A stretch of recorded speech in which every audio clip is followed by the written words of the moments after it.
I just woke up from a dream.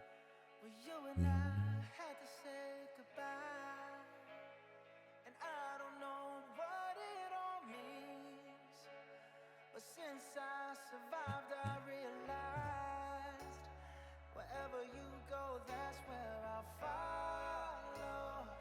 Nobody's promised tomorrow, so I'ma love you every night like it's the last night, like it's the last night. If the world was ending, I'd wanna be next to you. If the party was over and our time on earth was through, I'd wanna hold you just for a while and die with a smile. If the world was ending, I'd wanna be next to you.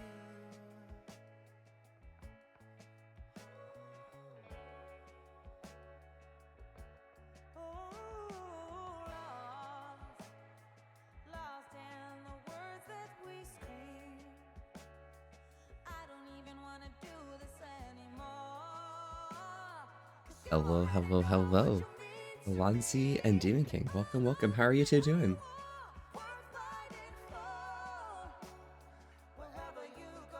That's where I follow. Nobody's promised tomorrow.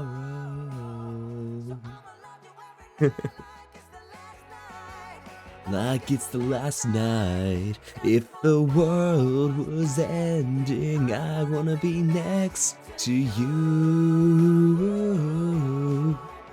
If the party's over and our time on earth was through, I want you just a while and die with a smile. Howdy, howdy though. How are you guys doing today? Welcome, welcome. We are back, and I'm going to go finish my backlog of games that have been kind of piling up for a bit, you know? It's not my fault, but at the same time, it's definitely my fault, you know? So this is where we're at.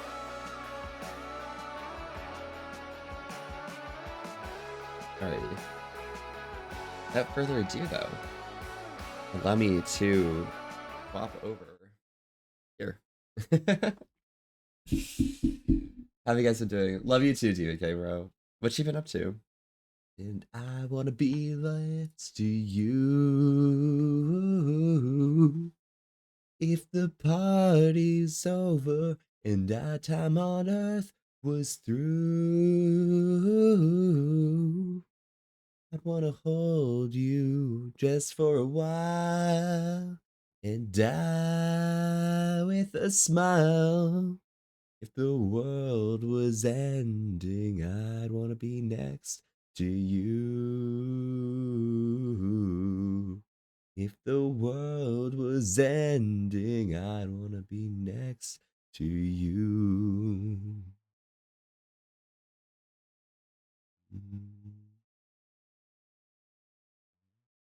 To you.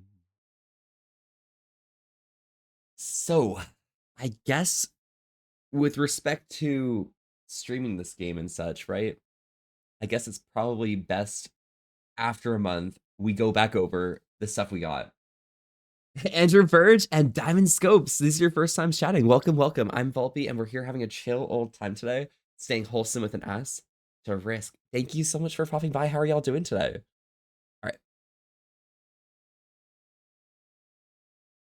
I increased the size of this and just rework the sizes here to contain this pic or this document. And I just need to turn up the contrast or the opacity.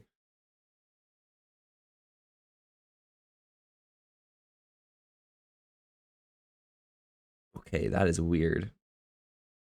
Give me a second. I have to figure out.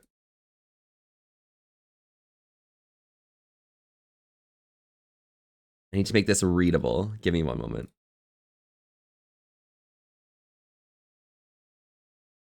Go there.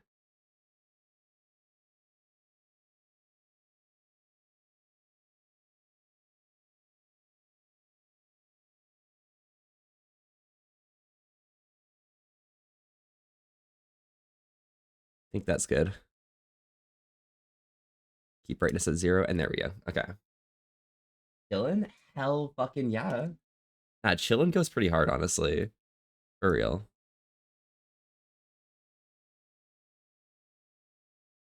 Somebody love me. I need.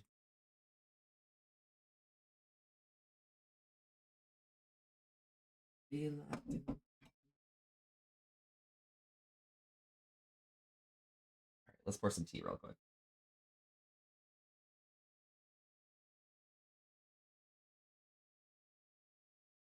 Love me. Because I need. All right. That's the tea. So, right here, let's go over what we've gone over before, okay?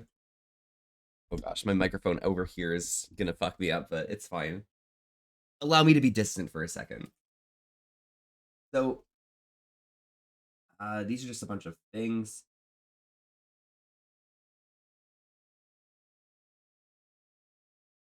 So, Hopkin is a butler. They seem to love Vivian, and I believe that the butler probably killed Scott. I'm assuming because from the thing from the pin board earlier on, in his house, it does appear that he believes that Scott is the one who killed Vivian, who he loves. So he probably got revenge. That's where I'm at right now. What? All right. Let me see if I can find this for us. Because I might have the Paynes Creek Killings VOD on my drive right now. Give me a second. When was it that we did Paynes Creek? January?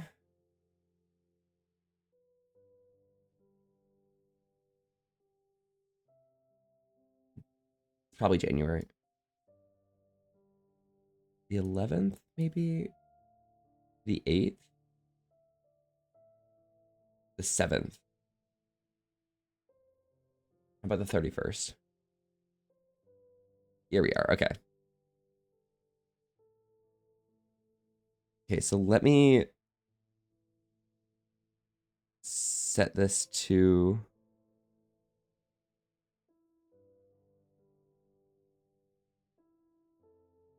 There we go. So, if I scroll... Okay, let me... There's a lot of music things. So...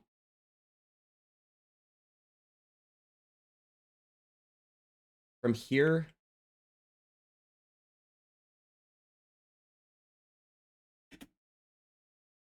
All right. So, lore-wise, I'm going to refer back to this for a lot of the things, okay? So don't mind this. So we'll just decrease the size here. So right here, we can see... Yo, Finchy, welcome, welcome. Howdy, howdy. This is your first time chatting. How have you been doing, my dude? I'm Volpe, and we're here having a chill old time today. Saying wholesome with an S to Riz. Thank you so much for popping by. How are you doing today? So we're just quickly referring back to my last stream I did on Paynes Creek, which was in December on the 30th. So it's been a while that I've been having this on the back burner. So we need to go back through. So from here, I'm pretty sure. So the vibe of this game is we're currently trying to figure out who killed Vivian, right? From this piece of information here, from this desk, it does appear that this one was right here was written by the butler Hopkin. And it seems like Hopkin believes that Scott killed Vivian. Scott was apprehended for the murder of Vivian. Is that true? No one would have ever thought of that. I could never ever believe that Scott was capable, you know what I mean? And so on and so forth. Um, he didn't think Scott should have been released, and Scott should pay for what he did at the end. My handwriting's bad. It happens, my dude. It happens. It's understandable, you know. All right, enjoying a relaxing night? Hells yeah. Well, I hope the night's going pretty well for yourself. I'm out here in between waking up and going to sleep vibes, and it's kind of wild. So yeah, I believe the butler is the one who killed Scott, given what information he got from Trisha was admitted to the hospital.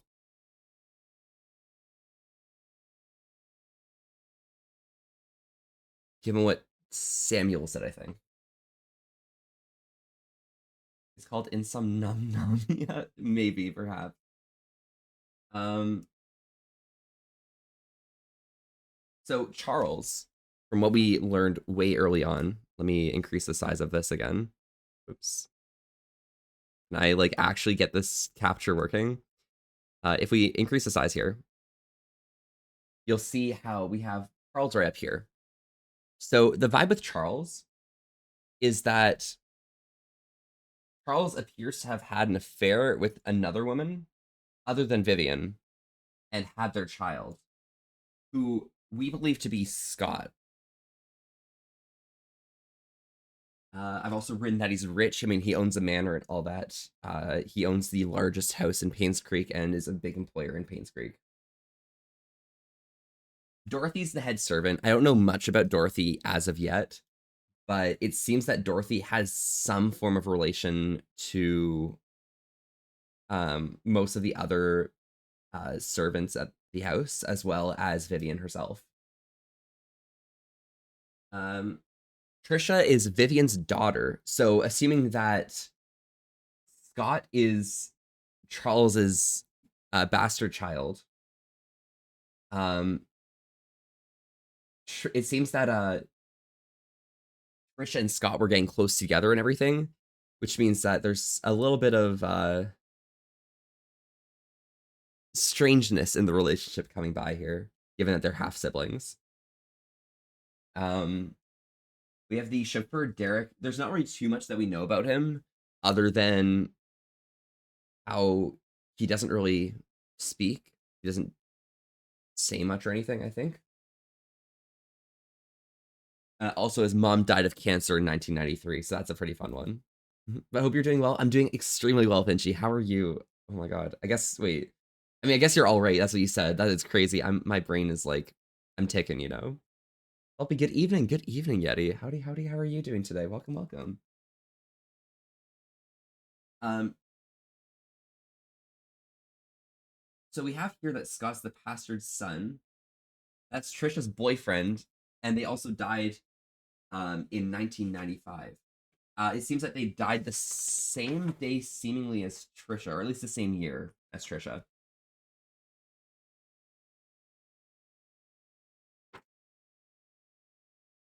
Yeah. James Howard is the sheriff in town.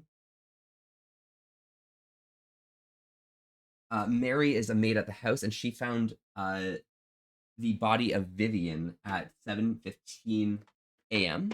in the morning. Hi, Volby, how are you? I'm doing really well, Volby. How are you doing today? I'm getting ready for work. Fuck yes. How's the vibes for prepping for work? It looks like Henry also died in 1995. And it seems like he was drowned. I remember this is the one that was drowned in their car in the creek.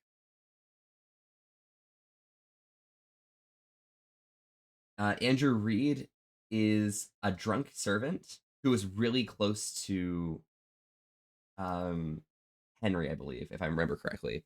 Probably. We also have Father Matthew, who's the pastor. Currently listed as Scott's father, however, possibly not. I'm getting vibes from Father Matthew that, like, I mean, he's a man of God, I guess, but I don't understand like the paying for the legal fees for Scott's trial and everything. Game an insanely good lawyer and the like, right? But you know, um, given that we already know Scott's probably a bastard child, I guess Father Matthew's the one who took them in. So Matthew must have a pretty good connection with what's his name? Charles Roberts. Sophia is a maid, who is definitely Scott's real mother, the one who what's it called Charles had an affair with, right? So that's what I'm getting. So Sophia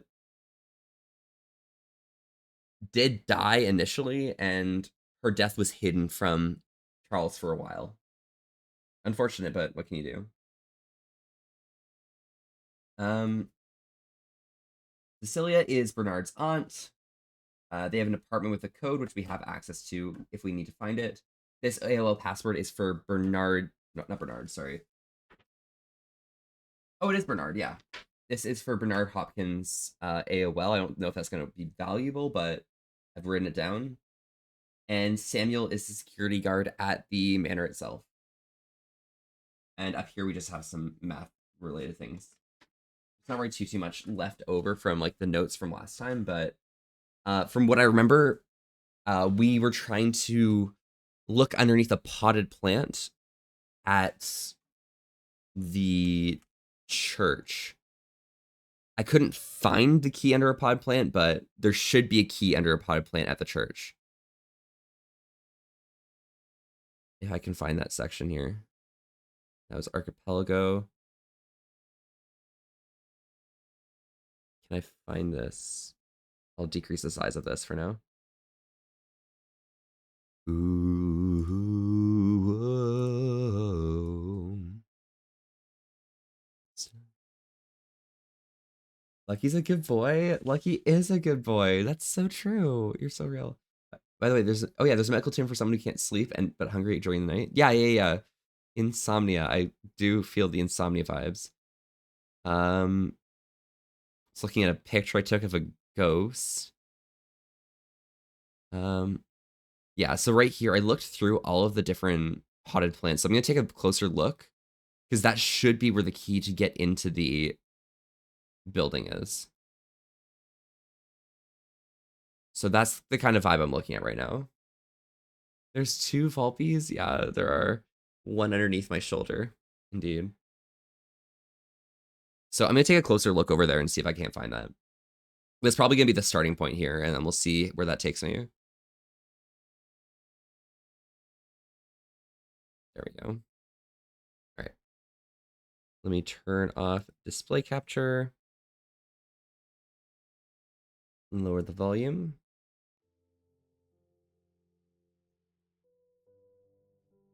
And let's get going. So we're going to continue from where we left off. I don't remember where that was, but should be somewhere good. And we're going to continue and open some stroop waffles because necessary food right now is. I'm trying to test out if this brand is okay or not. You know, it's kind of vibes. So just going to have some stroop waffle.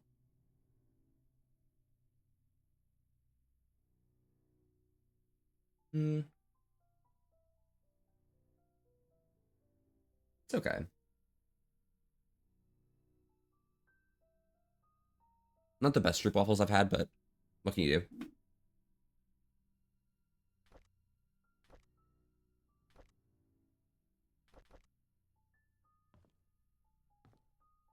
But yeah, another thing we noticed was there's blood stains in the corner of what's his face's room? Bernard's room, right? Bernard. And given the fact that you probably can lift up these little screws, I'm pretty well assuming that Bernard extremely probably killed Scott, and this is where the murder weapon is.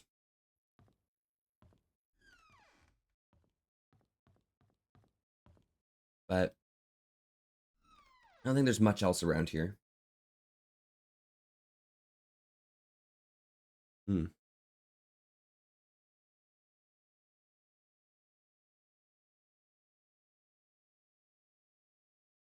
Hmm. Yeah, I think the strip ball is pretty good.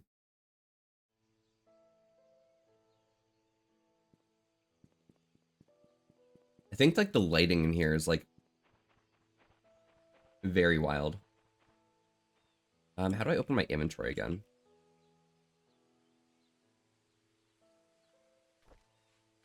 Okay. And this is how I use items. All right, cool. And M's got maps. Where's my camera? That's on C. And photos is on P. Okay, cool. All right. Well, we're back at the church here. So I'm gonna make a thorough like search here. I mean, it's in a pod plant, so I shouldn't need to worry.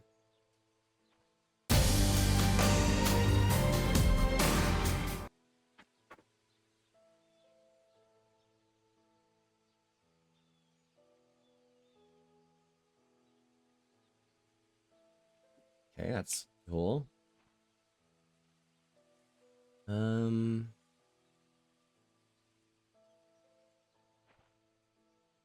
didn't see that one before. But Finchy, thank you so much to follow. Howdy, howdy. I'm Volpe, and we're here having a chill old time today. Saying wholesome with an S. The risk. Thank you so much for popping by. How are you doing today? Maybe in the mailbox? I mean, the info I have from that document for the what was it? Trying to remember. I'm going blank. Give me a second. Um the document for the food drive or food fundraiser.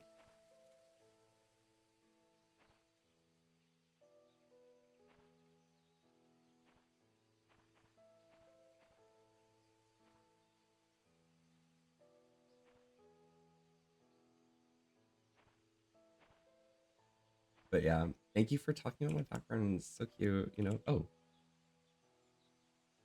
I guess the key is literally just sitting on top of the plant, not even inside.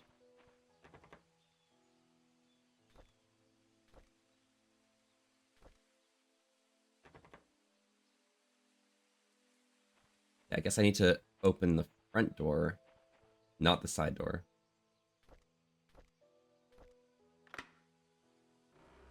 There we go.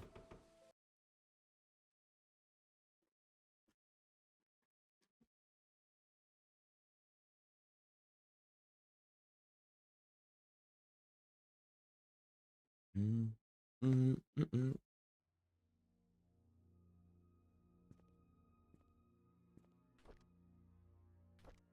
Holy Bible, pretty typical. The church will be closed for the funeral of Andrew Reed, 1995, from 10 a.m. to 12 p.m. Church will reopen from 5 p.m. Okay. So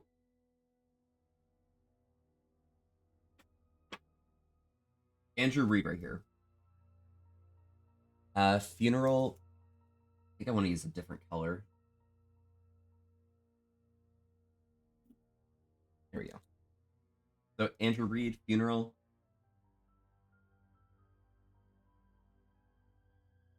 Uh, June 19th, 10 to 12.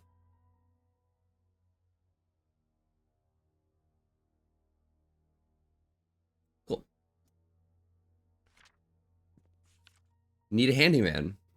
Have any odd jobs that need done by a dependable, experienced, and friendly guy? Scott Brooks. Father Matthew Brooks. This is Scott. Okay, got it. Uh, should I write down Scott's phone number? Maybe I might do that. Um, yeah, Scott.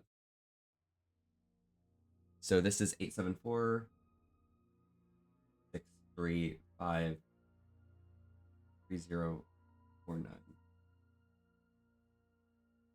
phone number. All right. Oliver's photography, taking your favorite moments in time and holding them still. Uh,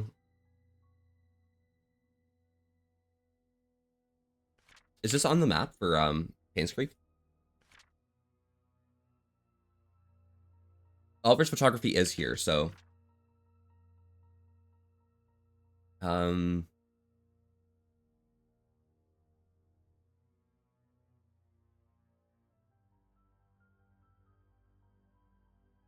I mean, I guess we can get like wedding photos or something, possibly. Hmm.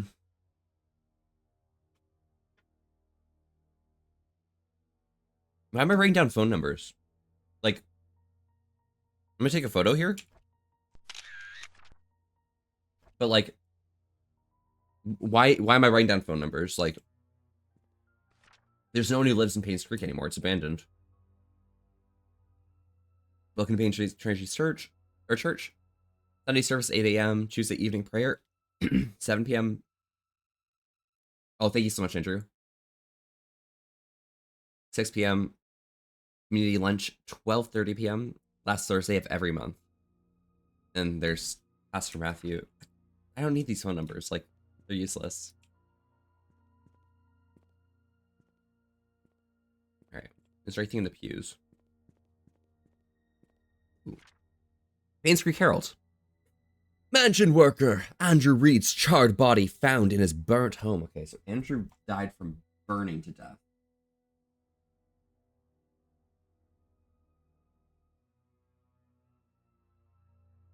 All right.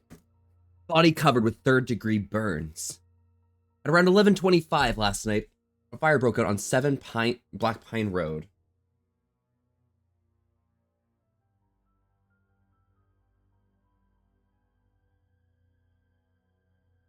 So the vibe of this game is that everything is kind of open world to solve the mystery, by the way. But you're given no aids with any type of like documents or anything. There's specific documents you get to hold on to, but otherwise everything is up to your own intuition. Andrew Reed, the owner of the house, was found deceased with third-degree burns from head to toe. He was seated on the couch in the living room, next to the fireplace when the fire likely started. The cause of the fire has not yet been determined, but the sight of alcoholic bottles on the floor suggests the carpet may have been soaked and helped increase whatever set the incident off. According to possible witnesses, Andrew was seen drunk last night when he was leaving Anne's courtyard. Inns and Suites. Okay. Police found bottles of empty vodka in the living room, next to the fireplace. No foul play is detected at this moment. Andrew Reed, a gardener and handyman for the Roberts family for more than 2 decades, has a wife and son who currently live in... Yeah, okay. 60-cent newspaper, though. That's pretty nice, honestly. So, the fact that they use alcohol as the means of them dying makes me think that foul play was involved, given tropes and such. So I think someone got access to Andrew's body, so, or at least his house. So if Andrew really like met up with anyone on that day, June 7th,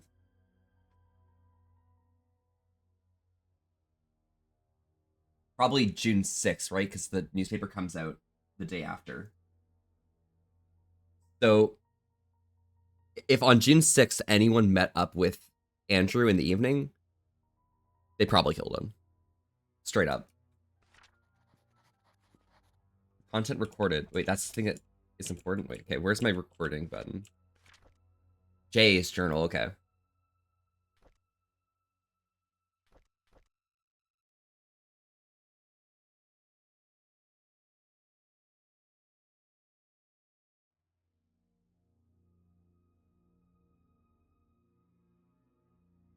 Okay. And these all seem to be pretty close dates, right? Scott Brooks apprehended. Okay, yeah, okay, I got it. I'm following. Cool. It's not too bad. Holy Bible. I already have one. Yeah. Well, rest in peace, the flashlight, at least. I don't have a key for that. Oh, is this the confessional? Oh, interesting.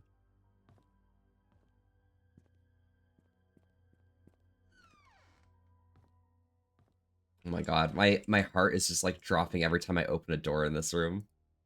Ever since I saw that one ghost initially, like, holy shit, it's been bad. Nothing in the back of the door. Bye, Volby. Have a wonderful stream. Have a good day at work today, Yeti. Stay safe and enjoy yourself, okay? It's locked. Storage room.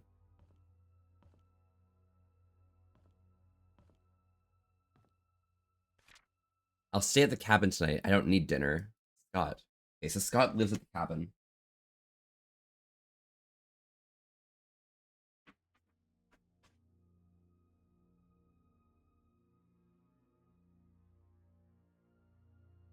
Cabin dweller. Volby, Volby, Volby. Phoenix, Phoenix, Phoenix. Howdy, howdy. What's up, my dude? How are you doing today? Doesn't seem like there's anything here.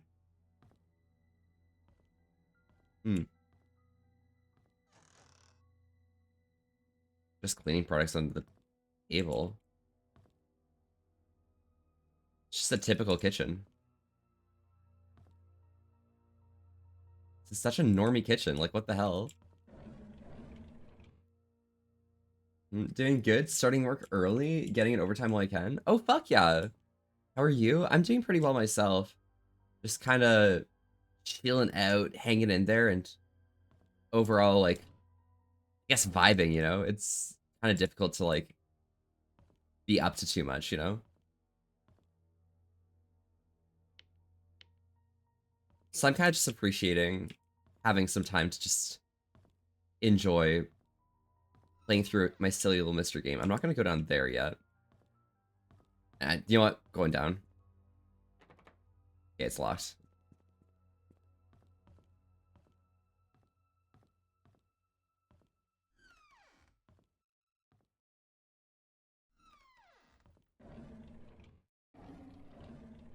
Yeah, there's nothing in these drawers.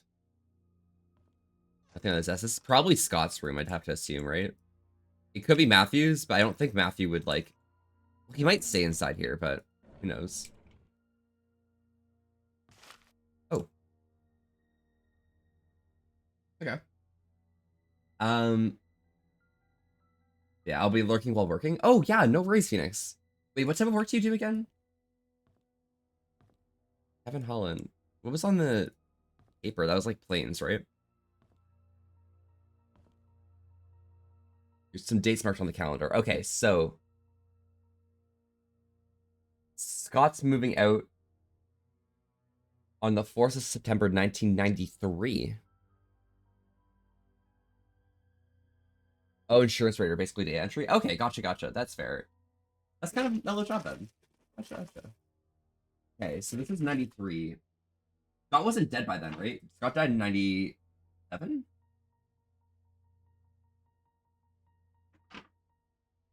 No, Scott died in 95.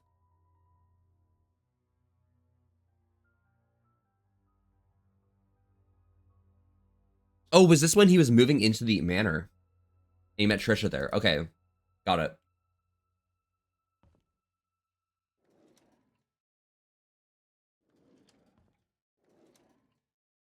Ooh, diary.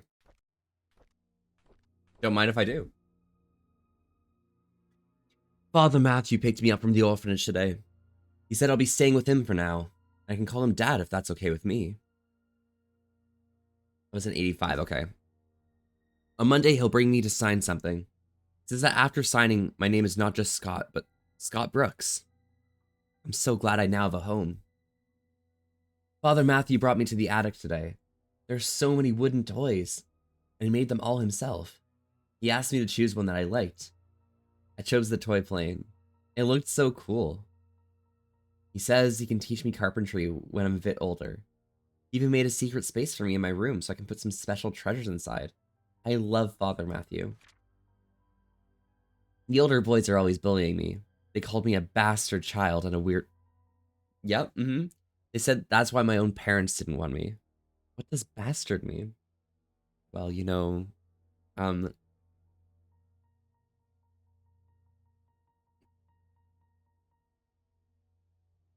you enjoy yourself, Scott. 1985. How old were you?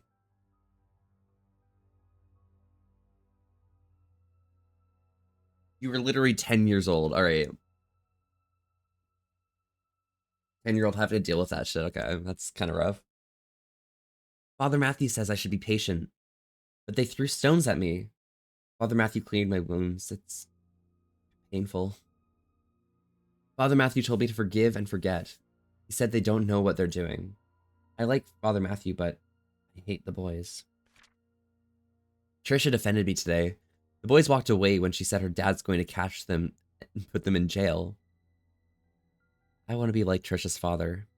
I want to be the next Charles Roberts. That way, no one will ever bully me.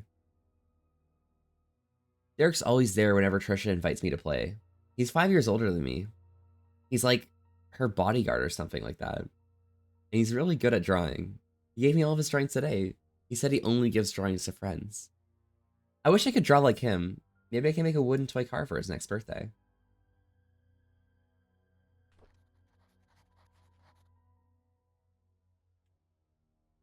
Take a look at the plane in a second. I mean, this is the plane that Matthew gave him when he was 10. And he gave a secret place for hiding things. So what is a 10-year-old gonna write on their thing? May 3rd, 1985. There we go. So May 3rd is what's called 3585. Doesn't work. 5385. There we go. Oh, cutie. Hello. Curtiville. Welcome, welcome. How are you doing today? Let's meet our secret hideout at 5 p.m. Code changed to 8831. Okay. Fuck.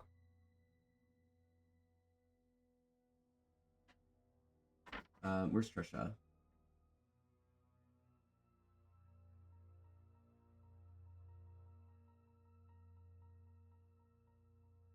Uh, 8831.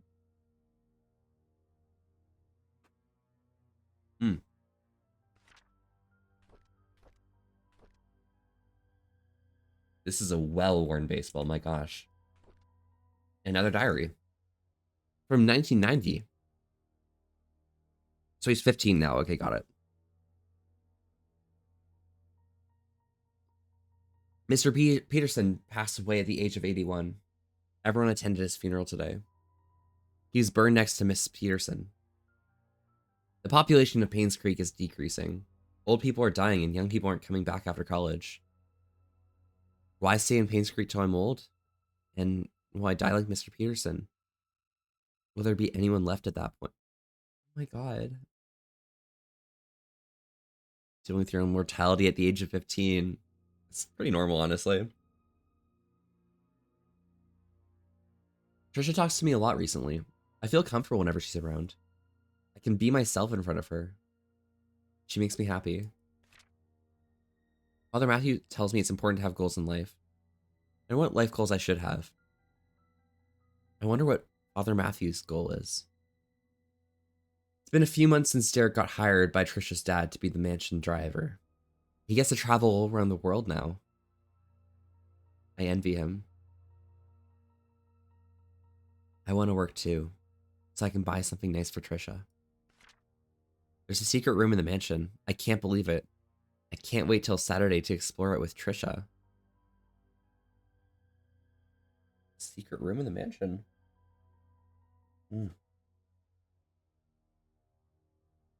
Well.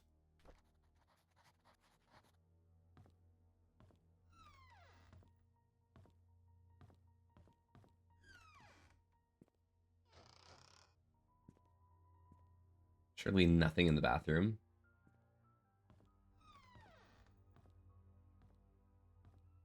It's another Bible. No hidden bookshelf triggers or anything. Oop. Unlock there. Okay. Desk key. Nope.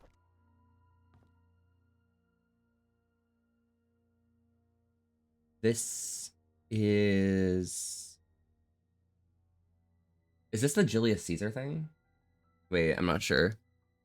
Voidcat, thank you so much for the follow. This is your first time chatting. Welcome, welcome. I'm Volpe, and we're here having a chill old time today. Staying wholesome with an S to risk. Thank you so much for popping by. How are you doing today?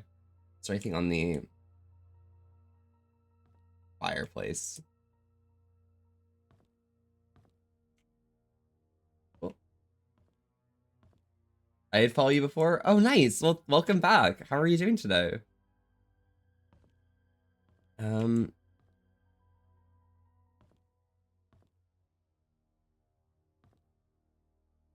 Nothing inside that.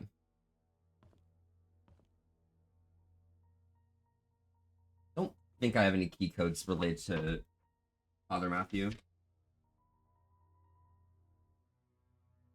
1203 maybe?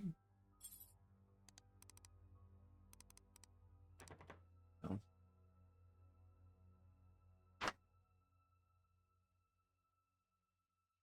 This isn't the hideout.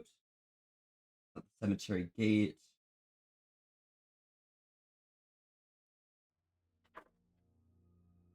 Yeah, doesn't look like there's anything. Oops. Can I close this so I can open the bottom? Nice. Scott Brooks pleads not guilty to killing the ex-mayor's wife, Vivian Roberts. Main murder subject denies killing former employee. Scott Brooks, so on and so forth. Whoever killed Vivian would have committed the crime after he left.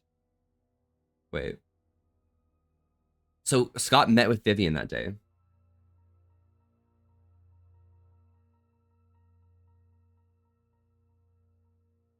That's why Scott was at his cabin for days after Vivian was killed. Scott explained that he did not even know that Vivian had been murdered. Staying at the cabin is something he's always done, and he feels at ease when at home. Okay, got it. Yeah, Voidcat, welcome back then. Glad you could pop back by. Yeah, I understand the vibe of not being able to like check back at what's it called? Ooh. Bring the tools back to the storage room.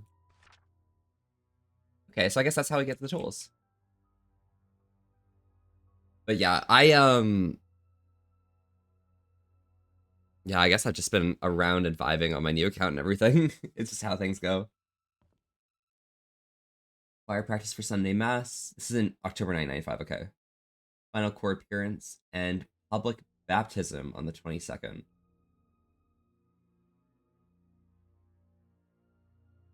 Okay.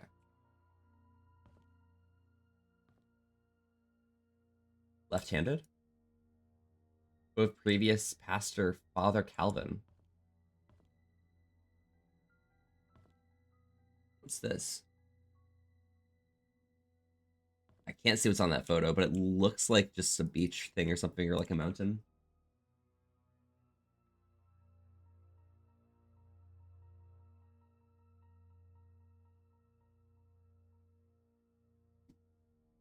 All right. Well, bro's left-handed at least, so that's chill. Nothing there. Oop. And over here.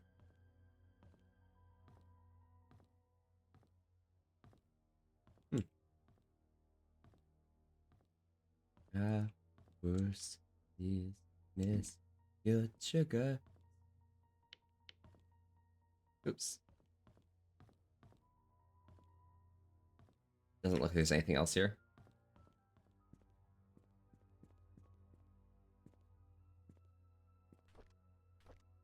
So this was found in the study room, and this appears to be the key for the storage room. So I think that's probably around the back, right?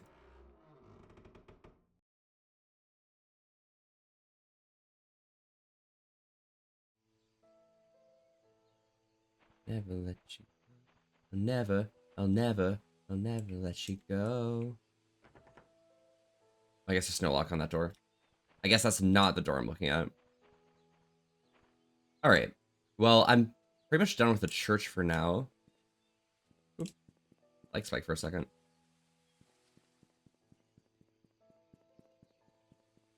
I mean, nothing at the cemetery. We've already looked at that. Oh, I remember. Wait. Pull up. If I go around here and try and get to the waterfront.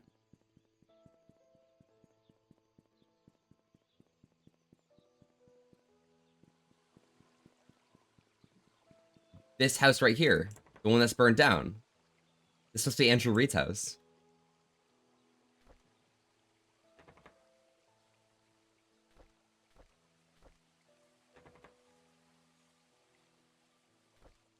That's fair.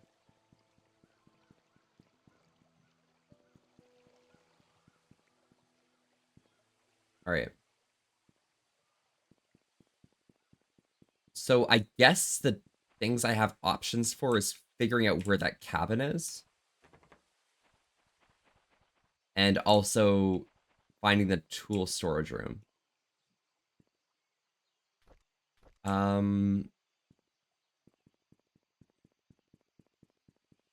mean... Oh, wait. Were the tools in the church?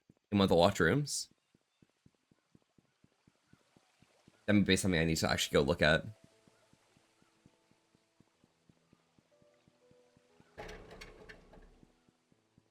Da-da-dum. Da-da-dum. Stop. Nah. Only stop long enough to read.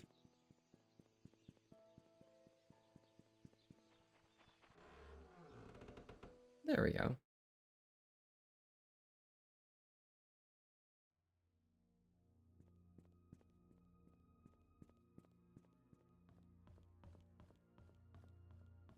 There wasn't a lock on that door downstairs, but there could be one here.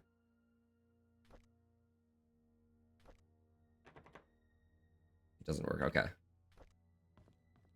right, that was just my thought there.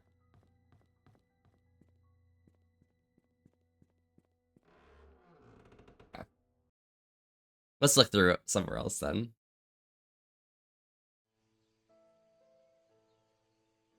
All right, I'm gonna go try and find that cabin. So it's probably gonna be on the far side of town where I was initially. So we'll head over in that direction.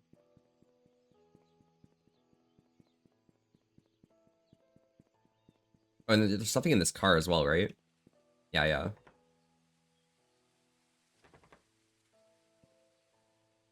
It's locked, so I need to find the car key as well.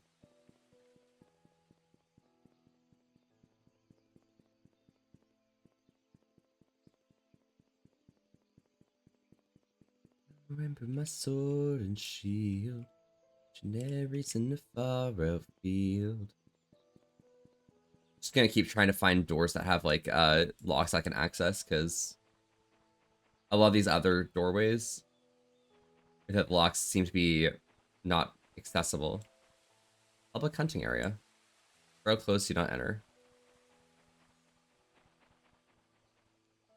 Children's play area. Children may be or must be supervised by a responsible adult.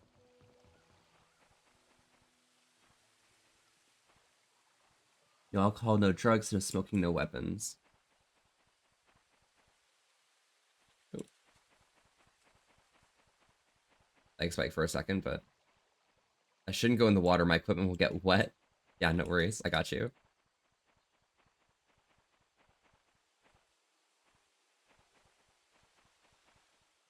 No way up there. There's a basement to this cabin, though.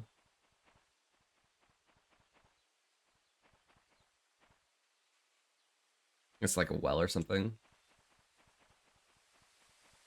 Hello, Cal. Welcome. How are you doing today? Have you been? To-do list. Get more firewood. Give Trisha my spare cabin key. Fix Miss Patterson's sink. Visit Andrew at the hospital and check hospital for missing tools. So the hospital has the tools. Okay, got it. And Trisha has the cabin key. Cool. Got a new cat and he meow a lot? Do you have pictures of the kitty? Alright. Was there anything at the park itself?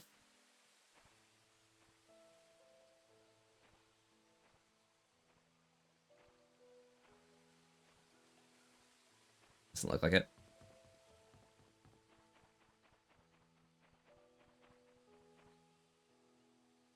Oh my god, new cat 2? Oh my god, cat 2? Cat 2? Cat 2? What does that mean? Alright, I need to go to the hospital. Should be over here.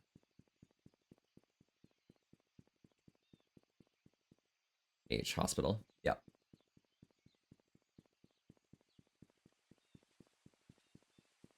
Oh, like a doggo Cato.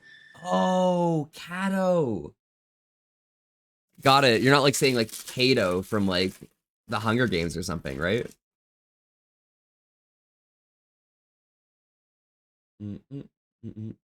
Foxworth, how are you doing, by the way? Welcome, welcome. Yo, Cal, Foxworth, you guys want some silly little stroopwafel? Whiff?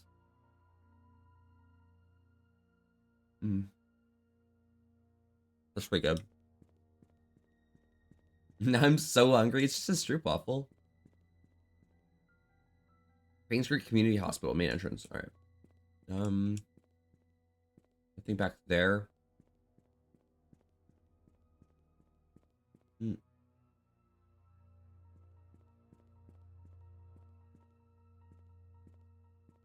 Nothing back here. I become accustomed to like looking for everything I can.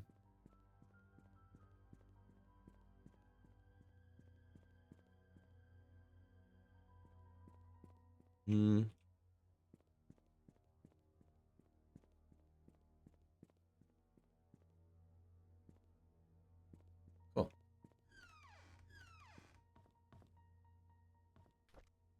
Already have a flashlight. I guess there's like multiple places I can get a flashlight from. That's fair. Buenos dias. Hope you're all doing well. I'm doing really well. Doc, how are you doing today? As for my day, don't want to trauma jump. I kind of woke up from a nightmare which revealed deep-rooted regrets. Oh, so the stream's amazing counter. That's good to hear, but not so good to hear about the nightmare. Are you doing okay, Foxworth? If you need to talk about any trauma or anything, let me know, you know? All right, so Matthew Brooks visited Trisha. Matthew Brooks visited Trisha again. Okay. Gerald, I don't know. I don't think there's someone important. Sarah Chan, I don't think it's someone important. I'm gonna take a picture of this. Uh,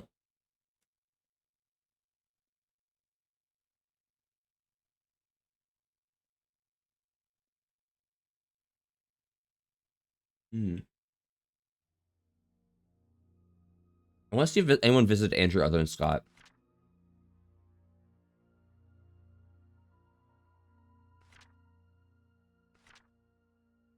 Matthew visited Trisha again. Huh. Still sleepy, but otherwise okay. That's good to hear then. Okay.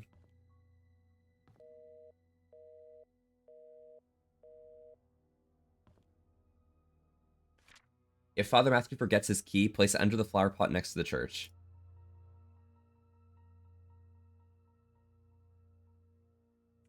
Okay. Cool. Some water in there.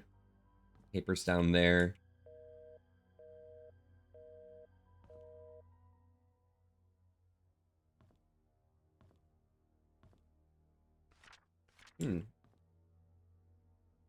He's sleeping. Of course, of course. Thank you, Shelly. Sleepy, but otherwise okay. That's good to hear, Doc. Well, Doc, what she got on the docket for today, work-wise? Exam room A1. Like, Very little darkness. I'm gonna go through the first floor first, and then I'm gonna go upstairs. Mm-mm.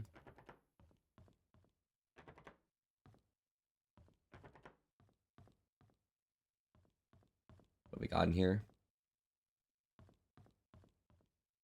Nothing too or interesting. Maybe the kitchen. Some Clorox flower food. Interesting. I don't think I've heard of anyone who works at the hospital yet, so it'd be cool to have someone added to the story that like is a hospital like worker or something.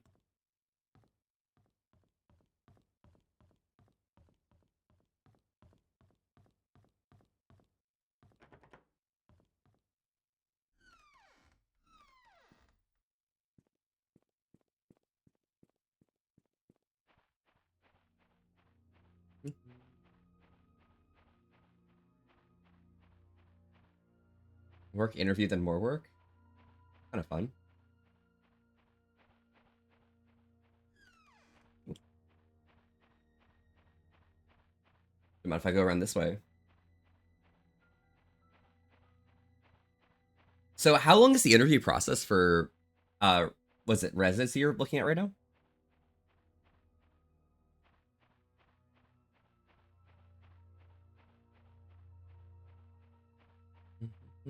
It's okay.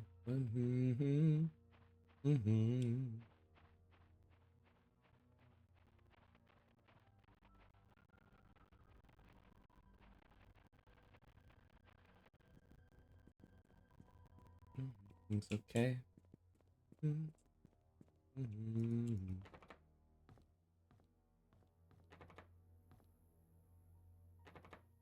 Just a bunch of lockers. Maureen, Lisa, Catherine, and Susan. All the stuff's locked up. Thinking like, Ava gets the drugs? That's crazy. Yo, Doc, what do I do? How do I get in? How do I get into the drug? Bro, sorry. Okay, sorry. It's not even drugs here. It's probably just like random like office supplies and shit. What can you do if you're locked out of your own car? Use a Slim Jim.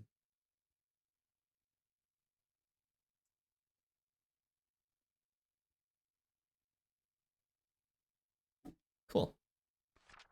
Maybe I'm not looking for car keys. Missing Joshua S. Taylor.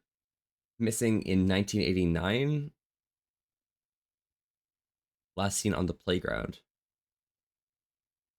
Wearing his favorite blue jacket, a scar below his left eye.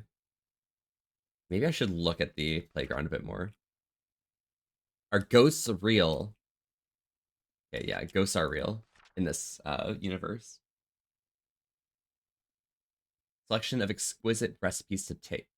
Recipes. Recipes? Yeah, I want some recipes. Oh. This one is the exact same Scott Brooks parts taken off. Interesting. Oh, but I got a map.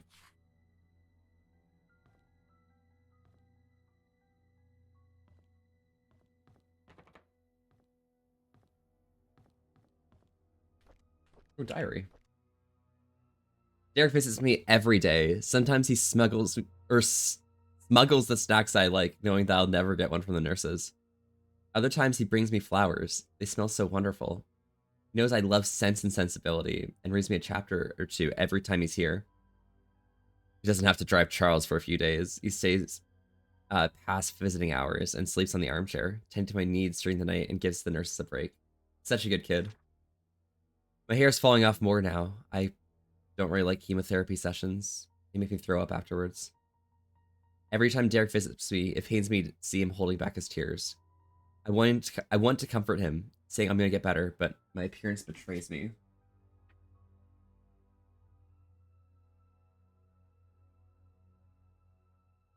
Is this 93? This is 95. I might have messed up that, but this might not be the mom then. I think Derek's dealing with the repressed memories of his mom dying of cancer. So who's the other person with cancer? Sometimes I wonder if my life had any meaning at all. Having mostly worked my whole life for the Roberts family, what will people say at my funeral? Will Derek think of me as a mother who was always there for him? I could have done so much more, if only there was more time.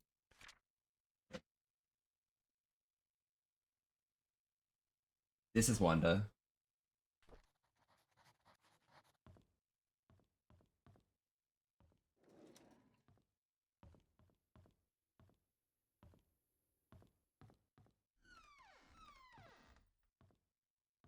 Nice urinal. Wait. Okay, they're communal washrooms. I'm just curious. I'm just curious. I'm just curious. Okay. Volpe, Merson, you're at a con right now. How are you doing? How's your chill time today? Yeah. Good talks we had the other day, by the way. Kind of real. E-cards needed. Okay.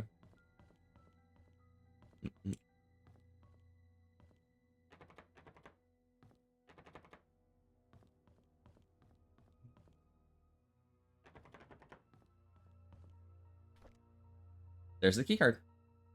Non-expiring. That's a bit dangerous, but okay.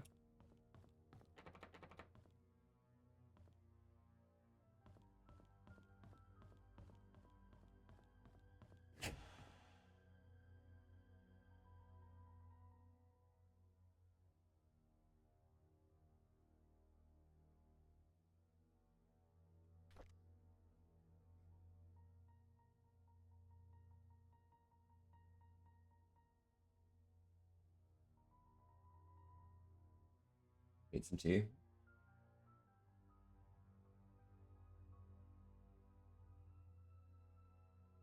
Time to get ready for work. Hope y'all have a great day. Good luck, dog. You got this shit. Easy game.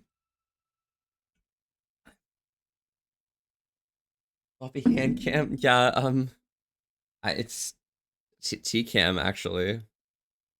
Um,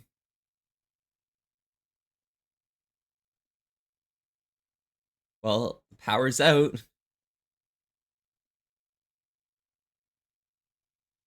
Just gonna go for a second.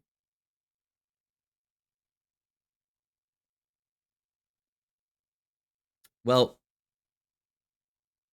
without the power, E-card is needed.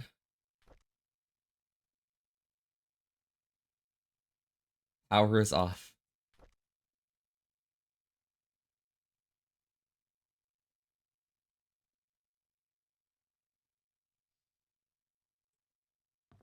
Okay.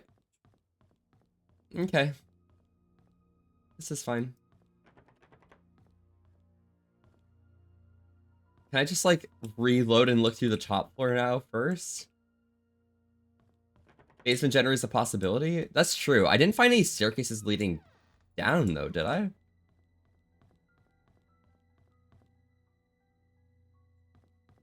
Wait. Those trash cans just faded into, or just appeared into existence. Yeah, I'm gonna check all the staircases. Possibly I just missed something.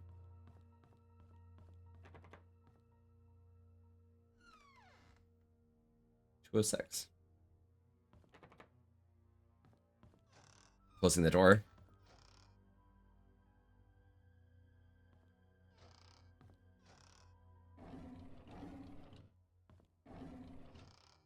At least game design's good enough that like I can just like tell which rooms are probably important. Is Heaven Real? A definitive book in answering the reality of afterlife and spirituality by Alfred Coldwin. Interesting.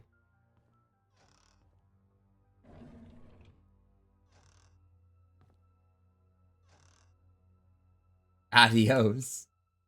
Oh, Volpe, are you wearing your monster fucker license? I feel like you're gonna need it. Oh, did I need to renew that? I may have forgotten to renew my monster fucker license.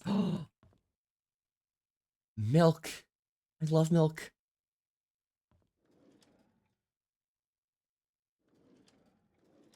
Oops.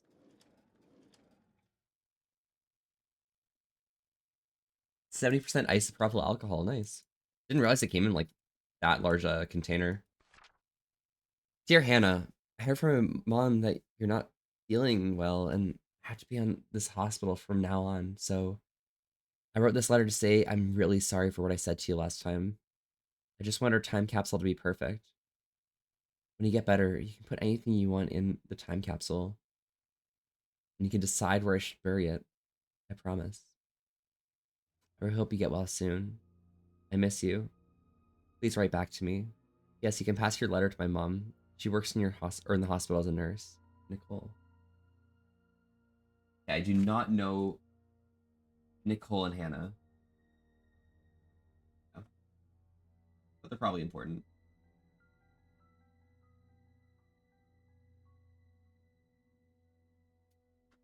Gonna run? I'll blow you over on Telegram later. Yeah, no worries. Stay safe, alright? In there. Cool. Read. Dear Nicole, I'm so glad I got your letter. I'm sorry too, and thank you for letting me choose letting me chose where we bury your time capsule. I have a few ideas in my mind, and I want you to pick one for me. Playground, behind hunting cabin, and cemetery. Ooh. So maybe there's something at the playground. I'll go check out the playground.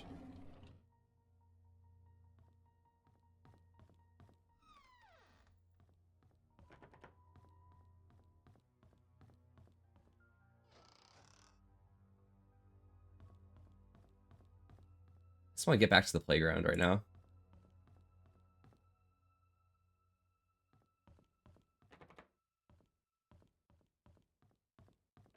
It's locked. It's locked. Locked.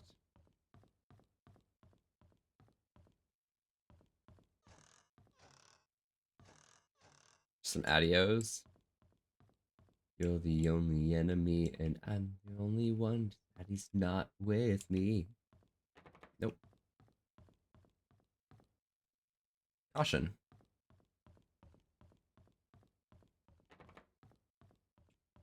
Oh, that's the elevator. I guess the elevator doesn't work without power. And I think this staircase over here went up to the top floor, so I'm gonna go take a look there.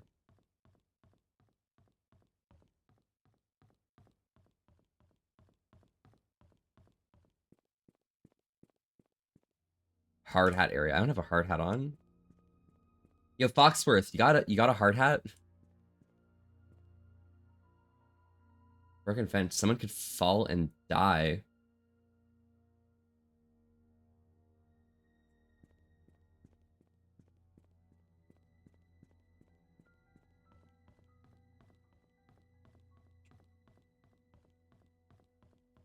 I'm curious. Did I miss something?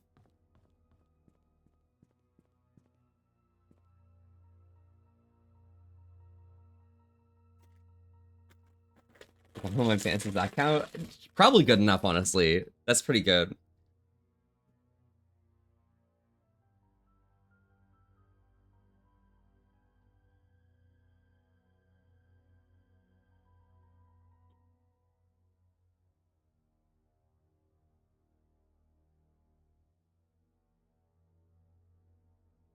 All right. Well, there appears to have been a death at the hospital.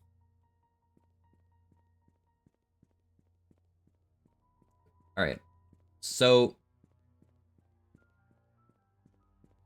there are tools missing at the church, which I can't access. Um,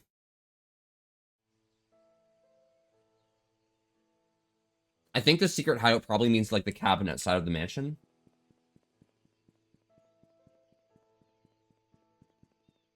So wait, let me know if I should just Google this game.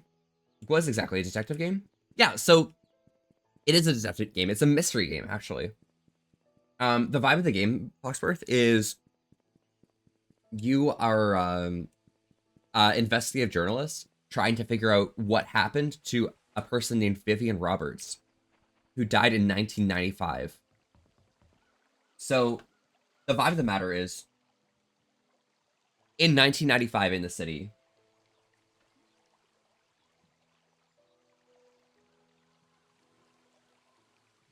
Trisha, Scott, Vivian, Henry, and Andrew all died. Oh, as well as what's her face? Wanda. So there were about 7. Is that 7? No, 6. 6 deaths in 1 year in the city from a bunch of people who are very like well known, and we're trying to figure out the mystery of it. So right now I'm just looking for a time capsule or something.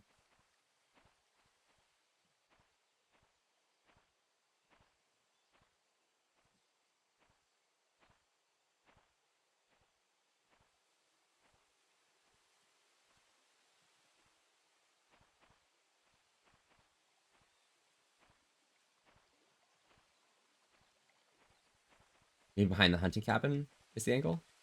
Back here. Then Kitty and PM on Discord. Alright, let me just quickly take a look. I'm gonna finish the section here and I'll go observe. Not time capsule. Ooh, maybe this. Ooh. A little box. Where is everyone though? And yeah, Cal, can you send Cafix? Here, let me.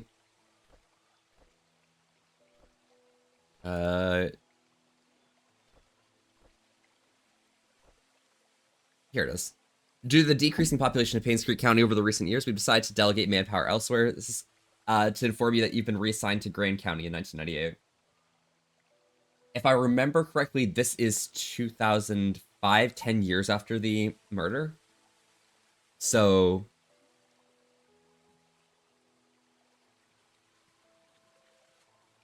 whatever that means. All right, let me go take a look at Kitty.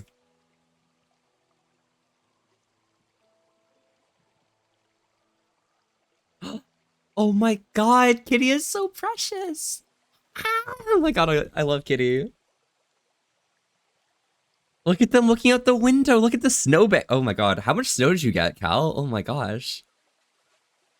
I mean, we also have a lot of snow, like. I can probably show you guys how much snow we have right now. Alright. Well, it requires a 4-digit code.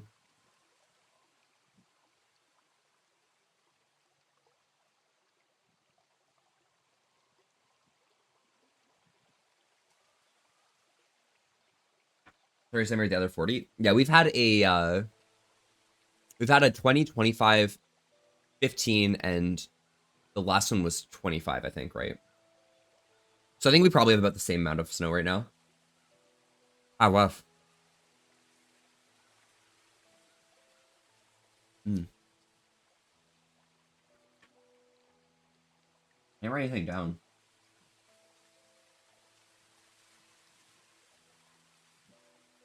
It'd be funny. What if the church code worked here? 1203.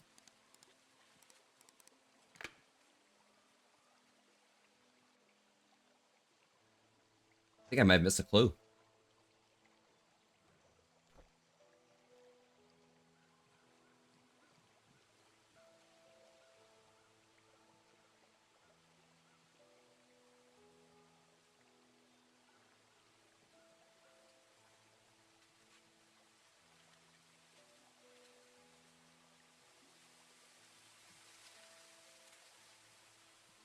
So before I look through this box, should I wait until I get the clue that's gonna send me here? Or should I just go through this? Because unless Nicole and Hannah are like lovers. I don't know.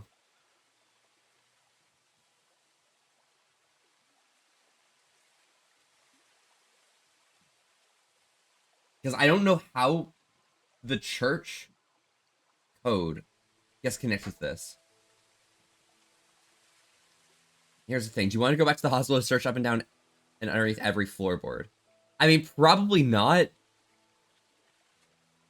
But there was nothing associated with the church here. Either I wasn't supposed to find this or know this code, or I was supposed to find this through the Hannah Nicole message, but not know the code and not be able to look through it. Did you guess the code? I mean, I just put in the code that I was at the church. That's the only 4-digit code I have.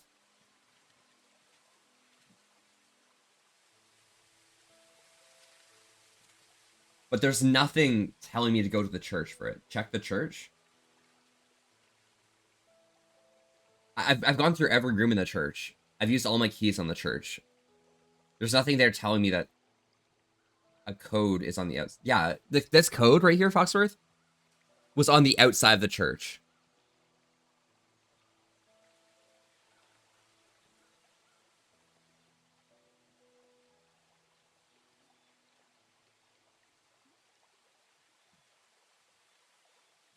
I don't want to like spoil the story for me, but like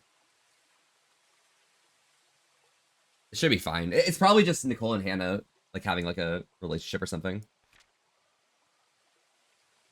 Dear Sophia, been quite a while since I last wrote to you. I've been busy. I hope you're doing well. Father Calvin's been guiding me how to be a man of God.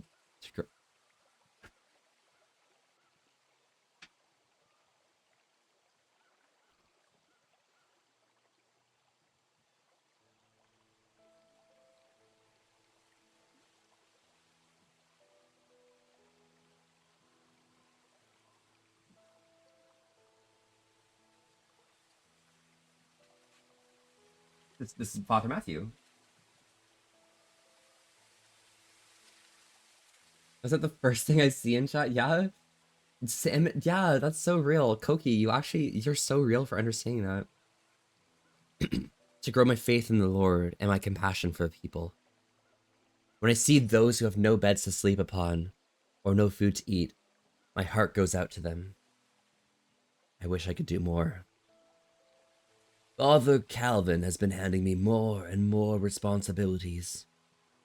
It seems he might be retiring soon. He even gave me his favorite desk in the study room. I've changed the code to 0318.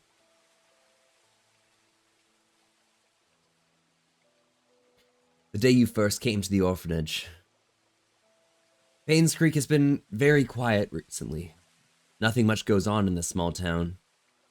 Oliver's still Paynes Creek event photographer. Charles and Vivian are running their business as usual. Trisha's 7 now.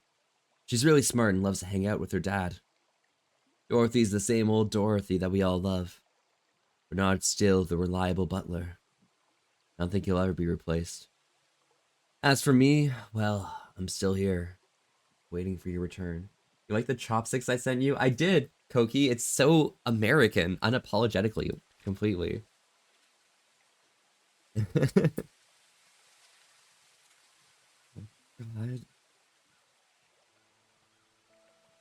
Do you remember the church attic? Well, I spend most of my free time there now, doing wood carving. It helps me relax. Hey, I even got pretty good at it. Sometimes I'll think of you and how we spent our time together. I'm not sure if you ever realized how I felt towards you since you left. I keep writing these letters, but I just never mail them. And to be honest, I don't have a clue of where you might be staying right now. At the same time, writing to you has made me feel that we are still close to one another. Today marks the 6th year since you left Paynes Creek. I still don't know why you left. All I want to say is, take care. This will be my last letter. One day, I hope to see you again.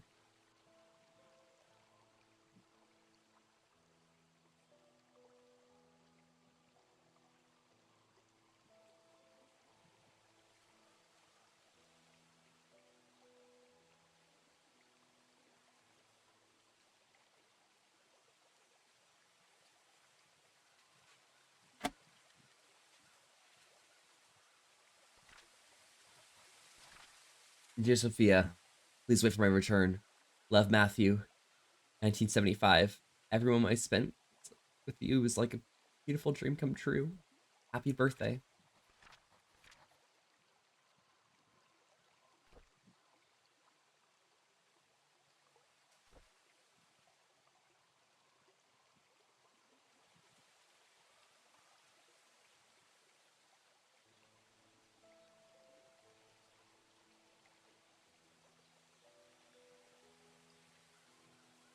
You want to buy them to see what strange looks people give you? That's fair. Hey, Volpe. Hi, Silric.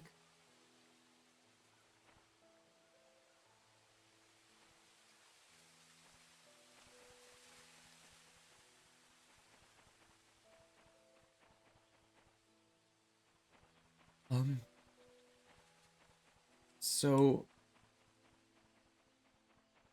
they were gonna get married. Someone sounds sleepy. I'm not. I'm crying right now. I'm gonna stop this music.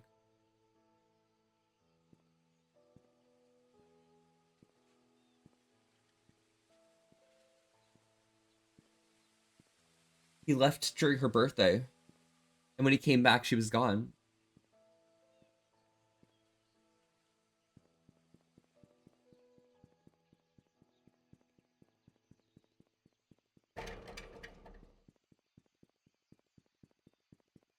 I. Well, I'm gonna go to his desk. Surely he wrote something more important over here.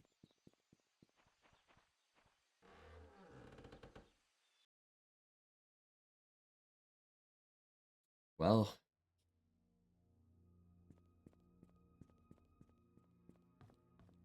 that must be the attic up there.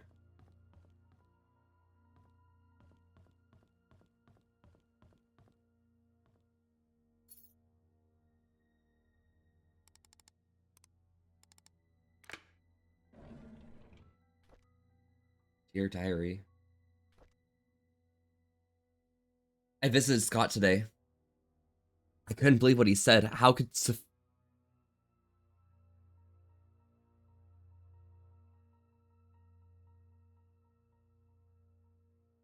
Sophia be dead? How could Andrew, Henry, and Vivian have killed?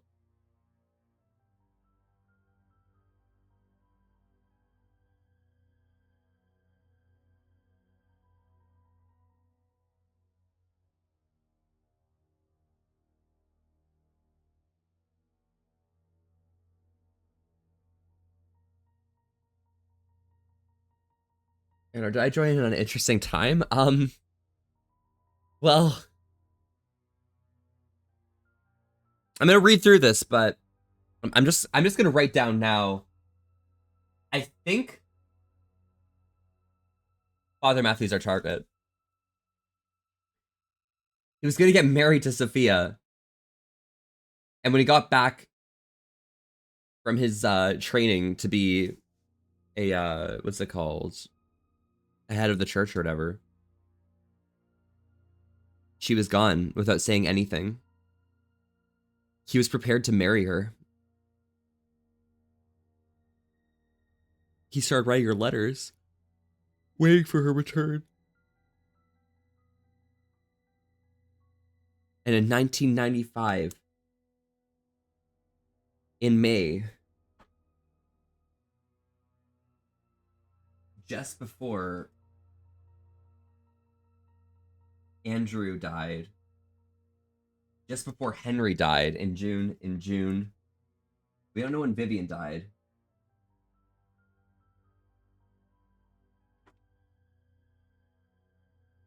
Where's Vivian?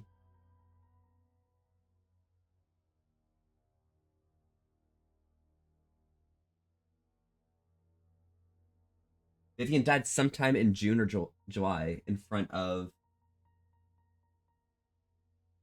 their home from 11 p.m. to 1 a.m. So in June or July, Vivian died. I go to bed now. Yeah, Koki, have a good time. My bad butt chatted by accident. Yes. How's this? Oh my god. Yeah, Aiko, I think we're about to see who probably did this, May 13th, May 28th, 1985 or 1995. I visited Sophia's grave today. It's just a wooden cross that Scott made. There was no name on it. I placed some flowers in front of it. She always had a liking for her.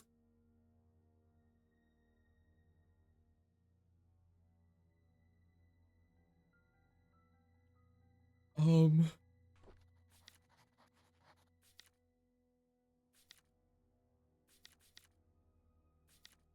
I didn't take a picture of that. Oh God. June 4th, 1995. We had mass today. Vivian and Henry were there. Andrew, as usual, didn't come. All I can think of whenever I look at them is whether they actually killed Sophia or not. As they praised the Lord throughout the sermon, I felt sick to the stomach. I couldn't bear to see their faces. What should I do now? I know I should forgive them. I know it's so difficult. I'm dying inside. I wish I never visited Scott. I wish I never heard what he said. I wish I could just forget everything. June 6th, 1995. I need to talk to Andrew. I need him to confess.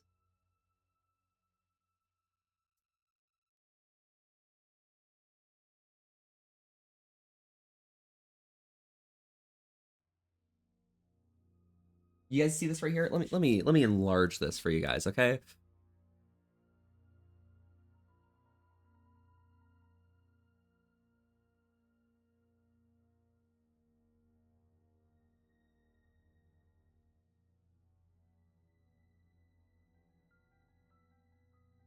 You guys see this? Is it reasonable to read this print on stream? Andrew Reed burned to death on June 6th. Okay. Okay.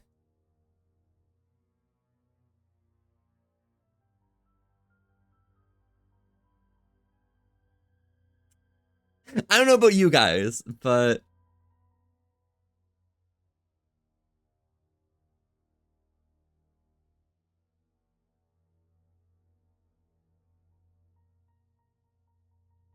there's broken glass in front of the store next to me. Someone tried to break in. It seems. Oh my God, Rick. Which store is it? Um, Timeline lines up perfectly. Okay.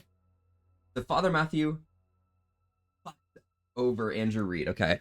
Got it. Andrew was drunk that night. He probably confessed. And if he confessed, then he told Father Matthew the truth and said, yes, Vivian and Henry were involved. Which means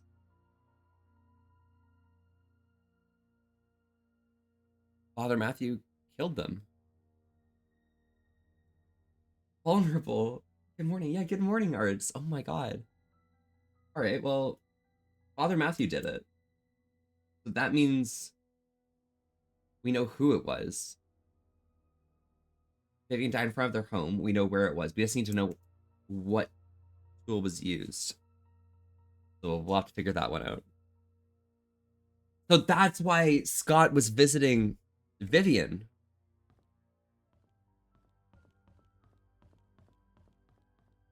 Just a generic convenience store. We have food and stuff. Oh, gotcha, gotcha. All right, well, missing tools are at the hospital, but we don't know what other tools exist. But the tools might be at the manor. Interesting, I found you playing this after I got done watching Markiplier play Life Eater. What's Life Eater? So I need a Slim Jim for that.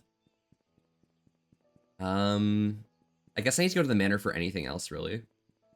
I'm gonna go check out the hideout, or at least what I think is the hideout. And we'll go from there. Hospital.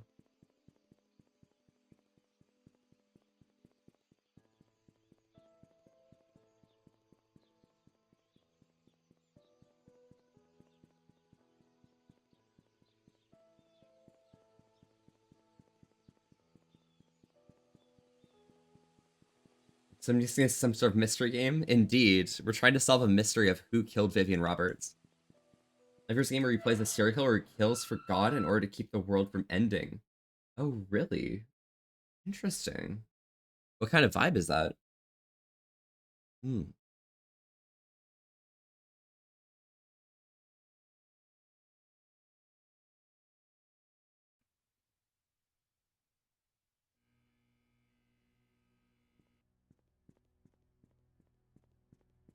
All right, let me put some music back on. This is so... This is such a bad song for this. I'm flying free. The ending's actually really sad. Oh, really? I guess I can see that vibe. Yeah, so I think the secret hideout is probably this building here. There's a hidden room inside the manor. So I have to figure out that.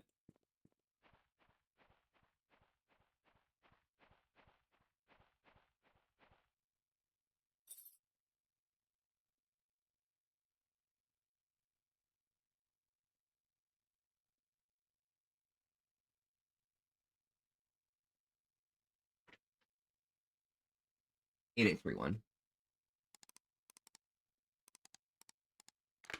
Nice.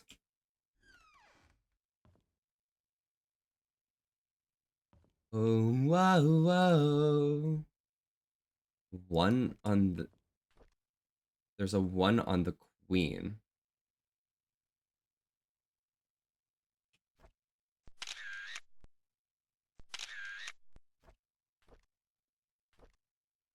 There's a 7 on the rook.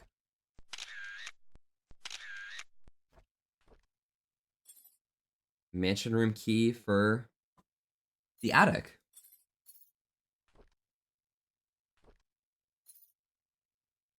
And that's Trisha's room. March 26th. I like being with Scott. I can be myself in front of him. He doesn't judge me or tell me what to do. He cares about what I think. He makes me happy. Okay. Scott and I decide to have our own secret hideout. It'll be really fun. Mom won't know that we're secretly meeting. Oh yeah, because Vivian hates Scott. I'm so glad that Scott is now working at the mansion. Though having Andrew as a supervisor is probably not the best idea. He's drunk all the time. I don't want him to be an influence on Scott in a bad way. Scott has to work the garden the whole day. After that, he has some errands to do. Guess we won't be mean today. I miss him already. I wanted to learn photography, so Mom hired Oliver to be my tutor.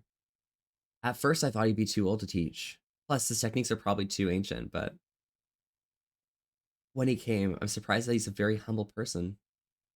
Despite our age differences, we talked for hours. I felt comfortable around him. Then he showed me the photos he took. They were beautiful.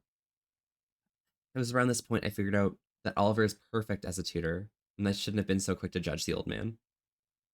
I'm glad Oliver's my teacher.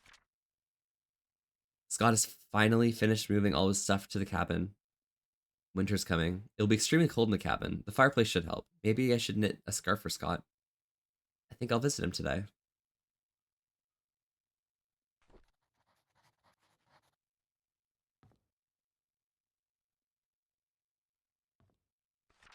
Oliver, from the photo lab, borrowed a shovel and a wrench. Andrew. Yes, we have extras, so I told him he could keep the tools until I was done with them.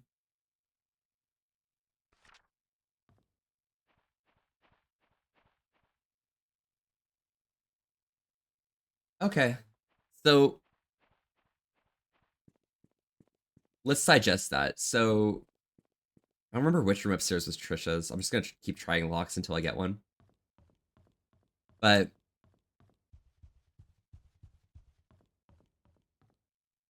to digest this, doesn't work. Security room. I don't think this would be Trisha's. So Vivian hates Scott because of the affair that happened between Charles and Sophia. And it looks like Henry, Andrew, and Vivian all work together to kill Sophia.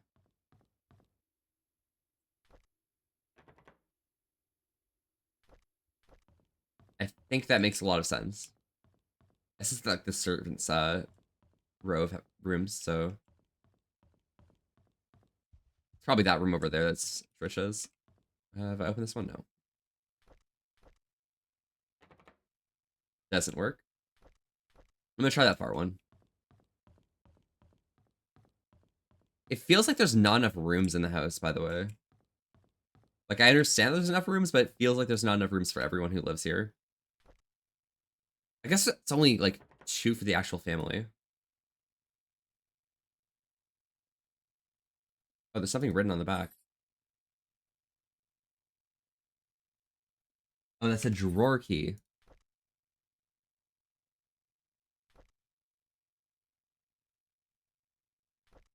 Maybe it's this. Doesn't work. Oh, that's for the attic, okay.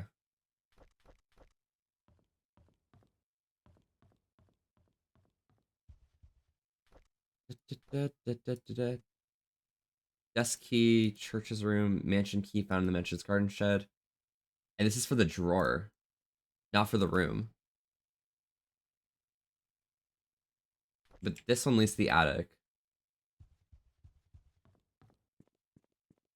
Where would the attic be?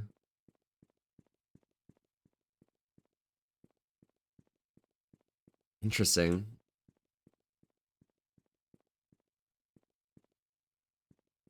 That looks like a window right there. So I think the attic is just above this room here. It's probably like directly above this.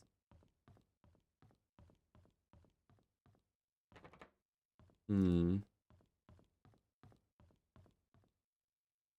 Da-da-da-da-dum. Da-da-da-da-dum. Da-da-da-da-dum. Security room. Maybe the attic's across in the security room? It's been abandoned for years. Buildings are pretty well kept. Suspicious. It was the janitor. Oh my goodness. Oh, this isn't much of an attic. Close the door behind me.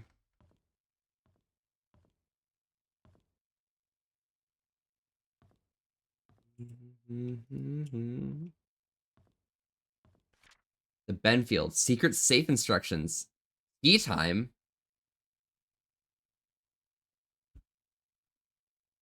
Okay. So to unlock the clock, we need tea time.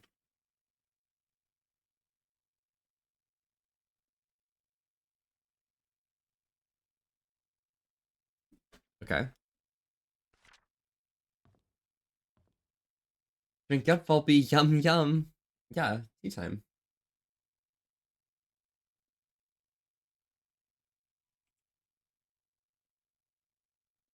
It's like about 2:30 on that clock right there. If that's tea time, I don't think so, but it could be a funny red herring.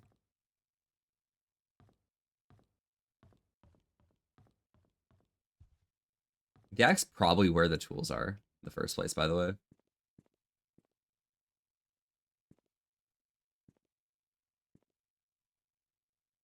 Bottle caps.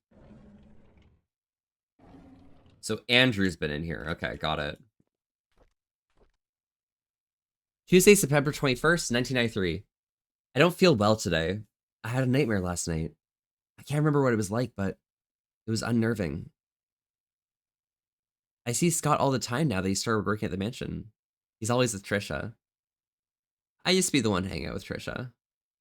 Okay, so this is Derek's. Okay, got it. Mom says she feels better these days. It's as if she forgot she even has cancer. I hope she recovers quickly. Mr. Johnson is a great man to help us out like this. Detective for unnerving murder case of Sophie. I mean, it's the case of Vivian, but yeah. We already know who killed Sophia, at least, which is good. Trisha talked to me today. She said Scott's busy recently and she feels lonely. I'd never make her feel that way. I cannot say it to her, but I'll be there whenever she needs me. We talked a lot. I wish every day would be like today. Today, Scott came over and asked me if I know anything about Father Calvin. I only knew him as the previous church pastor before Father Matthew took over. I told Scott to ask Matthew about it. Scott didn't say anything and left. Looks like they aren't getting along too well.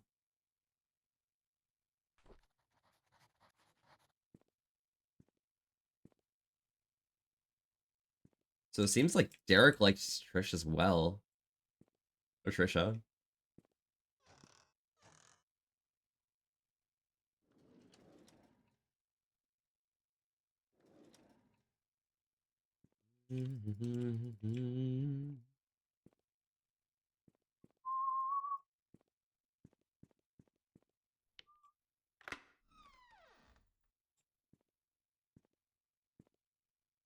So I need to find Trish's key or Trisha's key.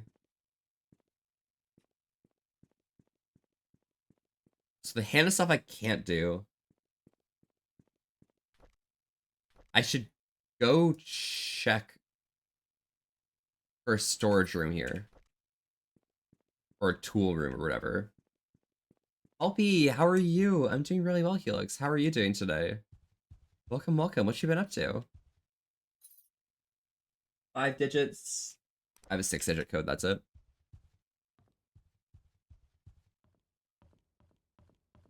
I'm pretty good. That's good to hear.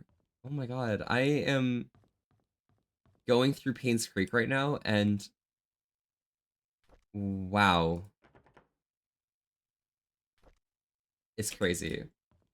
Oh, making cool shit with OBS StreamerBot lately? Yeah, did my advice help you out? Because I knew like other people were trying to like get in DMs with you and everything, and it's like it was just a quick like answer to you, right? 6 digits. It's not that code. Yeah, I figured out my stuff. Fuck yeah.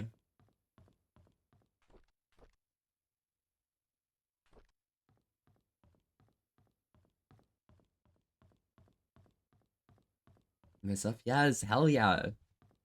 And Dex, howdy, howdy, how are you doing today? Welcome, welcome. What you been up to?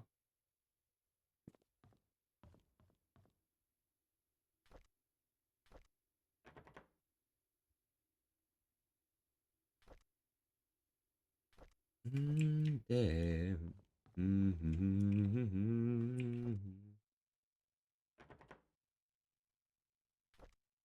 Where are the tools located?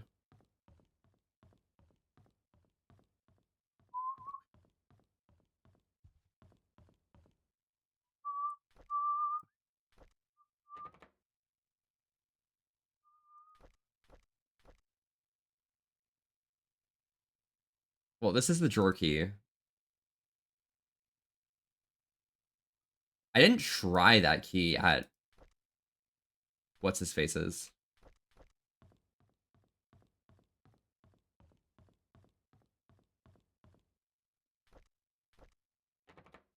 No, okay, cool. I'm doing a bit of a key run, trying to figure out what my keys are doing and stuff, so don't mind me. Yeah. Felix, what have you been up to today, though? I mean, other than, like, I guess setting up OBS stuff, probably work and things like that. What kind of vibes been going on? Ooh, brainstorming how to turn my 4-year D&D campaign into a book. How's it going? Definitely pretty well. It's so hard when, like, the campaign itself existed and you're trying to, like, do, like, that cellular transference and stuff, you know? Today, just breakfast and working, yeah? Oh, fuck yeah, Helix. Hells yeah.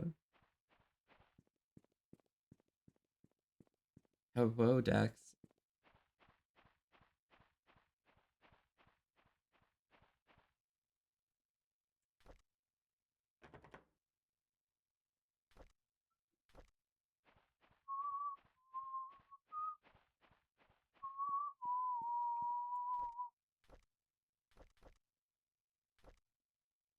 Okay, I don't know where the keys were. Not the keys, the tools were. I think I remember reading something about the tools.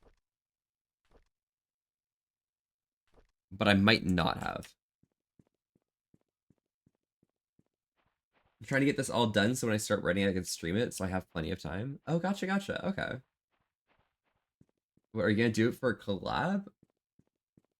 Oh wait, Doctor's Appointment, then a collab later today? Kind of thriving right now lately? Oh fuck yeah. Well, I hope you have a good doctor's visit. Who are you collabing with? Headliners? What's headliners? Oh my god.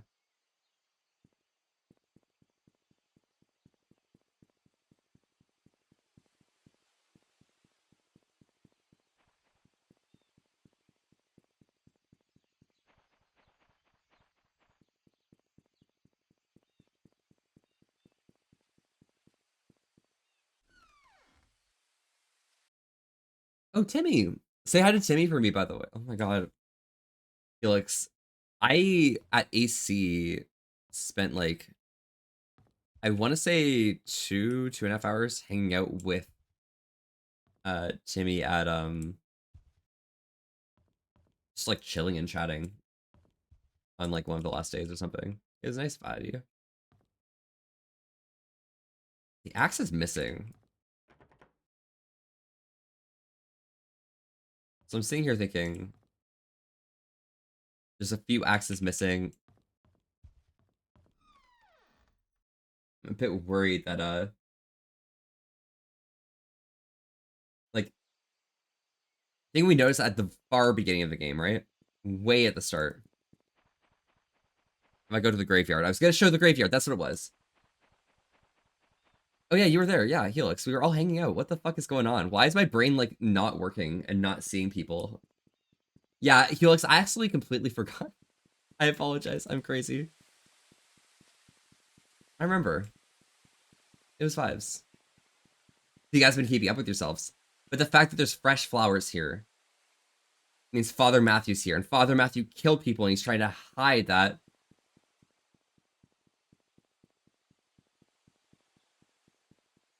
Father Matthew's here, and he's got an axe.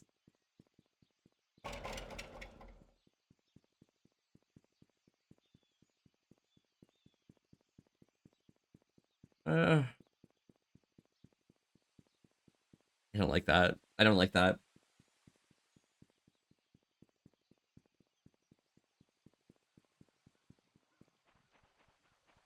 I'm wondering where I could get tools from. I might have something for getting into the cabin, perhaps. But I think it was info that I got from the church that told me to go find tools.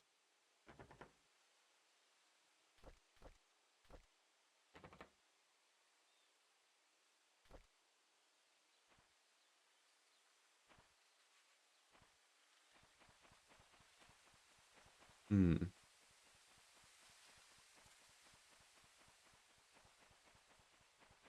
There's no music anymore. Hi, Volpe. Hi, Sabine. How are you doing today? Welcome, welcome. But oh my god, Helix, your base.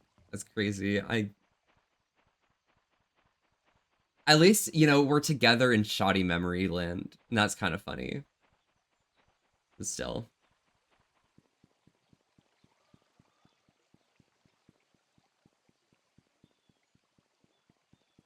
Maybe it is in the church and I just didn't check the right rooms.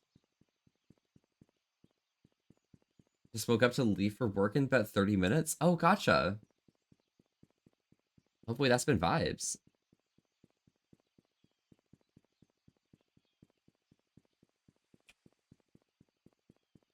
Wait. Interesting. Okay, cool. Sorry, I'm crazy. Possibility of being a member of the church is way too realistic because the members of the church used to get away with a lot. Oh, really? I feel like he's just like watching me from the attic. There's no lock on that door. Nothing in there.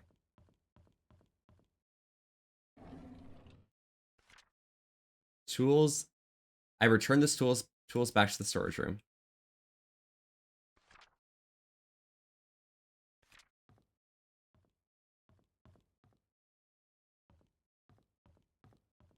I seen a key for that.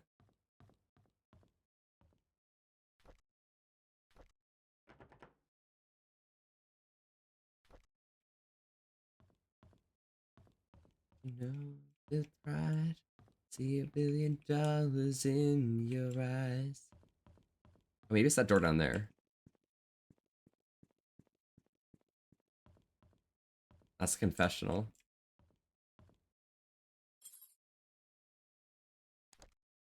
Six-digit code for that.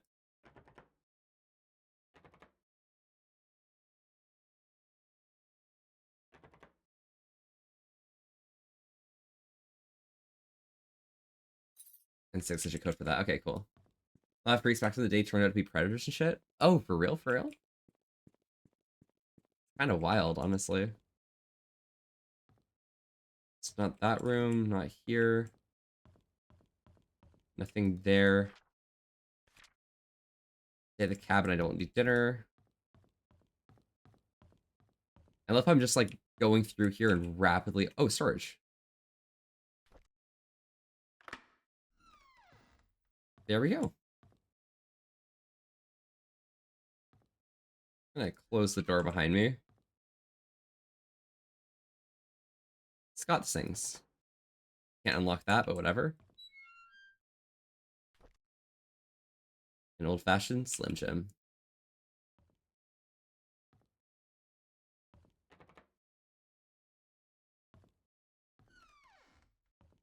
There we go. In fact, Ted Bundy was a member of the church. Oh, really? Interesting. That's something I didn't know that. Hmm. Hmm.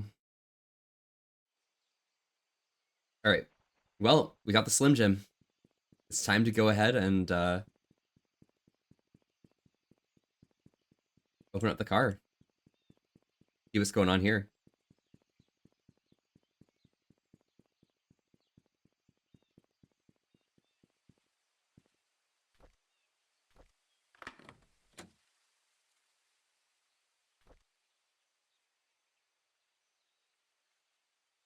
Steve Moss. That was the investigator before me. 1997. The investigation progress is slow. I've tried to reach people, but many of them have left Payne's Creek, and those who still remain are starting to move out. I found some evidence showing that things aren't quite what they seem. The media didn't have it right. I need to interview some people who worked at the mansion. I've been too wary and haven't reached out yet. Matthew seems to be Scott's legal parent. Still won't talk to him yet. I'll have to visit St. Patrick's Orphanage tomorrow.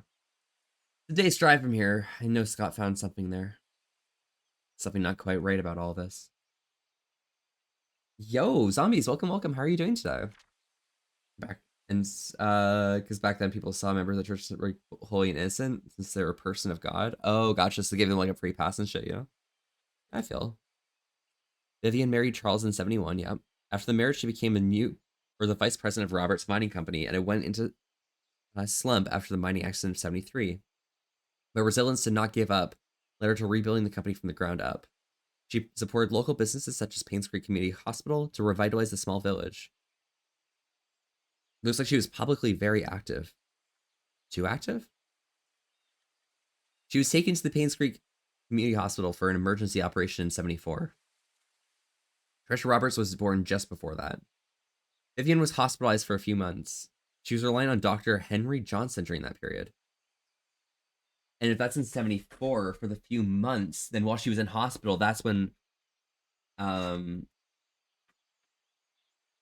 what's his face?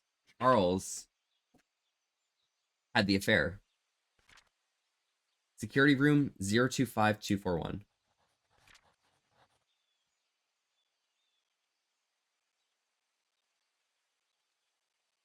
Cool. Hisoku, hello. Howdy, howdy, how are you? Welcome. Good, how about you? I'm doing really well, zombies. Thank you very much for asking. To Private Investigator Steve Moss, I came across your name through a close friend of mine, so on and so forth. Sincerely anonymous. Enclose a copy of a threat letter. Okay, I'm not gonna read all this because they're talking about payment and shit. Like, what the hell? This is just 1997. I know what you did. Meet me by the well at midnight. You know which one. Come alone. The E.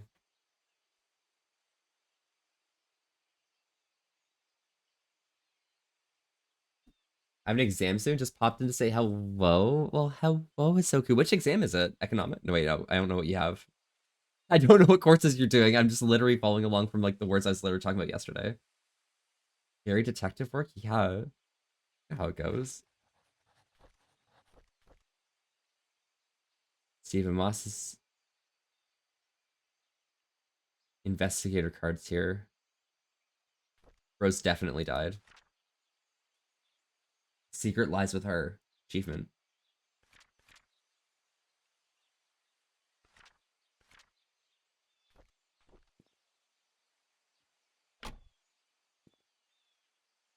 All right, well, let's go to the security room.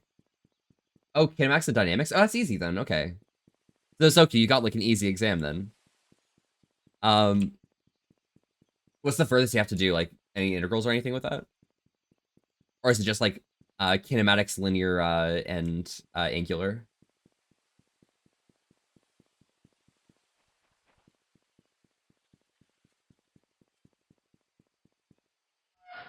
No NPCs whatsoever, Aiko.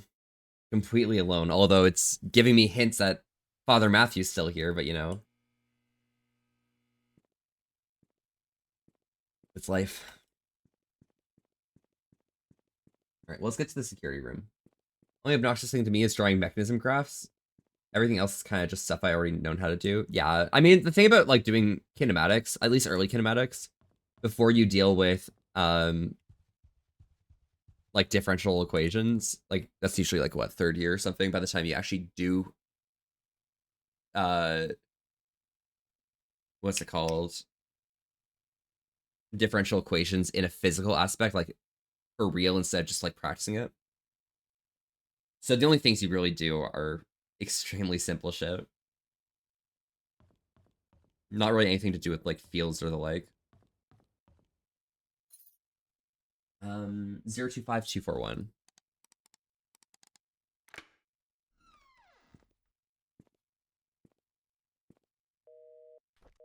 Security desk logbook. 1984, someone ran through the garden last night. Man about 5'5", wearing a hood sweater, climbed the wall, proceeded to run through the backyard and jumped over the back wall. New stack of VHS tapes arrived. Magdalene Roberts was in the logbooks, requesting a search for a missing security tape in 1975, June 28th.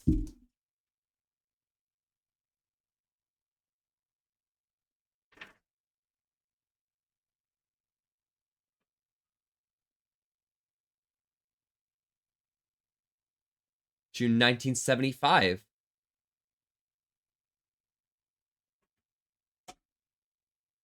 Sophia died on June 28th.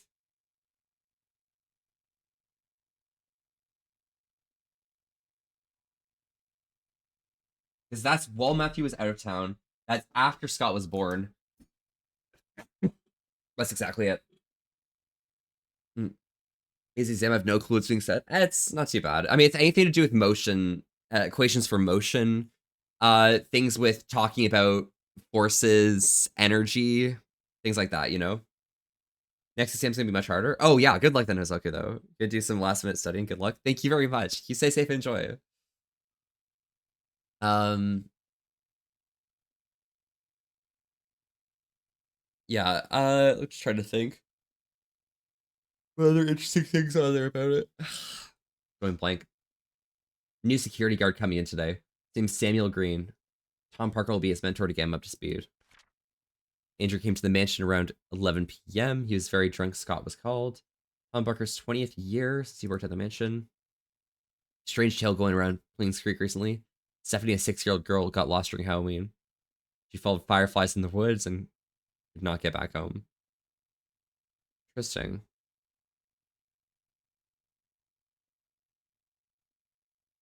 A young lady found Stephanie. She didn't know the lady's name, but remembered her being pretty and having long black hair. Vivian.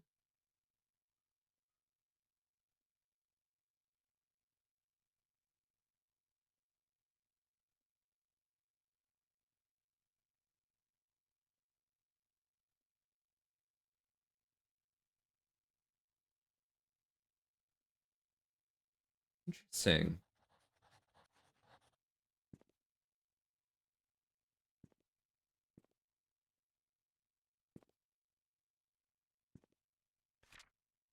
Bernard Hopkins, male, photo, yeah, so on and so forth. Regular employee, butler, staff and house management. 8 hours per day, 5 days a week. Okay, that's pretty good. There's Derek, 8 hours, 5 days a week. Yep. Driving car maintenance chauffeur. Oh, and it tells you the addresses of each of them. So Bernard lives off-site at 31 Silver Lake Boulevard. I remember that. Derek lives here. Wanda lives here as a housemaid. Oh, because that's Derek's mom, and she's in the hospital. Oh, God. Andrew Reed. 7 Black Pine Road. We've already been there. That's the one that's burnt down. Dorothy Patterson. Regular employee, child day, and housework. Longest hired employee. And she works at, or she lives at 40 Black Pine Road. So same, wait, no, that's a different road. She lives on the same road as Andrew. Okay. And Mary Martinez, regular employee, hired pretty recently. It's looking kind of creepy. I guess, you know, to be fair, he is also a drunk. So, like, I think they're trying to go for the, oh, bro's always intoxicated angle. You know what I mean?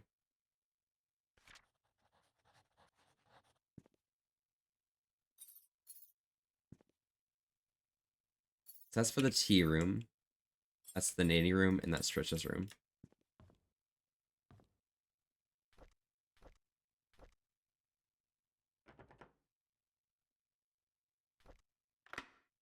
Cool. This is the nanny room. They got Holy Bible. Diary. 1994. I can't believe that Andrew tried to kill himself again. Thank God for Scott. Can't imagine what would have happened if Scott wasn't there to save him. Andrew's never like this when Laura and Daniel were here. Even as his wife, I doubt Laura had any idea Andrew turned out this way. I can't blame her for leaving him and taking their son. Oh, God. I wonder if they've contacted each other since then. I visited Andrew at the hospital today. He seemed different. He looked calm, as if he'd somehow managed to find peace with himself.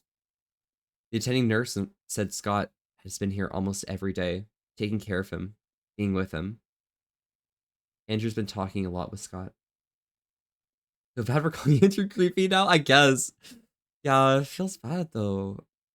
Andrew told me he's getting ready to see Laura and Daniel again. I'm glad to hear that. I should call Laura and tell her the good news. Scott came to fix my leaking sink today. He did a wonderful job. I offered him tea, and we talked quite a lot. Mostly about Charles and Vivian. I showed him my old photo album. To my surprise, Scott became very quiet. He asked me if I could borrow one of the photographs. I don't see why not. He thanked me and left in a hurry. Oh, I should also call Laura and tell her about Andrew's situation. Oh. So this is when Scott realized. Okay, I see. An amazing, adorable femboy voice? It's a femboy voice? I guess that's fair, but like I don't hear my voice, you know? It's hard to like listen to, you know? It's not something that I'm able to hear exactly how I'm speaking, you know? I like my voice, but I don't really hear my voice, you know? It's ironic that Andrew died shortly after being saved. I met Laura and Daniel at Andrew's funeral today. Daniel reminded me of Andrew. I can't believe he's already 15 years old. Last I saw him, he was only 7. Laura and Andrew had been sending the money for the past few years. She'd been considering returning to Paynes Creek so they could be together again. If only I'd called Laura before the fire accident. I feel so sorry for them. Andrew quit drinking. Yep. Andrew quit drinking. But he was framed with, oh my God. It's soothing to listen to. Oh God. Oh, it's Dorothy and Trisha. So this is Dorothy's room. My little cousin's 37. Feels like he was born yesterday. I mean, to be fair, what is that? 7 years ago? That's 2018. Like that's literally yesterday. Like think about it. That was what was that?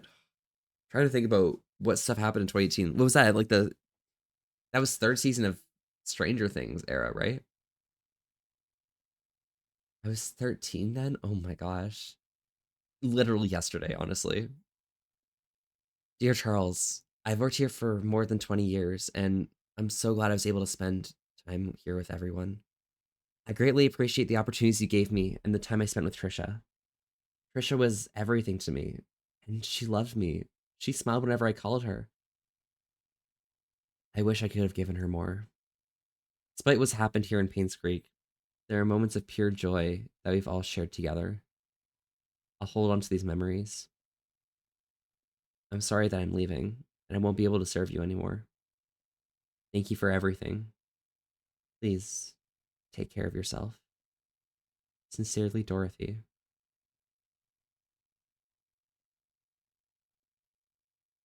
Okay. I think I know whose chalk outline was outside the hospital. I think that was Trisha. Because if um Bernard went to go kill Scott, he would have used an axe. So he probably wouldn't have like pushed someone off the roof, right? Or even fallen off the roof. Serve you anymore? I'm resigning as service fox? What do you mean, Foxworth?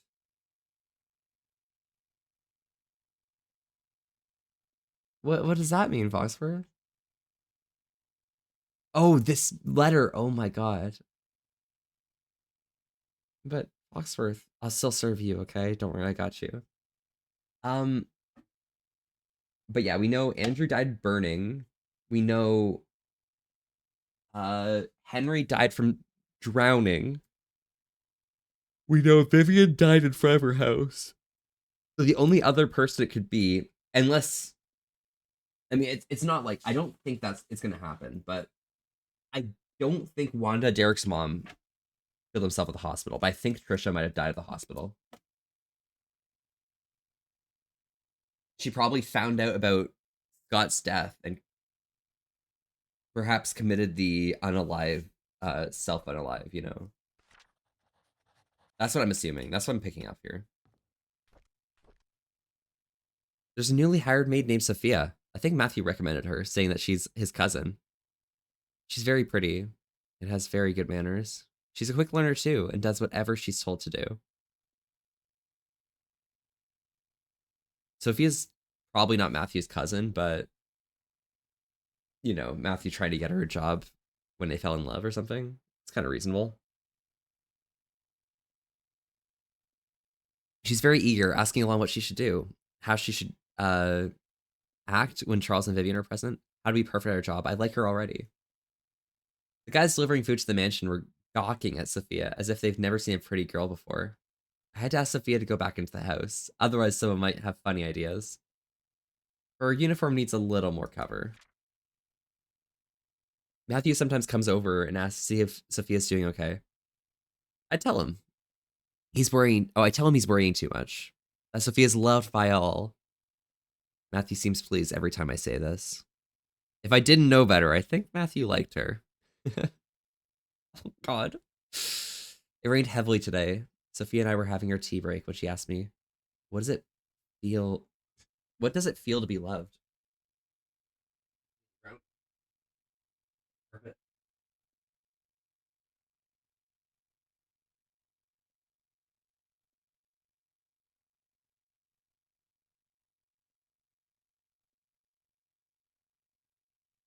Sorry, when there's something in my carpet, I gotta pull it out.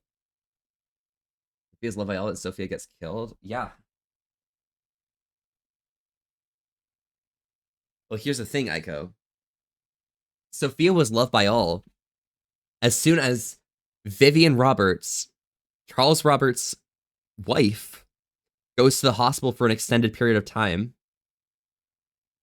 Sophia is loved by Charles, and they have an affair and have a kid named Scott.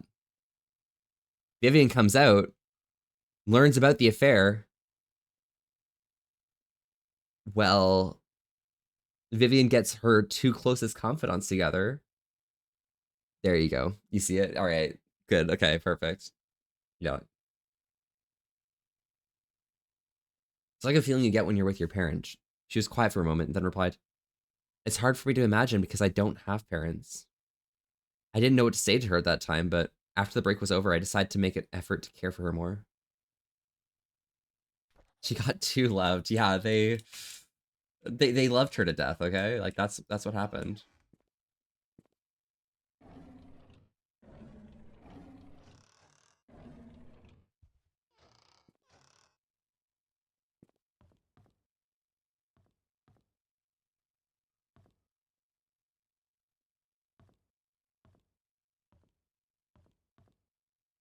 All right. So the other keys I have are Trisha's and the tea room, right? Yeah. So let's go find which one rooms those are. This is probably the master bedroom, so I wouldn't assume it to be any of these keys. Oh, never mind. Key room.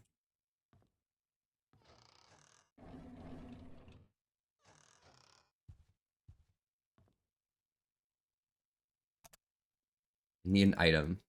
I guess I need to set this to be tea time. Oh, 1 second. All right, cool. Key with an exquisite design. What if there's an Easter egg where if you looked at a certain window at a certain time, you see like Father Matthew walking away? Potentially. I mean, I've seen a ghost that disappeared after I looked away. So there are things like that. So maybe there is a point when you can see Father Matthew. Vivian Roberts' diary. 1972, Charles running for election. I watched, yeah, that's boring. It's our anniversary today. Charles invited me to our favorite restaurant. It's a complete surprise, and I was so happy. I thought he might have forgotten. After dinner, we spent the rest of our evening walking along the beach. We talked as if we were teenagers in love. I cannot remember the last time I felt this carefree. Magdalene's coming. What should I do? She's always asking when we'll be having kids. I don't think I'm ready yet. Not when I'm still recovering from the miscarriage. Edward's calling today and tried to push me in favor of a business agreement that we discussed months ago. I rejected his request since it'll breach the trust agreement between our companies. I didn't expect him to threaten me by backing out from supporting Charles. If that'll happen, so be it. I'd rather lose the support than to make deals with people with no integrity. Yeah, sure, absolutely, Echo. That sounds perfect. Your words in, yeah, that's boring. Yeah, bro, like, okay. I'll read, okay. Charles is running for an election. I talked to Wilson and Edwards, and they both have agreed to support us. I don't think they're doing this to solely gain business benefits. Rather, they believe in Charles. Their support will help boost morale for our party. Gonna head to work. Thanks for streaming. Of course. All right. Stay safe and good luck with work. All right. Have a good time. All right. So I'm piecing more stuff together. Okay. I think there's more reasons for Charles's affair because Charles seems to love Vivian.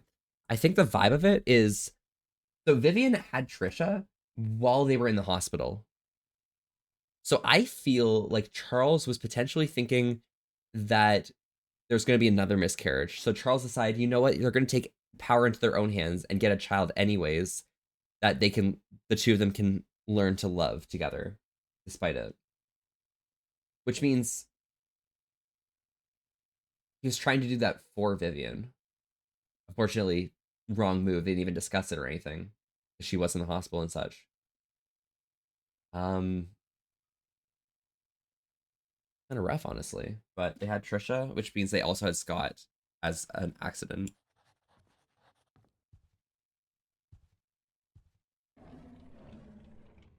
A bunch of hate mail stored in here. So Vivian had a lot of hate mail as well. Investigation of Paynes Creek Community Hospital donation funds. Dear Mrs. Vivian Roberts, our latest investigation shows Dr. Henry Johnson has been embezzling funds from the Roberts Relief Foundation. He's sending a proportionate amount to an offshore private account under the name of Jefferson Investments LLC. Every 5th of the month, the exact amount of $9,990 is being transferred. I get it because the amount of to be detected is $10,000, supposedly for the payment of medical supplies and equipment.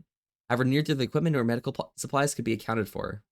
This has been going on for the past 16 months. As of now, the total amount embezzled nears 160,000. Sincerely, Roland Brown. They got audited. Get fucked.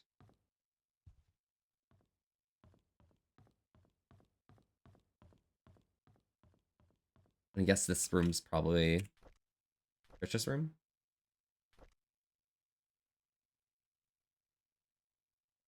See.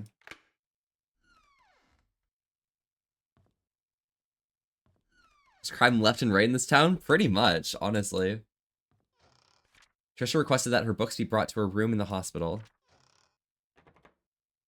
She went to the hospital.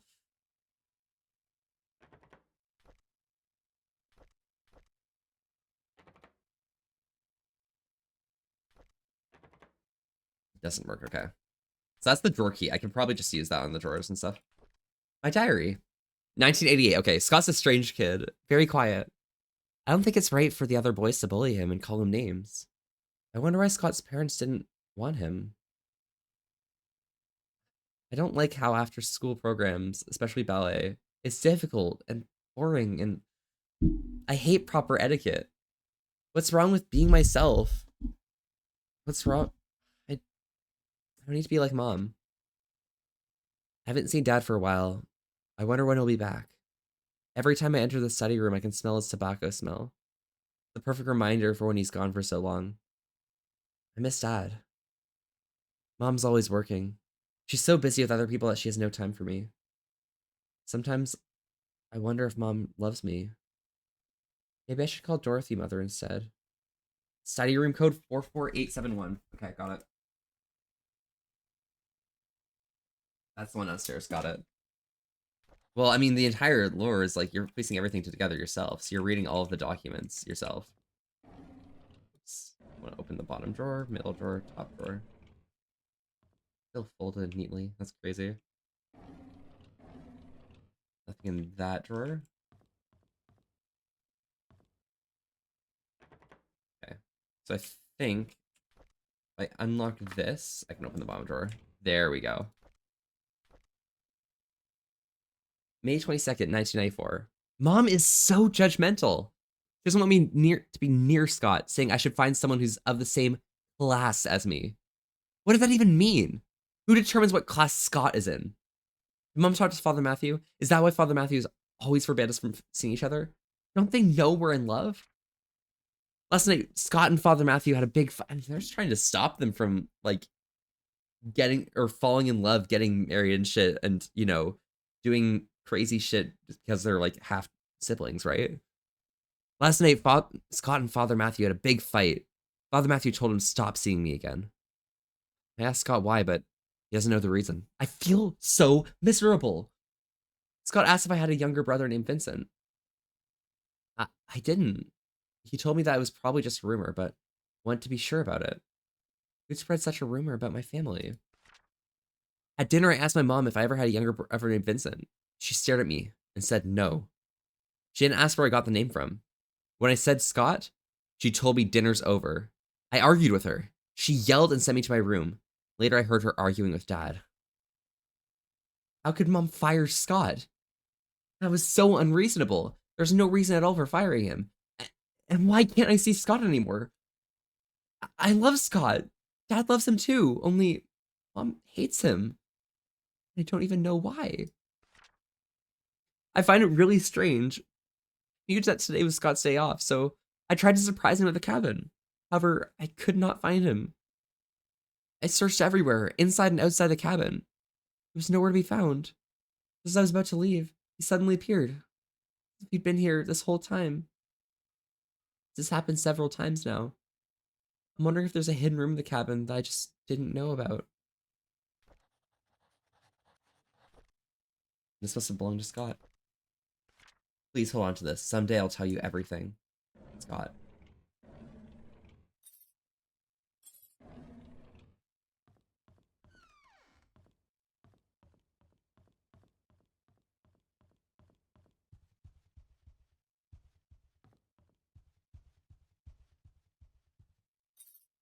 This is 5 digits. That's 44871.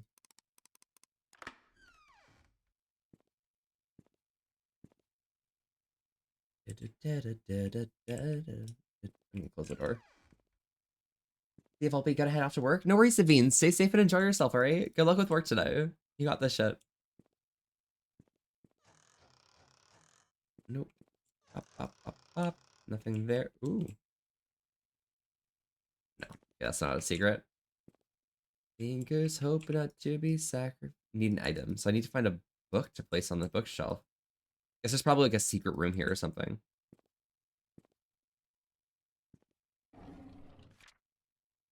Queens Creek Hospital, Vivian Roberts Medical Report. Vivian's situation is currently stabilizing. She accepted the fact that she can't conceive anymore. However, she needs time to fully recover, and a 6-month rehabilitation is necessary. Your presence at the hospital has been noted to upset her. This only helps prolong her recovery. I'm suggesting you try and refrain from visiting your wife until she's in a better state to receive you.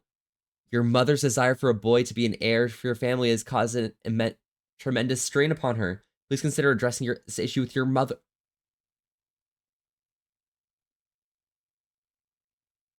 Oh, shit. So that was right. I was right.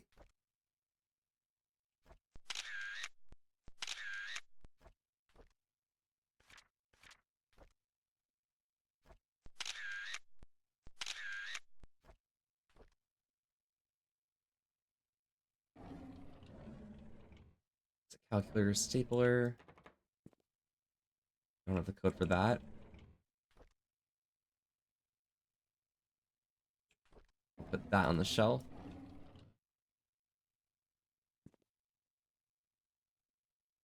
I need an item. Take this, use.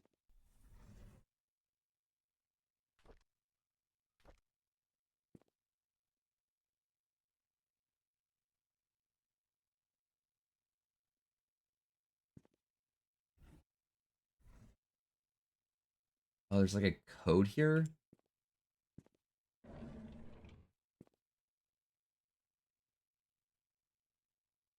Do I not get the code here?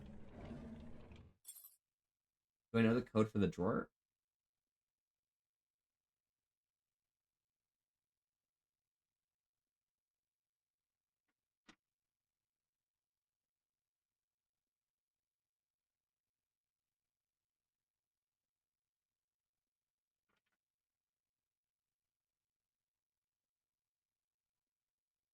You do not know the drawer key or the drawer code.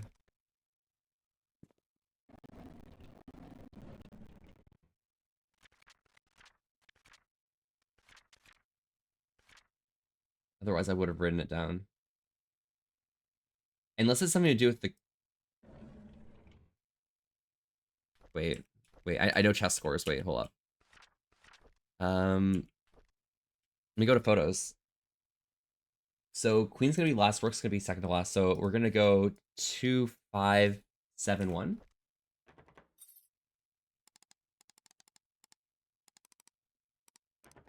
No. All right, cool.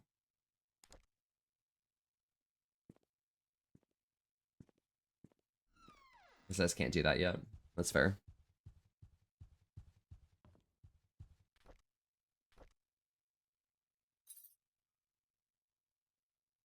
This is Dorothy's house key. And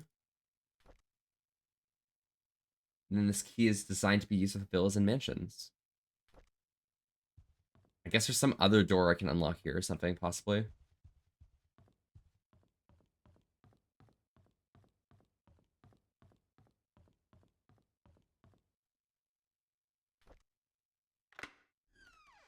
Nice. Guess this is the bedroom.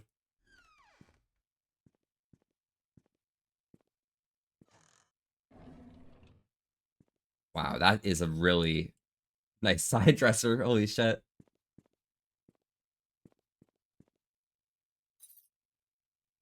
Room 201. Oh, that's 201 at the hospital.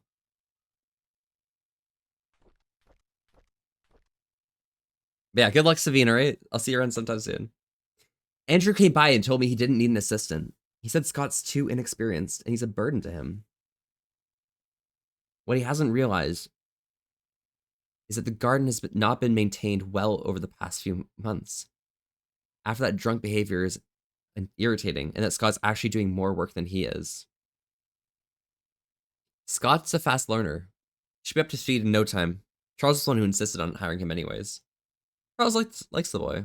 They've been hunting together quite a number of times, and Charles always seems happy with his company. I just don't understand his love for hunting.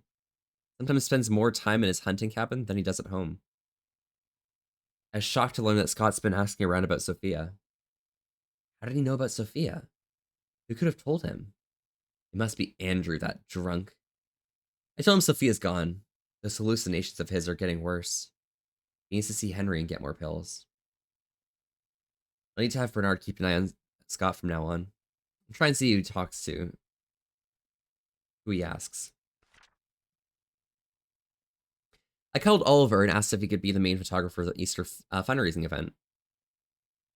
When he asked what the funds will be used for, I told him it'll be used to raise awareness of Paynes Creek, to promote our town's tourism. After listening, he agreed to help. When asked how much he would charge, he simply said it would be free. I was surprised. I appreciate his contribution for this town. The deal with Howard Medical came through, just as I anticipated. Instead of being happy, I feel empty. Am I getting more numb from work, or is that just that I don't care anymore? Our dinner tonight was quiet. Charles didn't eat much. He didn't ask me about my day, but I didn't want to talk about it anyways. As a matter of fact, I didn't want to talk to him much these days. Trisha was silent as well. She's distancing herself from me. I can feel it. She used to confide in me about everything. Now we hardly talk. Is stopping her from seeing Scott wrong? I don't want Trisha to be near Scott anymore. Of all the men in this world, why would Trisha pick him? This is unacceptable.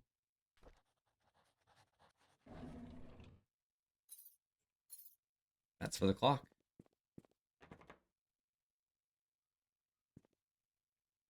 Decision. Down way down the wrong way with the one. What happens if I just let go? Something I'm missing, something. Like home, whoa, whoa. Wrong way down the wrong way. What happens if I just let go?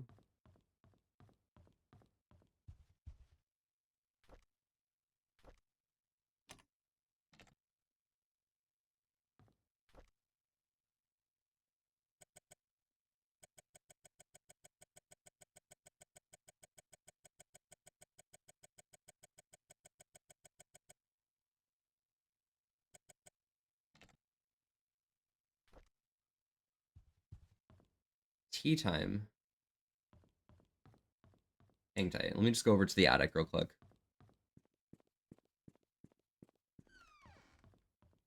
Down the wrong way, dipping on train. What happens if I just let go? So almost 2:30.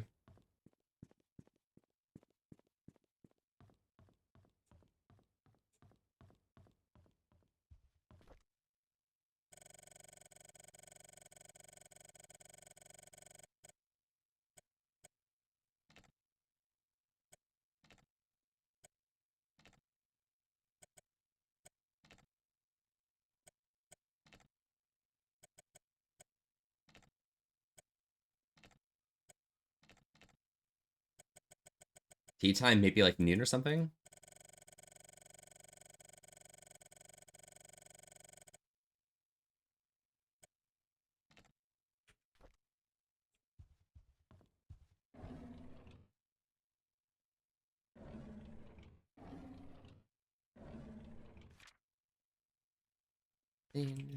Nothing feels like home. Whoa, whoa.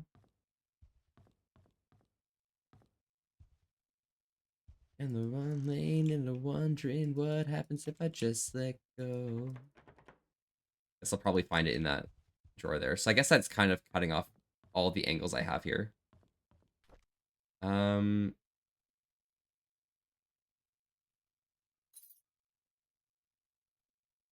Wait, house key. So it's probably Dorothy's house. She lives on the same street as the burned down house as well, so I could probably find that easily. Anything else here?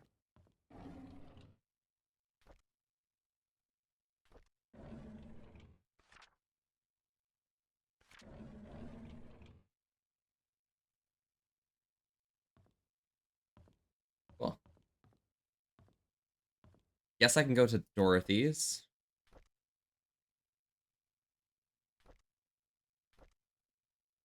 All right. Slim Jim. Desk key. This is the inn at 201. I can go to Dorothy's house. All right. I'm going to go to Dorothy's house. I think I'll get some good information about, like, a few things if I head it that way. Because I feel like I know most of the stuff that I need to know. Kind of surprising that it's this early in the game, but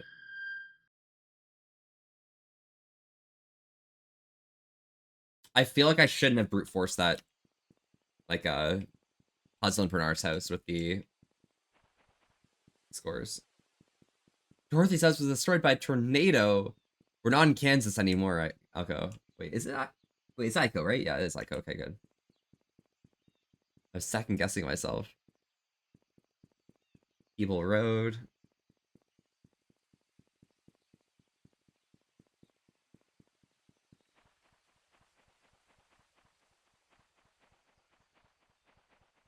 That's number 4. This one over here is number 7. I need to find number 40.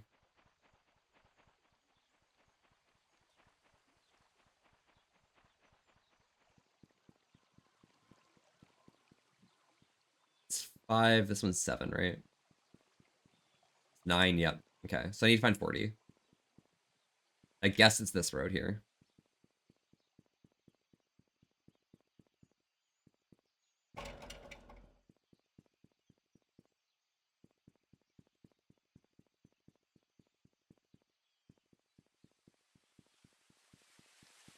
Maybe we should actually check the road signs.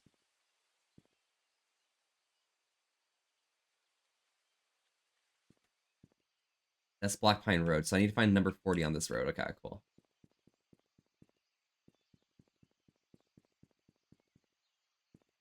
30, 32,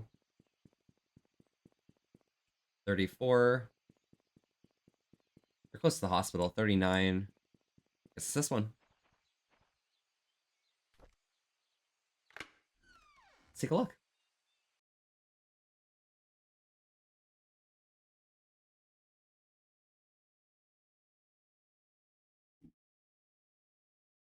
Auto saving. Murphy's got a quite quaint little house. Oh, there's the picture that Trisha made of her. Wow. The nanny being more of a mother figure than Vivian is kind of real in it. I'm gonna assume that, like, I don't think Dorothy would have, like, hidden compartments in their house, right? Probably not.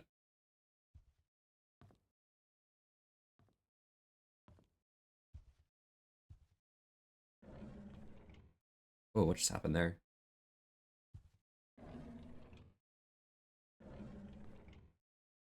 Scriptures by Reverend Keith.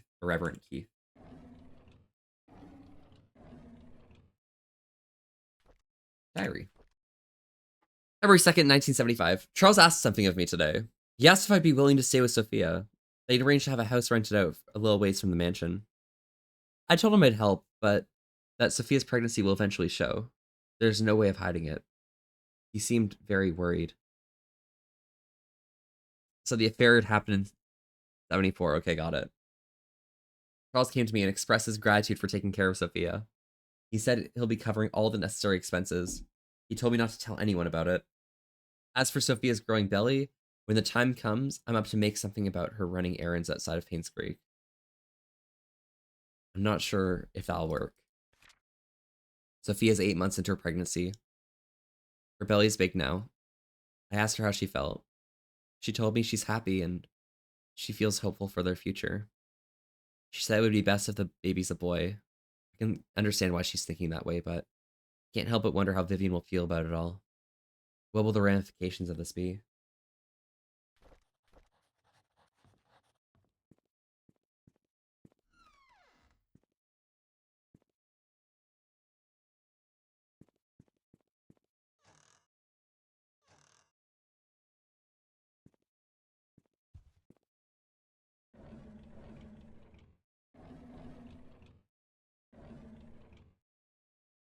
In that bottom drawer? Okay, cool. I do like how quaint this house is. And they have a bathtub. Okay, Dorothy's got it late. Like, got it made. Not laid. What the hell? It's locked.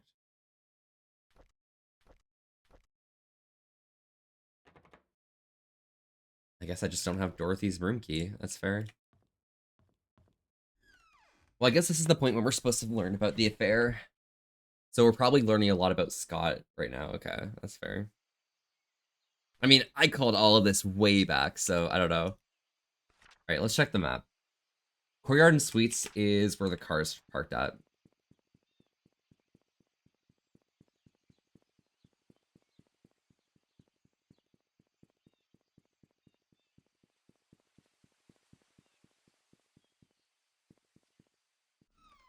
Here it is. So I guess the other detective was staying at the inn.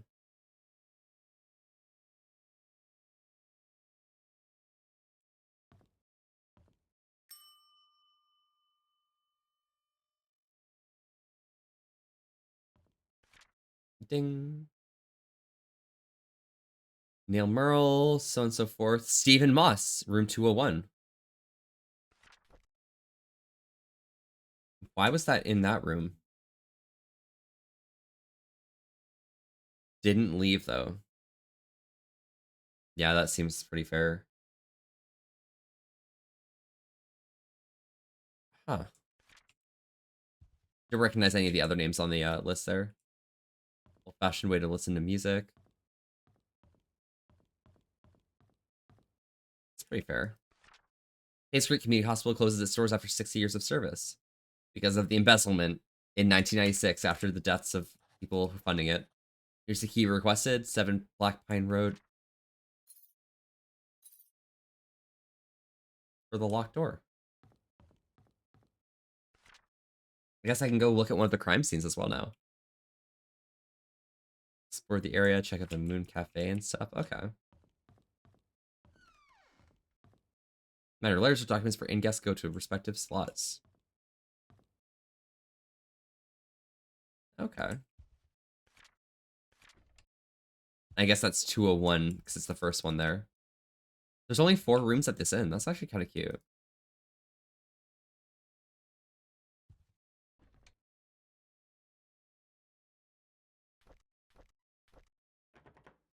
Doesn't work. I guess that key doesn't work here.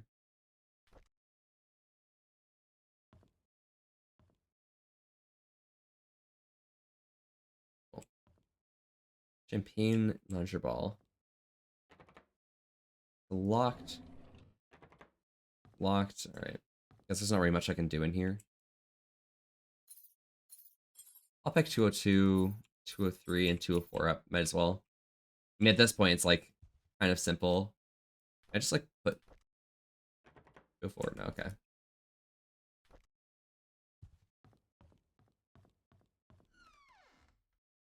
Oh, here's some usual customers. You might want to memorize this. Church is at 46 Silver Lake. The Faux Lab is 5 Walnut. Robert's Estate is 1 Maple Drive. Mr. Morris's is 19 Black Pine Road. And Mrs. Hull's is 10 Town Center. Okay. Yeah, it's a bathroom.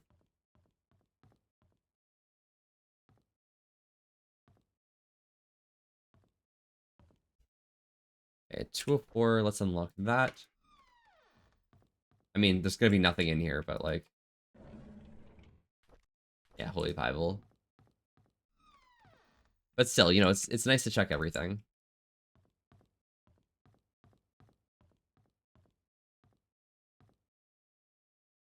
Two 201. I'll go in 201 last because I know that 201 is actually where the story is.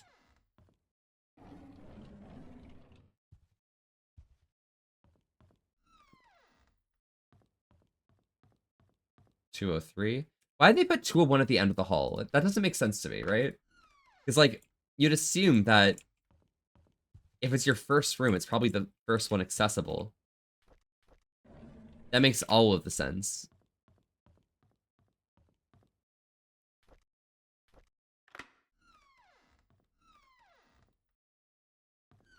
I was wondering that too. Yeah, it's kind of crazy. I guess it's more so like, oh, you're supposed to like look through all the rooms and then find the one that you're actually looking for, but realize you don't have the key for it. Oh, this bro smokes, dude. He's seeing ghosts as well. Where can I find the key? Oh, this is in Scott's cabin. I have that. Steve Moss. Bernard Hopkins, Silver Lake Boulevard, Prince Creek. NL was that.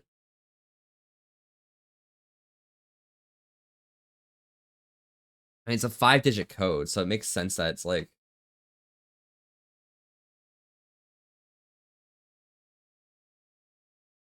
British or like American.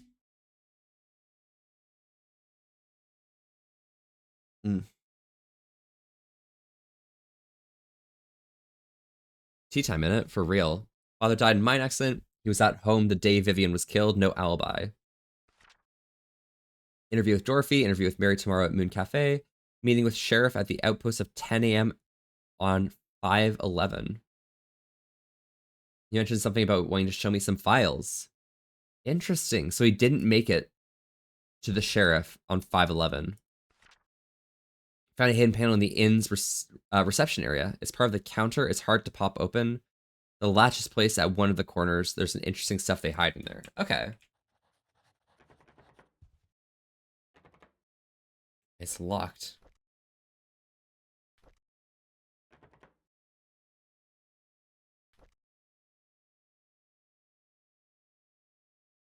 Oh, this is the 7 key. Yeah, we're fine. Alright, I guess I just can't open that yet. Late rent fee due.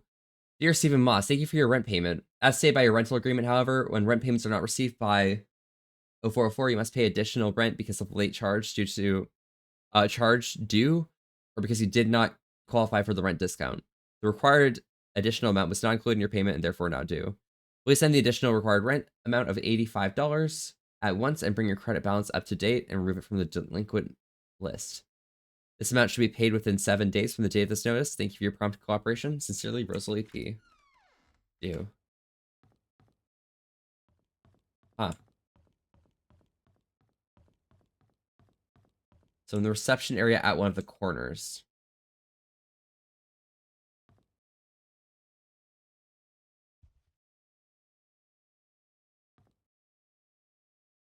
Was it? Was there something here?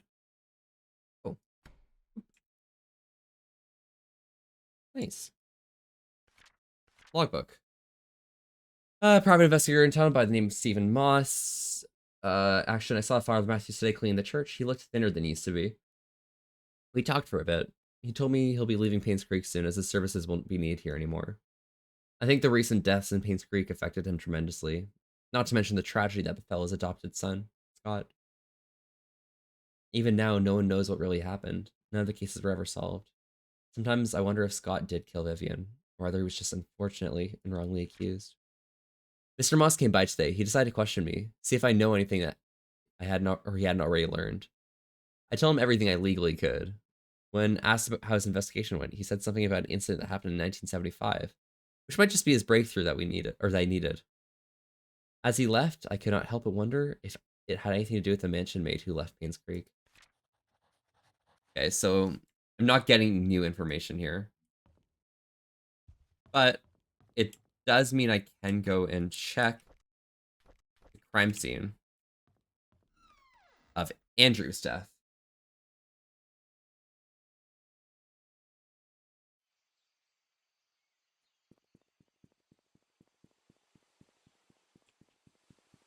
I mean, the fact that... Did Moss have a key?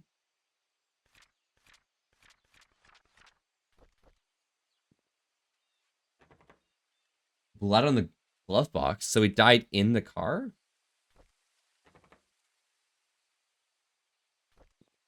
It's a little wild. But it does make sense that Father Matthew had the Slim Jim, so he already got into the car. That makes a lot of sense. It's probably Father Matthew went there after killing. Tea time? Yeah, tea time.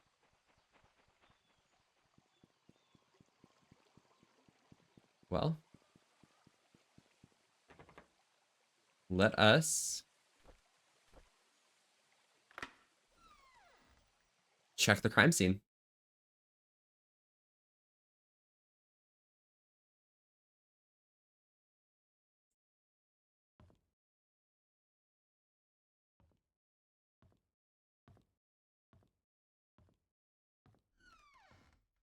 Oh, yeah.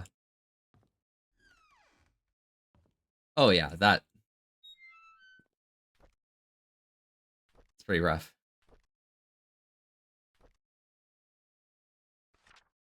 Dear Daniel, have you been, my son? It's been a while since I last spoke to you. I'm getting much better now. Dr. Johnson has assured me that I'm recovering well. I'm now working full-time at the mansion. The hallucinations are gone. Just 2 more checkups to do, and I'll be done with rehab. How's Mom doing? Is she still working at that restaurant? I hope she spends enough time with you. I don't blame her for leaving, and I wish I could be there for you. I'm sorry things turned out this way. Please forgive me. I've been saving my money and plan to... Yeah, he's been through rehab. He wasn't drinking. There's no reason why there should have been alcohol soaking the floor. Morning, evening, Canadian Detective Fulvey. How go the Tates? Any new leads? We believe that Father Roberts killed, not Father, sorry, Father Matthew killed everyone involved in the, situation.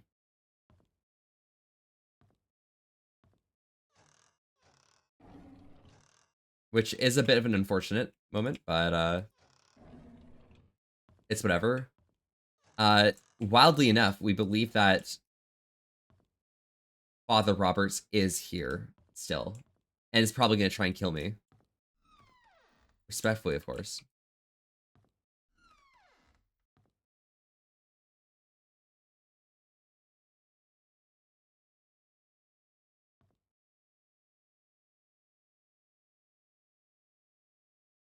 Yeah, Father Matthew, that's the word. Roberts Matthew, same words.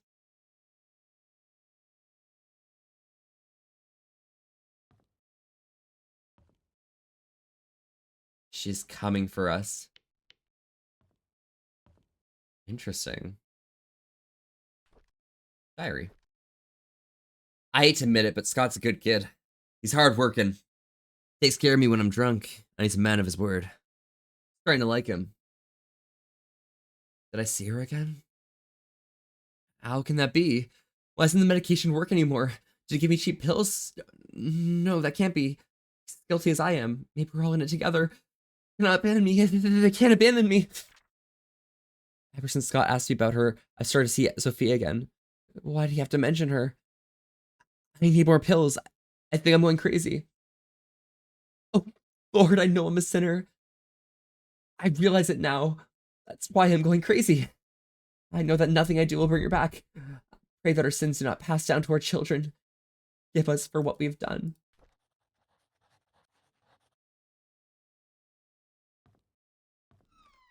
So the fact that there's ghostly apparitions here right now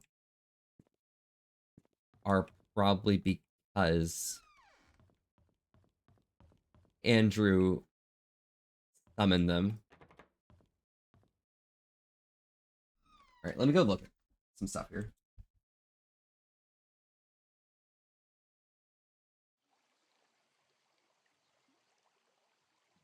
So Slim Jim we've dealt with, so I don't need to get that. Um,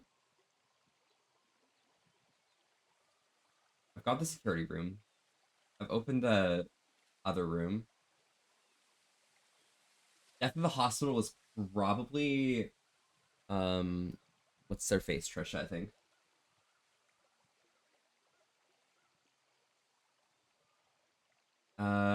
1203 at the church. We already got that one. Already dealt with that. Father Matthew desk we've been in.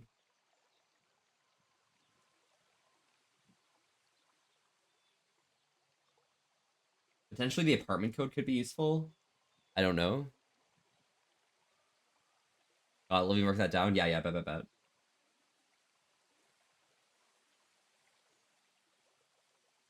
So Henry Johnson around in early June. Okay, we got that should be covered there. We've already been to the hidden hideout. I don't know if I've gotten everything there. I kind of was in and out, so I might have to go back and check that. Creed's cute. Creed is adorable. My God. Oh yeah, Creed is cute. That is true. Wow. What other things have I written here? Most important piece of information. That's very true. Or saying like Foxworth right here. That's also pretty important.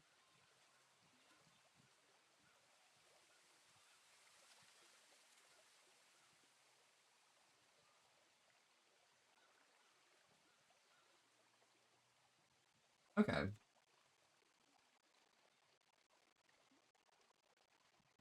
I think that's most of everything.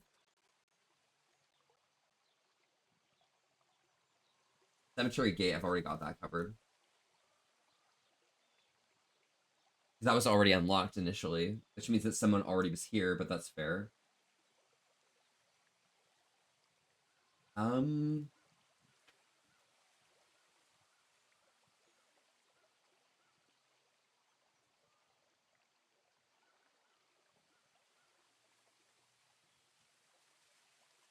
I'm just sitting here trying to figure out like what I can do to find because I need to find like the key for Scott's what's it called? Place or whatever, right?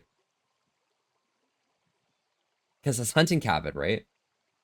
Like the Roberts hunting cabin. I need to find Scott's thing in the hunting cabin.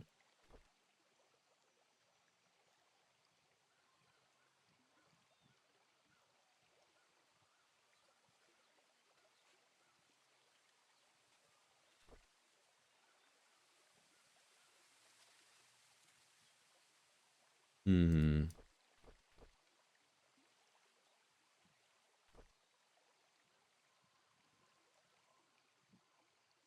Yeah, I don't know how to get the hunting cabin. Oh,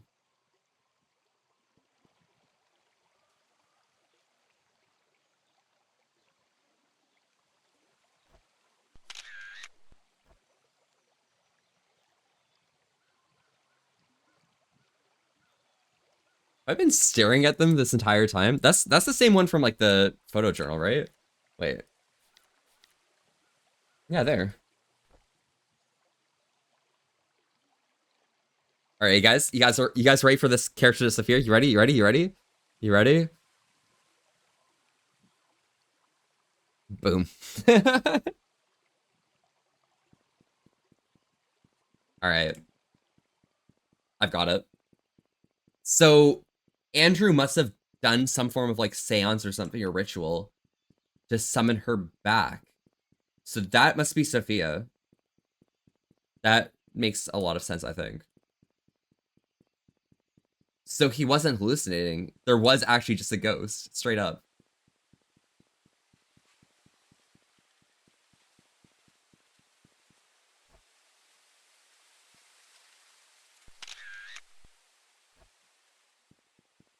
I need a picture for the front cover. Might as well get that. Wonder L, wonder L, wonder L, wonder E. E, da da da.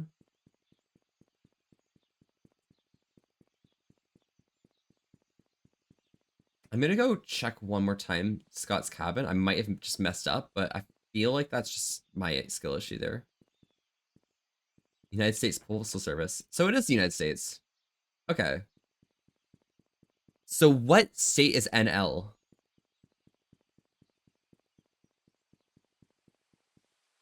NL, NL, NL.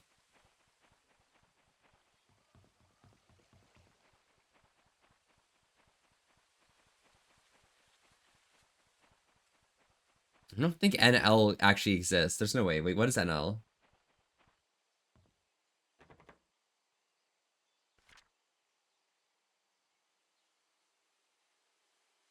So it could be that his key is at the hospital. There is no NL. What about NI?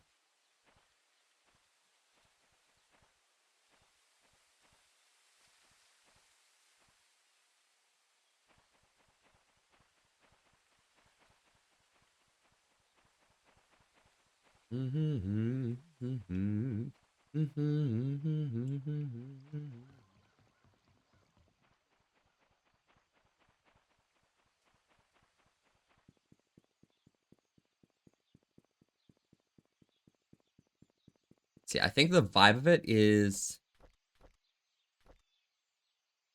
I've got the front page photograph, but that's good. Okay. I need to get into the cabin though, which means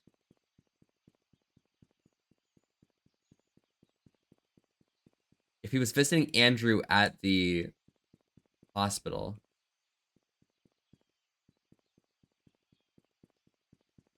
it's likely where the key is, wouldn't it be?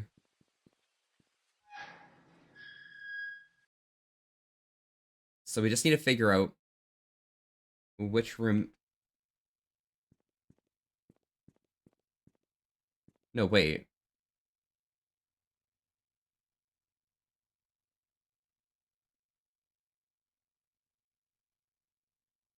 That was in 94. That couldn't have been it.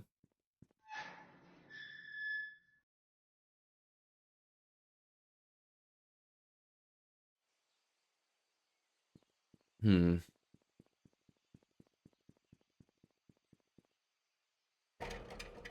Yeah, I think importantly right now, I need to find a key.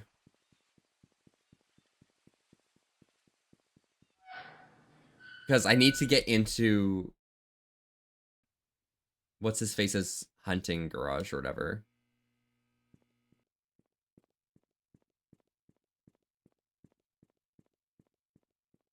It came with this game, so it's a made up place entirely. I mean, it makes sense that it's made up place, Payne's Creek itself, but you know, sometimes they put like a city or at least like a state or something to get people to understand like the location it is, but yeah, I get it.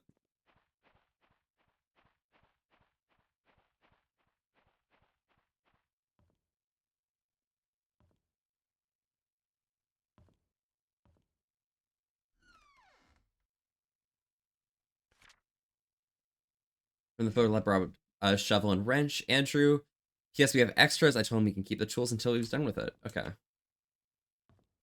I breathe the air into my lungs. I just want to be a skeleton.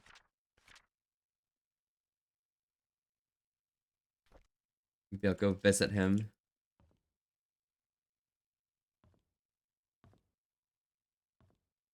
So where did Scott leave their key? Wait. Maybe Oliver from a photo lab has it? I don't know. Seems a bit far-fetched, but could be.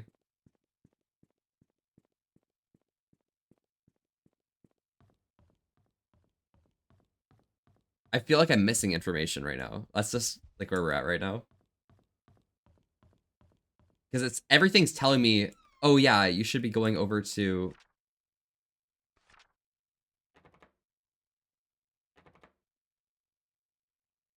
make me whole.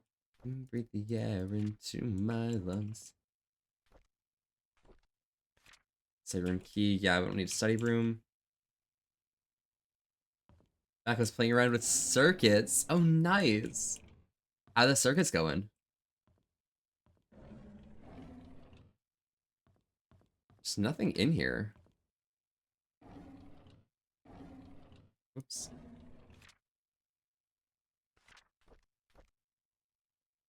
Mom was so judgmental. They had a big fight. What's the rumor spread? Why would Mom fire Scott? Find it strange. I need Scott stay off. Search everywhere inside and outside the cabin. He was nobody found. Just as I was about to leave. He was there. So Trish has a key.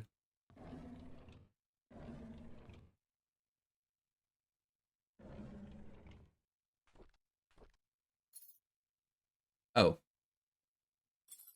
Alright, cool.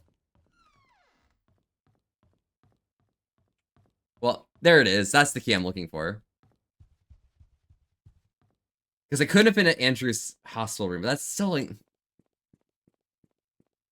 why do I have to be able to spot a key sitting in front of a diary? That's kind of fucked up. That's so fucked up. Like... Is there something wrong with me? There's definitely something wrong with me if I'm not able to find a key. The fan launching experiment. Fan launching? What kind of launching are we doing with the fan?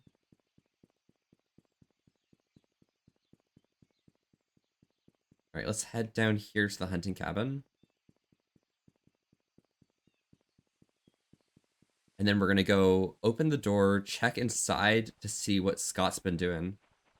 And I guess we have the key for the second part of Scott's shit as well, so that makes things 100 times easier.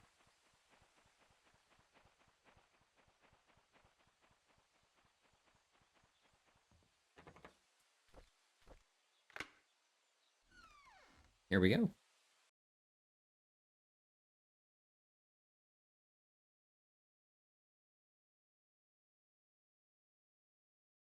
And there we go.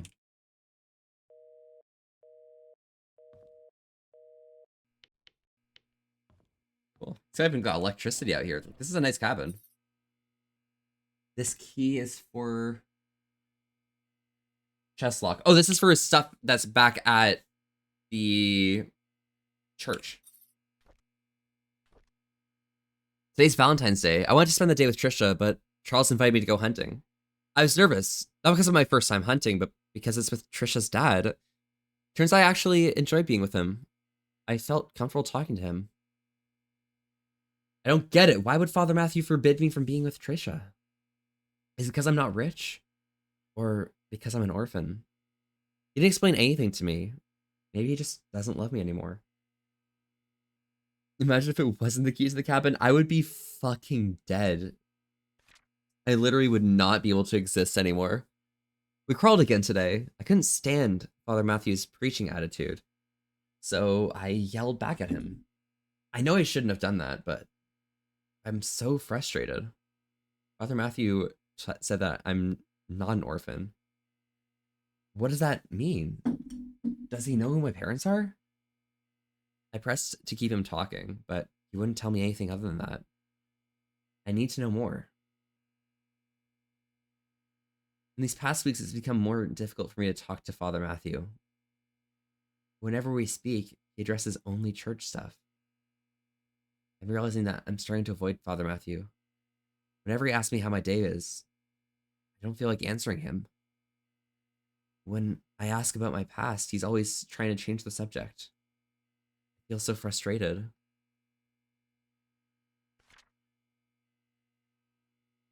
I moved out of the church. Father Matthew did not object, although he looked a bit sad. Mr. Roberts was kind enough to let me stay at his cabin if I'm willing to work for him as an assistant gardener. That way the mansion garden can still be well maintained, even when Andrew cannot make it. It's been a month since Charles gave me his cabin to stay. I still don't know where to start my investigation. Andrew's been drinking. Bernard asked me to bring him home today. Whenever he's drunk, he accuses himself, saying that he's a sinner. Sometimes he'd mutter names I've never heard of. Of all the names, I think I only recognize Magdalene. Just can't remember where I heard that name before. I just returned from the orphanage and found out that it was Father Calvin who brought me there. The record sheet states that I'm from Paynes Creek. How? If I was born in Paynes Creek, there must be records of me in the hospital. But I've checked. There's none. I broke into Father Matthew's bedroom today. I shouldn't have done that, but he might have something that could tell me about my birth parents. He didn't have anything relevant. On-off circuit with a motor. Place a fan on a little fan holding thing and the motor. Oh, on the motor and turn the circuit on. Oh, gotcha. Interesting. I would have gotten away with too if it weren't for you meddling furries. Oh my god, Foxworth was a killer the whole time. That's crazy. After Lil, but flip the switch off and the fan launches. Oh, interesting. Because it's not being held on by anything really. It's just that it's on the motor, but it's going to be spinning, so it gets like forward momentum because of intermediate axis theorem.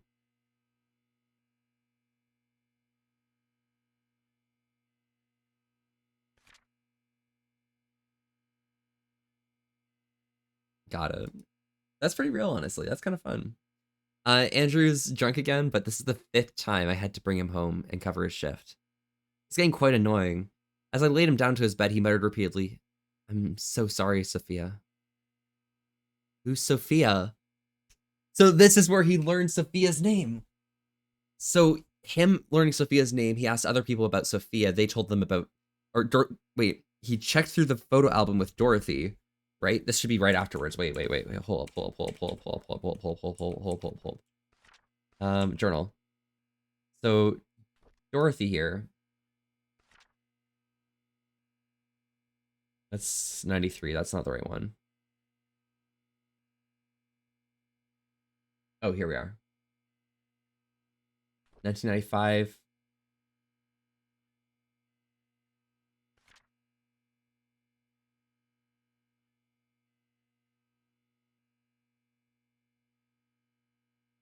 Photo album, 1995. He saw Sophia. Okay, I'm getting it. I'm following. It's a church key as well. So I guess it wants me to go to the church after this. And Scott got into carpentry as well. After Father Matthews.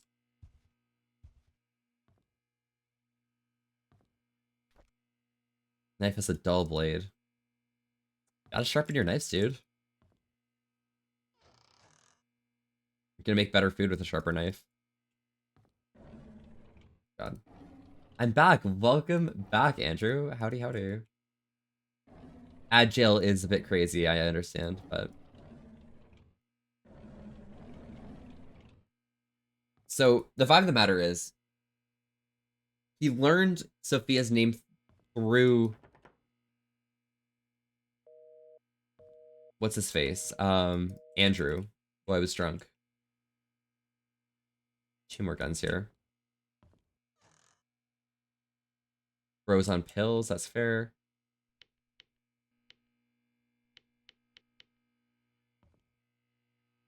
It's actually a really nice hunting cabin.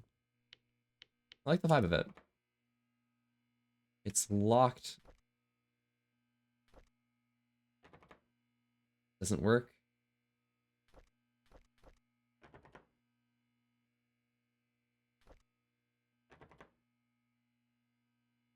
Doesn't work.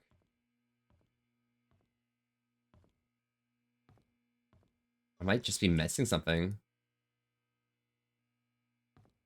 Well, I guess I'm gonna have to head back to the church anyways in a second, so that'll be fine. It's not too big a deal. I would have liked to be able to like go in there.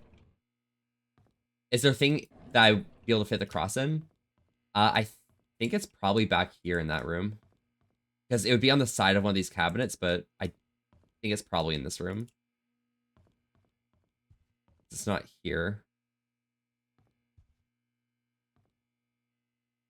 Hmm.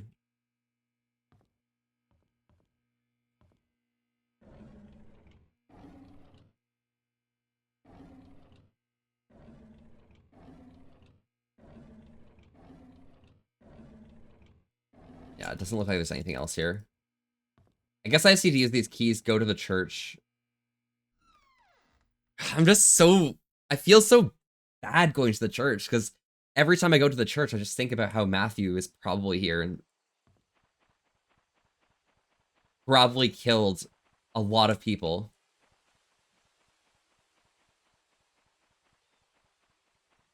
You know what I mean?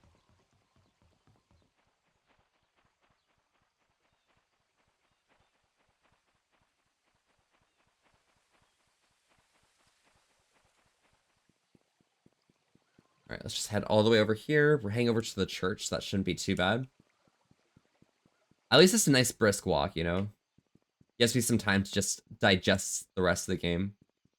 I like how everything is so spacious and, you know, even though you can't access every building, it's pretty reasonable to just, like, travel around. And, like, think about the solutions to yourself. And look how pretty it is. God damn, for real. I like how there's the,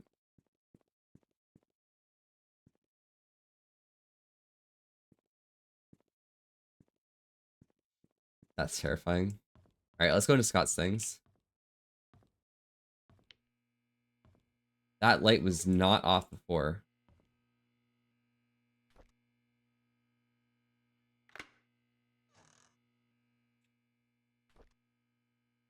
Key to a basement. Blanket with moons and stars saying, "My baby boy." Next to the corner. We're gonna go through the orphanage stuff in a second. Cool. Dear Scott, I'm Sister Rachel. Although I wasn't here when you last came, I hope you remember me. I was your nursing mother after you arrived here all those years ago. I understand that you came here earlier to find out how you came to be at St. Patrick's Orphanage.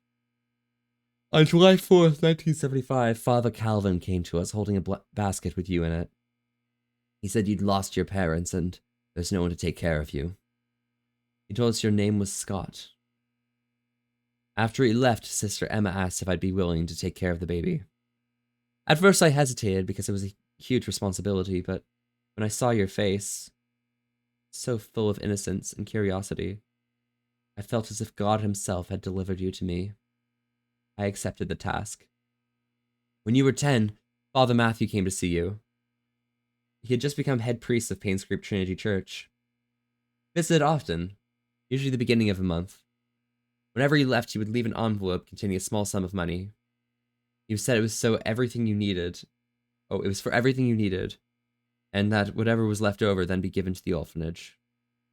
I'd be lying if I said I wasn't sad when you left the orphanage, but when Father Matthew adopted you, I believe that your life would be better in Payne's Creek than here, and I dearly hope it's so. Everything enclosed within the package used to be yours. I think you should have these. May God bless you, Sister Rachel Davis.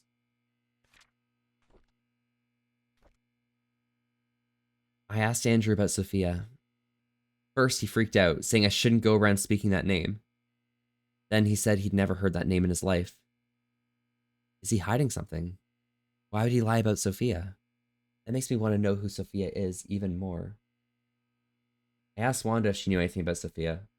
She said Sophia used to work as a maid at the mansion for a few years until she was let go.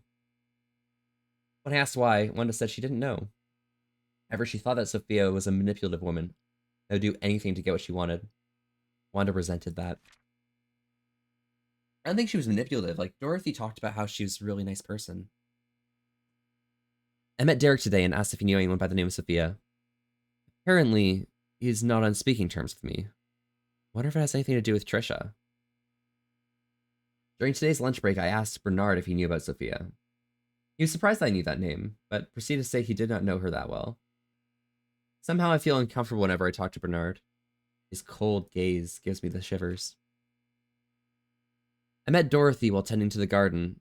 I asked her about Sophia. She looked confused. She was curious as to where I heard that name. I told her it came from Andrew. She kindly explained that Sophia was a close friend of hers when Sophia first came to work for the Roberts family. Unfortunately, she had an affair with Charles when Vivian was hospitalized. Shortly after, she left Paynes Creek. No one's heard of her ever since. Dorothy thinks that Sophia's probably started a new life in a different place. I wonder if the affair was the reason everyone's quiet about it.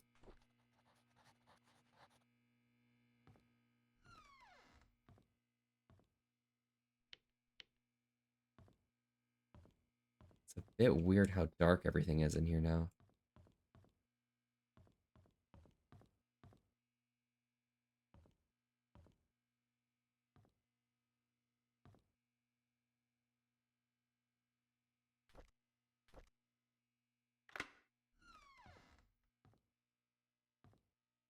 Just close the door. There we go.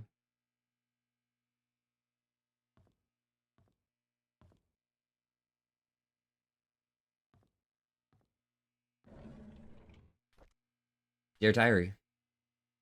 Oh, I guess this is Father Matthew's room. A few months have passed since I've arrived here. This missionary trip is harder than I expected. There's no clean water, the food lacks nutrients, and there isn't enough medicine. We request help from the World Health Organization, but haven't received a reply yet. I feel so frustrated. What can I do? March 3rd, 1975. When Father Calvin first sent me here, he asked me if I'd be willing to stay for 6 months.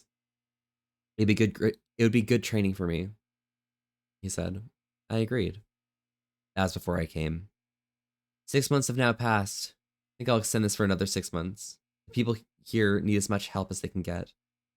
I'm not a doctor, but I can help them through my support and prayers.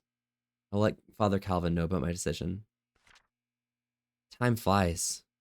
I can't believe I'll be going back home tomorrow. I will miss the people here. But at the same time, I can't wait to get home and meet everyone again. Father Calvin summoned me in this morning and told me Sophia had left Paynes Creek. How can that be? The last time we wrote, she told me she had so many things to share with me when I got back. Was she forced? Is she hiding something? I just cannot believe Sophia left without telling me anything. Something must have happened to her that she could not tell me. It's been almost 6 months since Sophia left Paynes Creek. I've asked everyone around. No one seemed to know where she went. Father Calvin told me to let it go. He's right. I should not dwell on matters of the heart. There are more important things in life that I need to focus on. If Sophia and I are meant to meet again, God will let me know. It's time to move on with my life. Oh, God. I'll read that diary in a second. I just want to check the other room. There we go. O'Malley and Associates, attorneys at law. Dear Mr. Brooks, we've valued your case and accept your request to represent your son, Scott Brooks, in court. We are in the process of drafting an appeal for his release. Considering the sensitivity of the situation, we urge you not make any public statements until consulting with us. Additionally, we'd like any copies of any government documents related in any way to your son. Medical records, transaction receipts, travel documents, previous criminal charges, if any, etc. The more we have, the better we can help with your son's case. We'll be in contact within the next few days. State Bank, donation from Robert's family.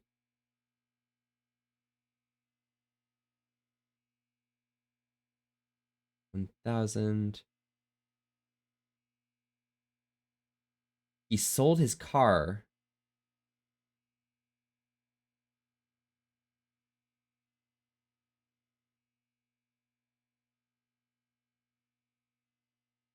He sold his car to be able to afford Scott's legal representation.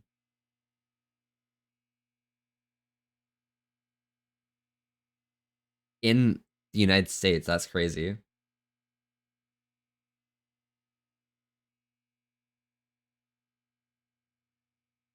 And pilgrimage, traveling fee, and so forth. Okay, got it. That's wild. I'd always wanted to be adopted, but I guess heaven had something else in store for me. Instead of being taken in by family, I came to Paynes Creek Trinity Church. To be honest, I would prefer to have a real family with people whom I can call mom and dad. But Father Calvin said God had other plans for my future. And in time, I will come to realize it. The Roberts family's looking for a new maid. I told Mrs. Roberts that a relative of mine would fit the position really well. I know I shouldn't lie, but I want Sophia to be here in Paynes Creek. Father Calvin always said that we have to help those who are in need. Sophia's in need, and I'm sure she'll be glad to have this job. I called that. It was a lie. I called that. Stylish, welcome. How are you doing today? What you been up to? My dude, how have you been? Since starting the job at the mansion, Sophia's settled in nicely. Whenever she's time off from work, we've been exploring Paynes Creek together. I have so much to show her. This is just like the orphanage days, and I'm extremely comfortable being with her. Today was Sophia's day off. We ate at the Moon Cafe again. I can't seem to get enough of this place. The food is delicious, the atmosphere relaxing, and coffee tastes great. Maybe it's all because of Sophia's company. Still, I love to hang out here. This is definitely one of my favorite places in Paynes Creek, followed closely by the church and Little Big Books. You may have some Discord? Yeah, just hit up ! Discord and chat. Matthew Brooks' story.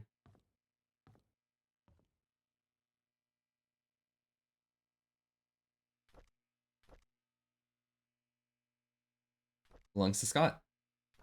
This must be for the hunting cabin.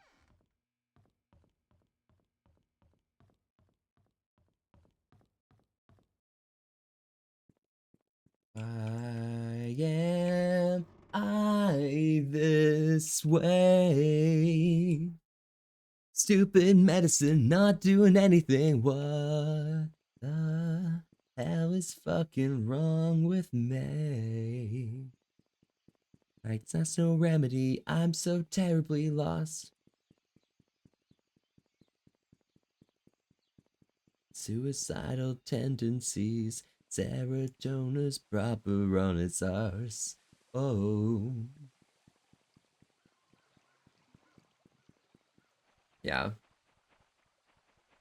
At least it's not too bad going through this, you know? Because, oh my gosh. This is so mellow. One, tell me why am I this way? Medicine not doing anything. What the hell is fucking wrong with me? There we go. I'm gonna close the door behind me.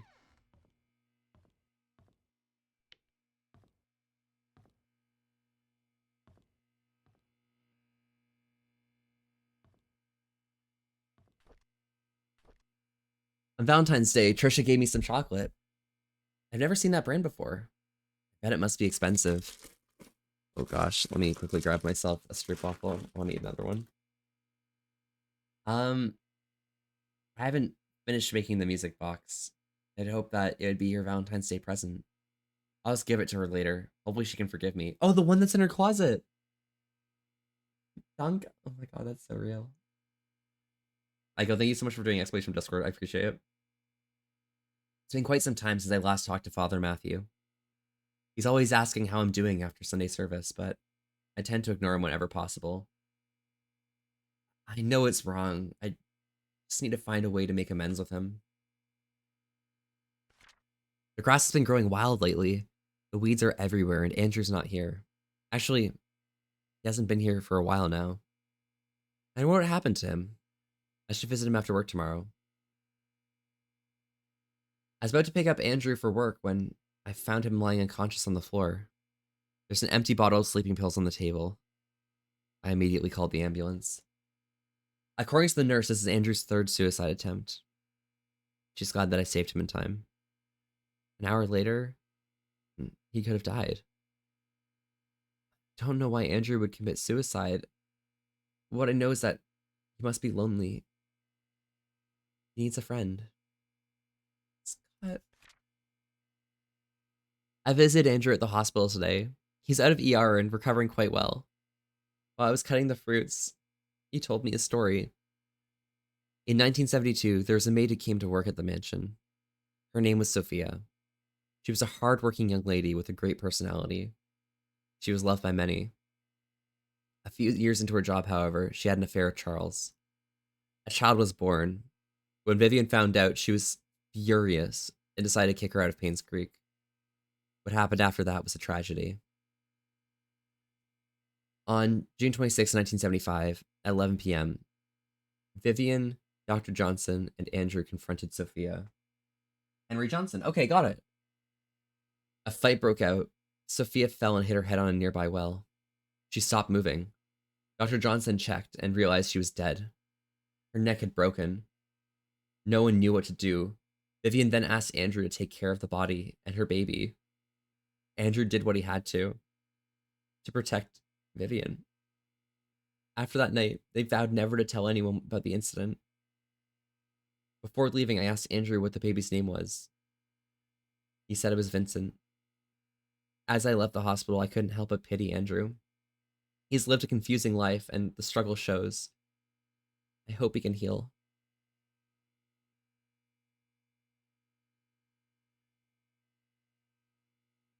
Scott learned everything from Andrew.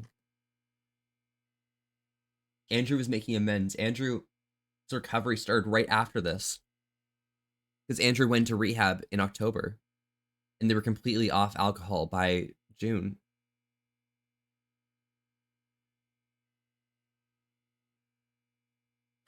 I feel so bad for Andrew. I feel so bad for Andrew.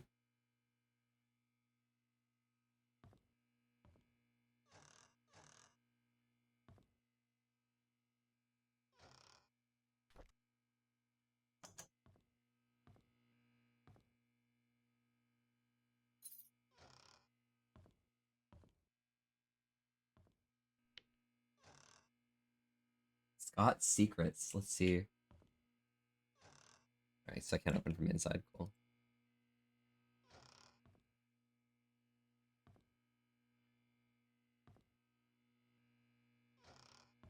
Nothing in here. Nothing in here. Nothing in here. This is Scott's, like, actual bed.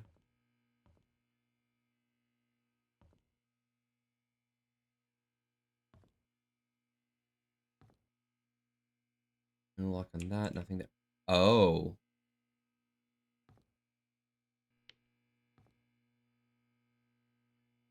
Oh.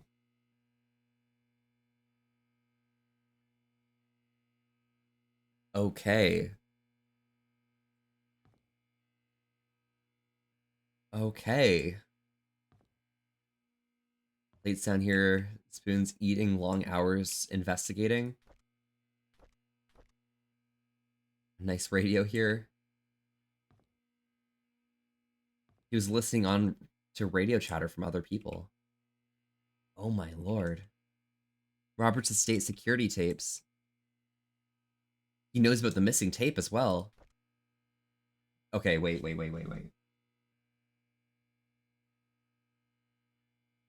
The missing tape was the 1975 February. Wait, was it February 15th?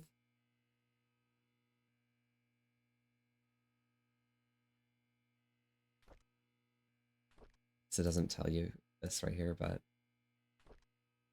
oh my god. Understanding psychology, seeing what others don't. Oh my word. I found out who killed my mother. These are normal, so it wasn't Scott who wrote the letter.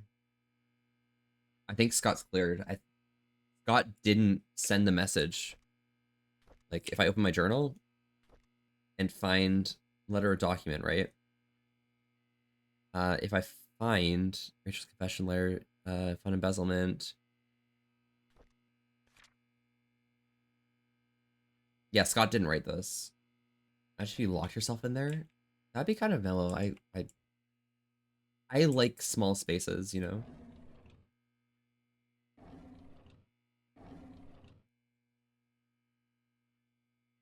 Oh my god. I realized who I am from the moment I saw the photo. I have the exact same blanket. I know who my father is. Everything makes sense now.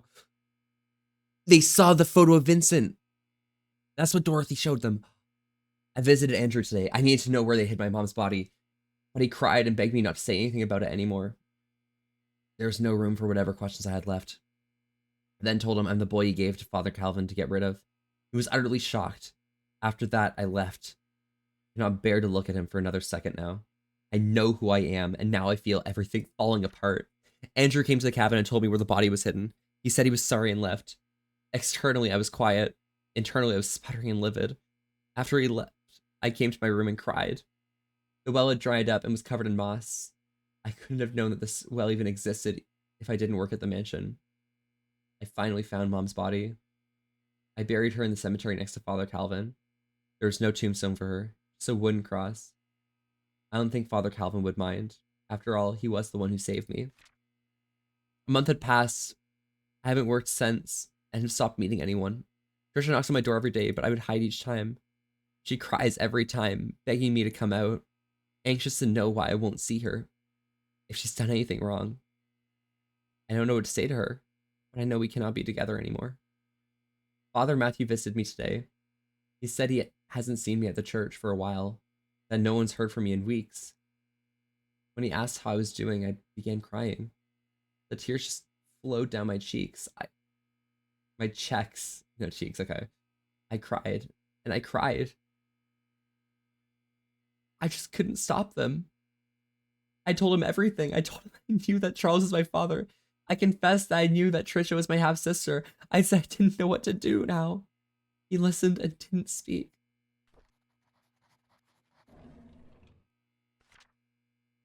It's a pattern on the baby's blanket. Looks like a music box key is attached to it.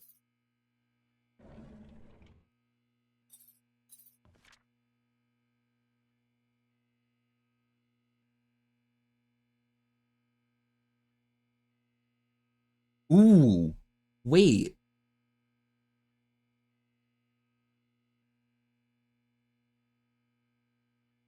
Hold up.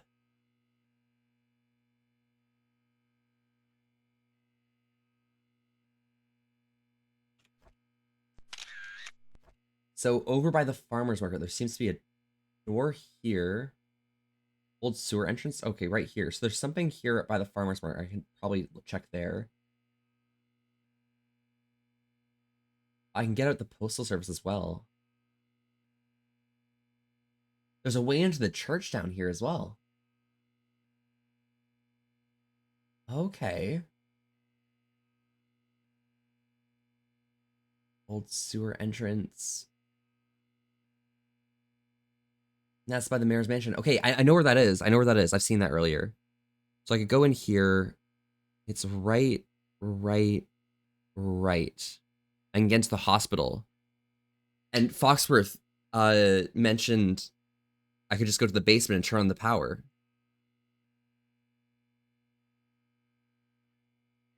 This is massive.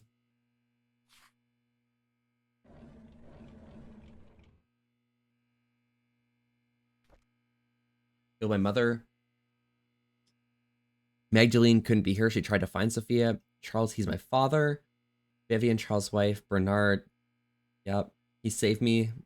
Couldn't be him from Calvin or Father Klein. Matthew. In Indonesia at that time. Makes sense. There's Trisha. Dr. Johnson killed Magdalene.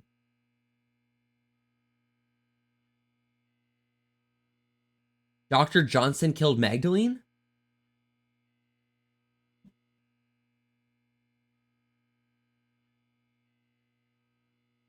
She must have noticed that he was embezzling money. Oh, shit. Dorothy, she loved and took care of Sophia when she was pregnant. Oh my god. Derek, he's 6 years old at the time. That's, yeah, fair. Wanda, maidservant, Derek's mom, Andrew, mansion gardener. So Dr. Johnson, Vivian, and Andrew, we already knew that. And this has a map of all of the different houses. There's the old sewer entrance. I've been there. I've seen that. I've been to Dorothy's house. I've been to Andrew's house. I've been to Bernard's house. I haven't been to Derek's house, but I can't access that. The time capsule is in Paynes Creek Cemetery, and there's a birdhouse over here in the hunting grounds. So the time capsule's in the Paynes Creek Cemetery. I'm gonna go over there. Then I'm gonna go to the mansion, bounce to the mansion to use the key on the music box in Trisha's room. Then I'm gonna bounce to the sewer entrance and go to the hospital. I think that's probably it.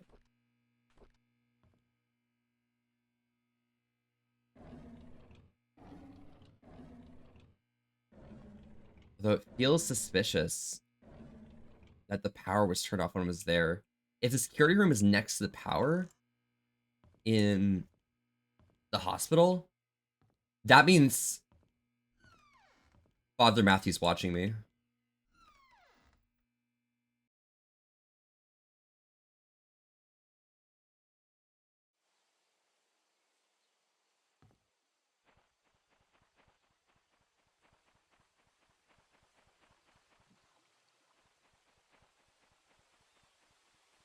And is there anything about the birdhouse?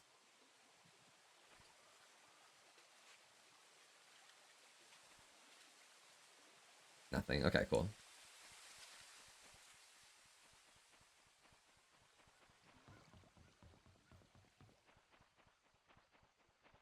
All right, so I'm gonna go to check out that app or time capsule.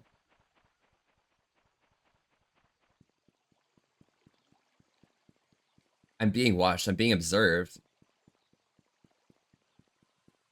Well, there is a potential that they're traveling through the sewers because there is an entrance to the church from underneath. So it makes sense that they're probably just traveling around underneath. So I probably am fine in the town itself. It's just nerve-wracking being over by the church.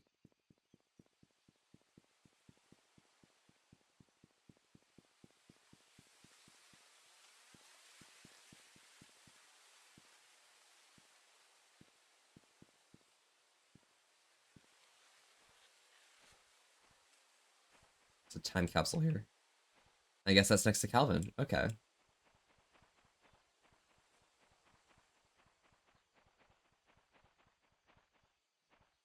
The kick gave a slap. I got to a bed. Is there anything here that resembles a time capsule? Maybe in the tree?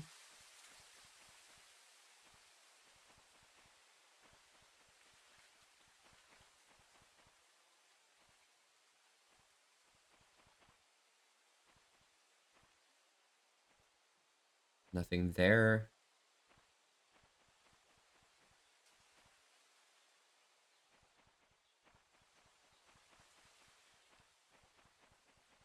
I guess I don't have access to the time capsule.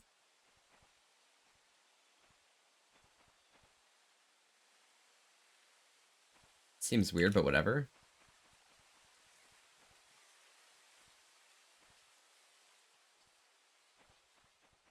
That's chilly. It's whatever. Well, the time capsule is here somewhere.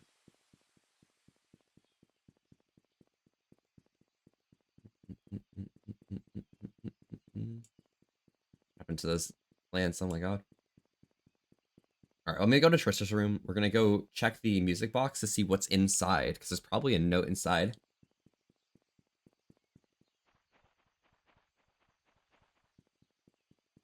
It's talking about Trisha's depression or something. And the entrance to the thing is just down there.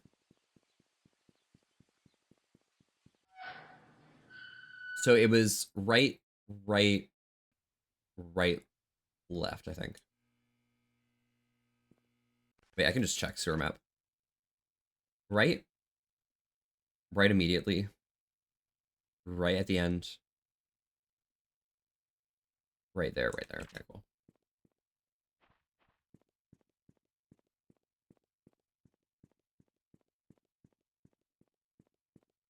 Hmm.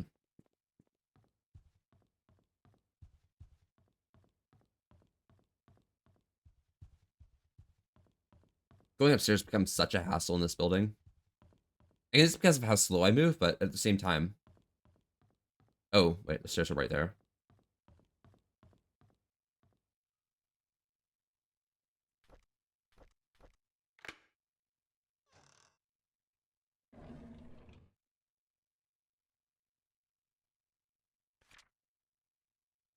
Dear Trisha, as I've grown to learn about my birth parents, I feel as if a great veil has been lifted from my eyes.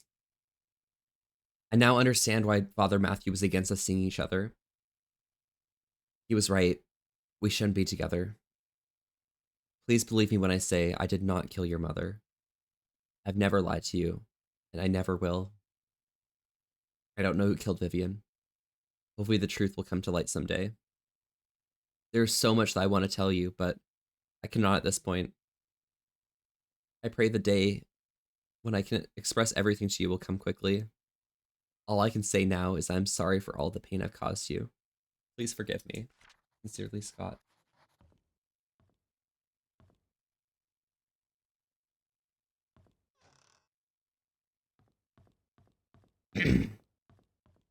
I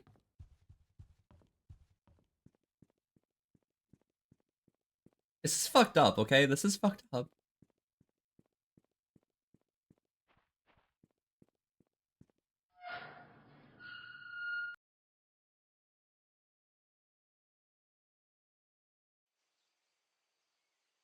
So I still don't have Wanda and Derek's house key.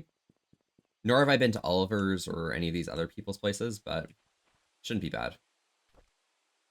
Niemond, hello, howdy. How are you doing today? Welcome, welcome. All right, so sewers. Auto saving, nice. So right through the sewers, past this pathway. At this intersection, I'm going to turn right.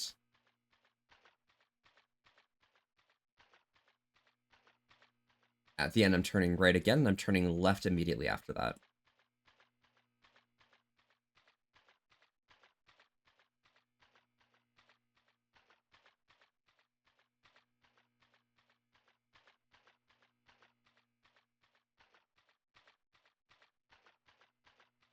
I'm back. My internet went out for a second. Welcome back. Howdy, howdy. How's it having internet again? Wait, did I fuck up? Or is this just locked?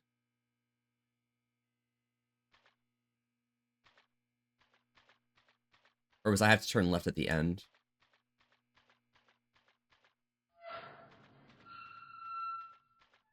Oh, I just didn't need to turn at all. Okay, cool. Here we go. Perfect. Right through the sewers. Hmm.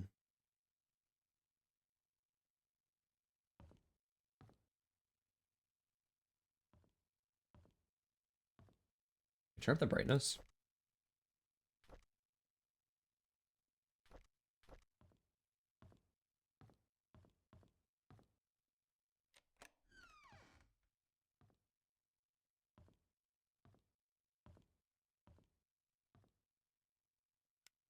Oh, I have a flashlight.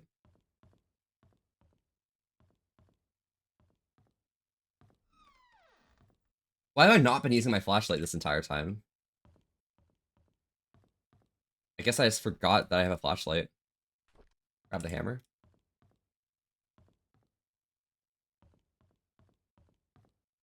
Oh, now that I have a hammer, I can pry the floorboards, can't I?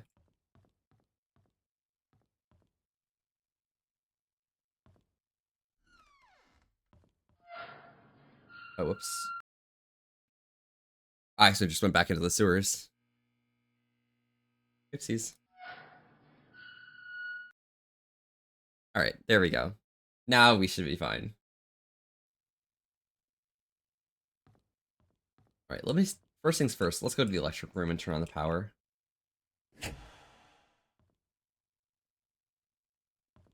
It was in the off position, interesting. All right, I should be able to turn lights on now. Cool. Let's take a look through the morgue.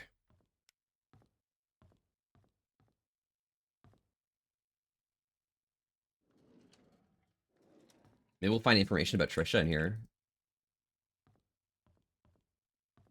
Probably Andrew stuff as well.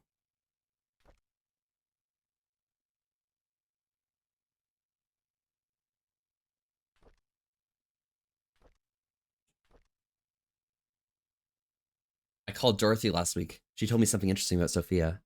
There's a puzzle she received from Matthew when she first started working at the mansion. Sort of a birthday gift for her. In that puzzle, Sophia was to visit both hers and Matthew's favorite locations in Paynes Creek. In each location lies a clue that Matthew had written on the wall of his building's exterior. The clues, when put together, will point to her location of her gift. I thought that was a nice idea. Anne's courtyard, bridge, post office.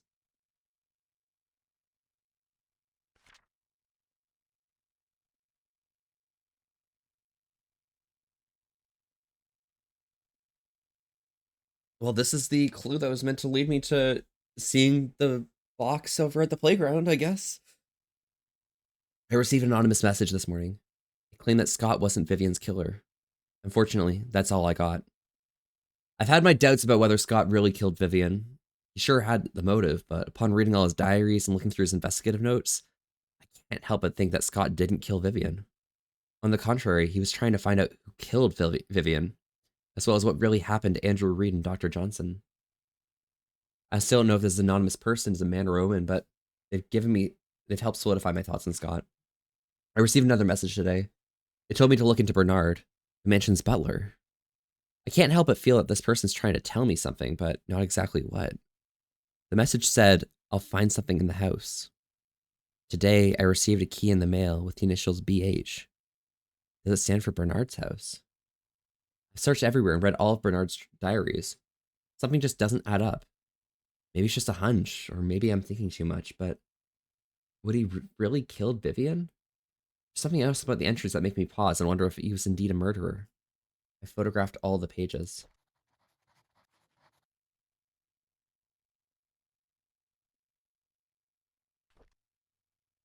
Bernard's house. That's the briefcase key.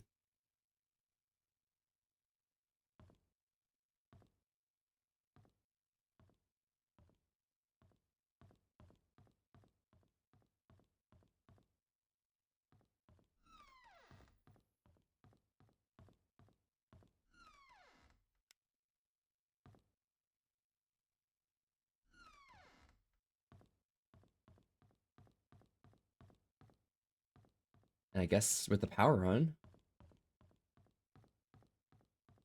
I can head down over here and use my key card that I've been holding on to for years. Someone didn't want me getting in here.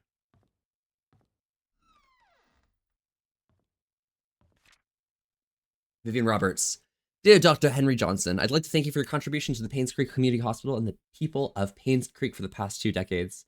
Have there been reports regarding the mishandling of funds designated for PCH, most of which came from the Roberts Relief Fund? The support was meant to help with the purchase of medical equipment and supplies. Since the sum of nearly $160,000 has been estimated missing, we have no other choice except to open an investigation. Until you're able to explain the discrepancies between your accounting and ours, we have no choice but to suspend all funding for the hospital for the time being. I will be meeting you and your accountant to solve these issues so we may continue to support the hospital's needs.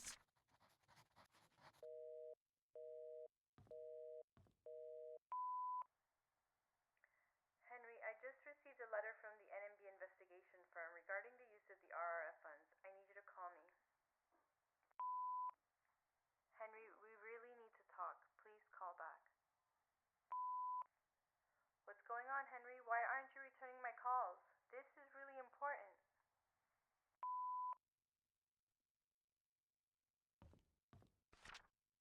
1993 as well. Interesting. 203. I guess that's a lockbox in the in Charles Roberts. I don't know if it's a joke that you sent me, the threat letter, but if you know about the well, then you must have found out the truth. Just so you know, your wife was the one behind all of it. Do you have any grudge? That's with her, not me. I was just a witness to Sophia's death, nothing more. Fax it tomorrow. 1995. June 30th. June to July. That's when he died.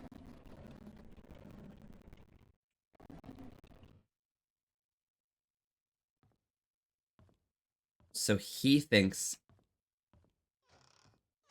that was Robert.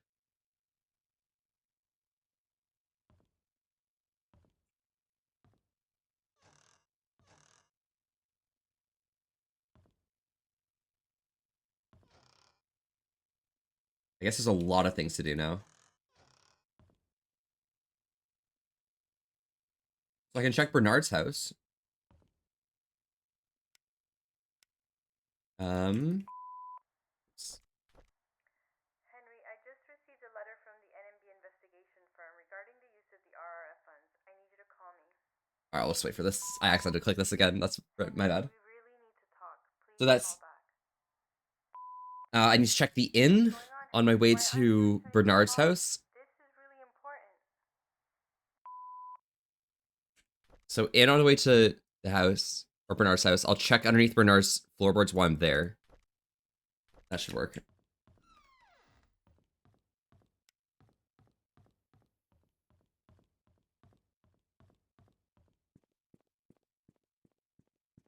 So let's head out this way.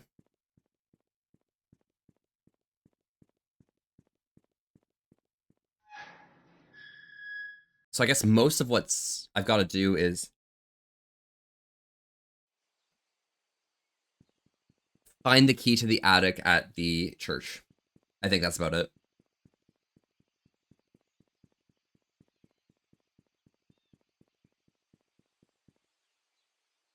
I've not been to the bookstore. All right, I was curious if the bookstore actually had something. Is this the Moon Cafe? Can't access the cafe, but now what can you do? All right, we'll head into the inn and check lockbox 203 it was.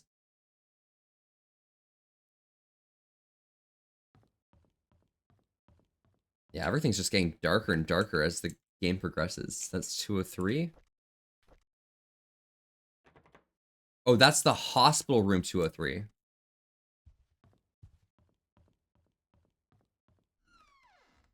All right. On my way to room 203 at the hospital.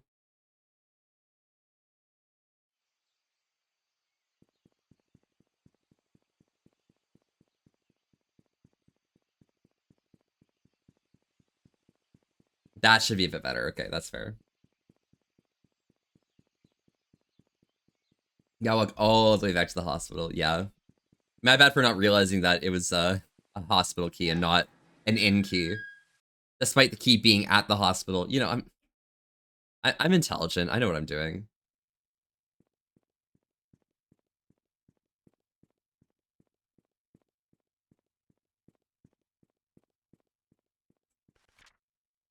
All right. Hospital map. 203 is on this side of the building.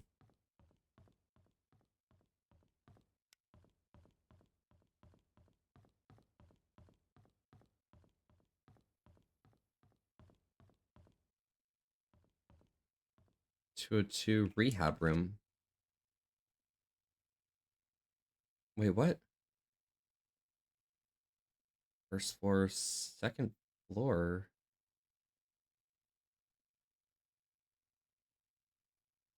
Oh, 203 is number 4 on the map. Why they just put the numbers of the rooms there?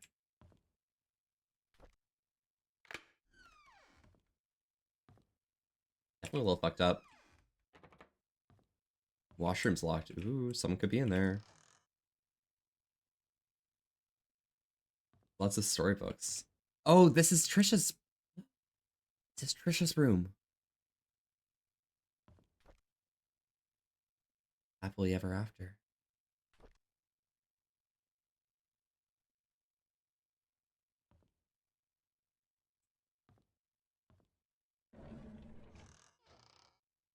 Something feels wrong about being in here.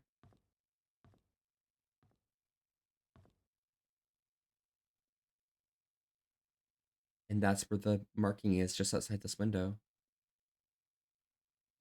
Can you play the tapes? You cannot, I don't think. Can't pick them up, yeah. Black Phoenix, thank you so much for the follow. Howdy, howdy. I'm Volpe, and we're here having a chill old time today.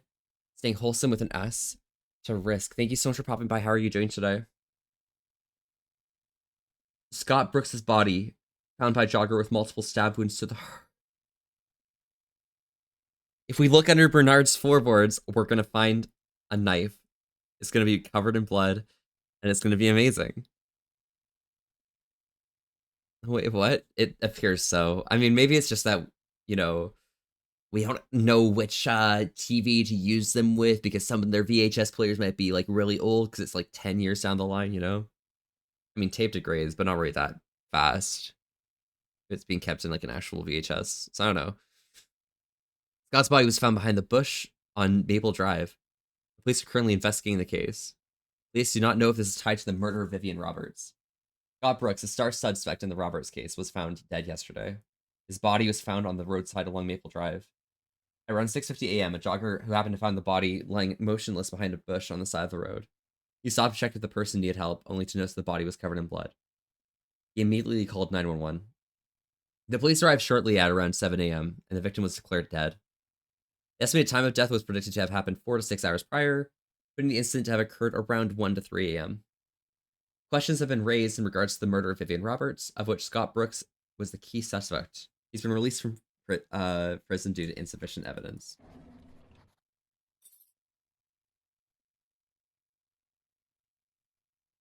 Looks like a room key.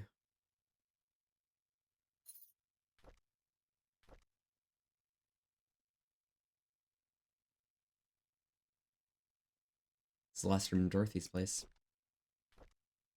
Yesterday, on hearing that Scott was apprehended for murder of her mother, Trisha collapsed. Hospital called this morning to inform us that it's just a nervous breakdown. However, they suggested that she should stay there for another few days. Charles has asked me to stay by her side. It rained today. Trish always hated the rain. She stayed in bed, tucked under her blanket, nearly the entire day. Here and there, she mutters Scott's name out loud. She cries herself to sleep a few times. It pains me to see her like this. Charles wants Trisha almost every day. Today, he was quieter than usual. Oh, visits, okay. All of a sudden, he told me that Vivian had been seeing another man, apparently a banker, far more than a year. He asked me if Vivian had ever talked to me about it. I said I didn't know anything, but was sure that Vivian would never have done such a thing. Then I realized that Trisha was awake. I'm not sure if she heard our conversation. Sheriff Howard came up today. He asked me if I remember seeing anything suspicious the night Vivian died. I already told him everything I know. It's frustrating to be asked over and over about things I just want to forget. Before he left, I asked if Scott could really be the killer. He said he's wondering the same thing. If Scott was not the killer, then who killed Vivian? Derek came by to see Trisha. I asked him how he was doing. He said that the medical expenses for Wanda were far more than he expected. Even with Charles's help, he's been forced to use up most of his savings. He's currently searching for a second job. He asked me if there's a future for him. Traveling with Charles made him see some of the rather ugly sides of the world. His mother's hospitalized with terminal cancer, and seeing his best friend Trisha like this pains him.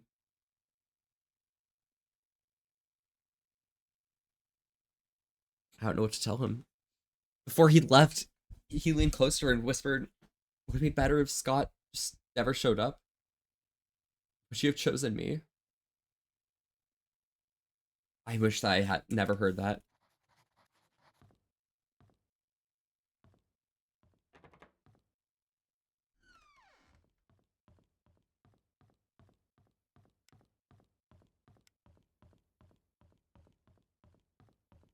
I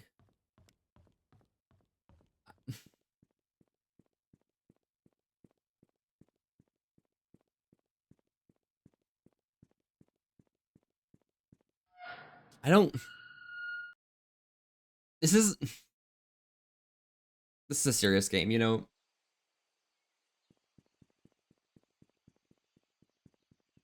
It's dealing with hard subject matter, hard topics to think about. Oh my god, hi Liz, how are you doing today? I can't wait to see you tonight. Is that Volpe? Is that Liz Zerls? Liz, how are you?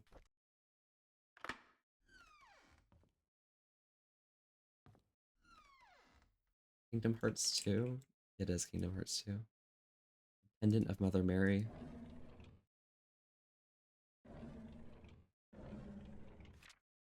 Daughter of ex-mayor found dead at Paynes Creek Community Hospital. Trisha Roberts falls 40 feet from rooftop, lands on head, and dies.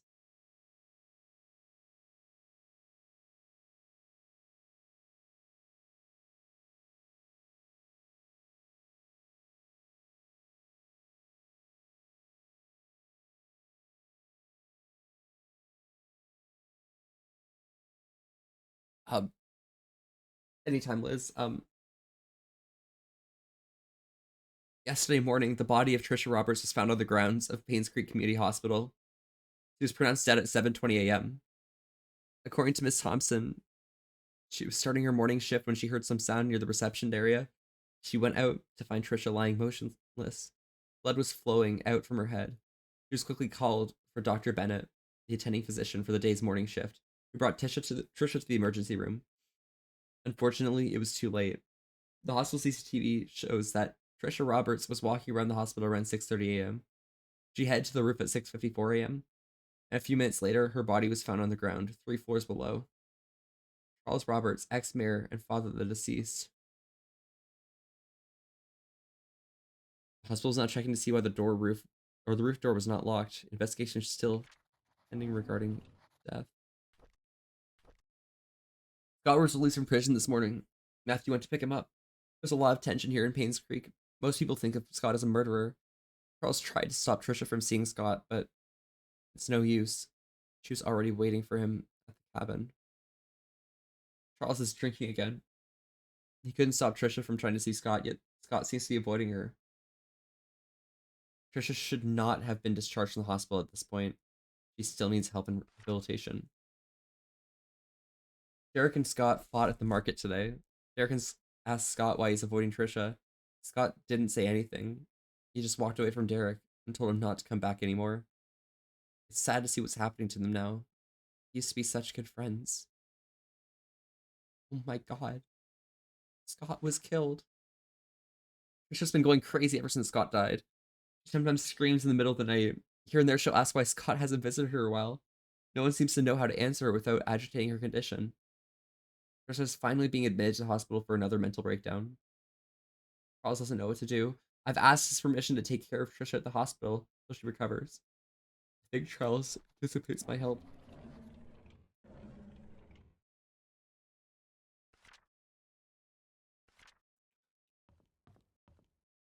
It was Christmas when it happened. Sophia Chess.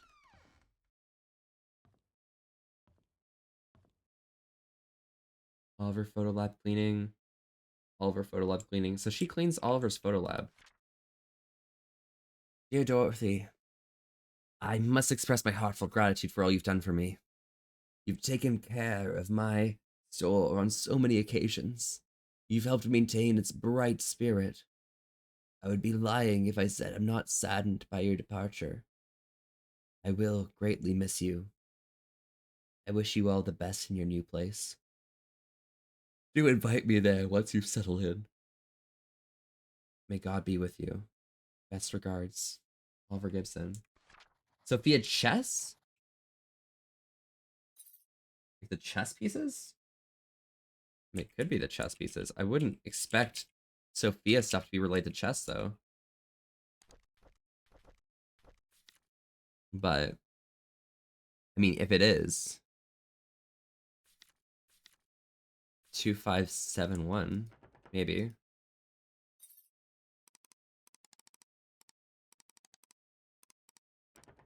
Ah.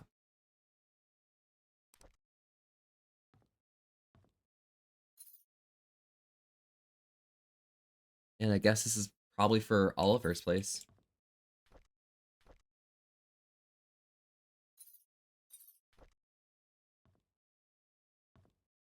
Oh, Sophia Chess? Oh, yeah, chest. Sorry.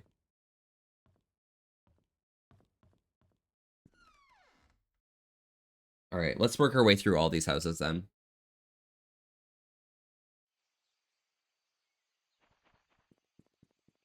So let's go over to... what building was it?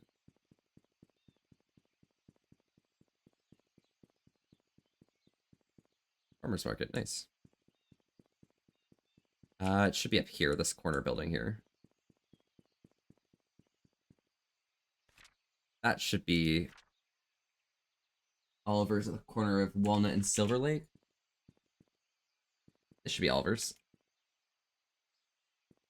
Or is it this store?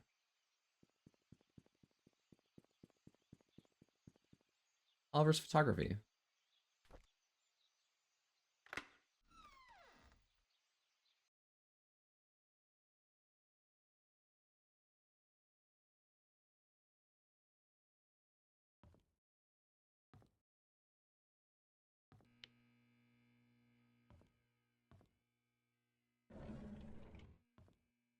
Oh my god.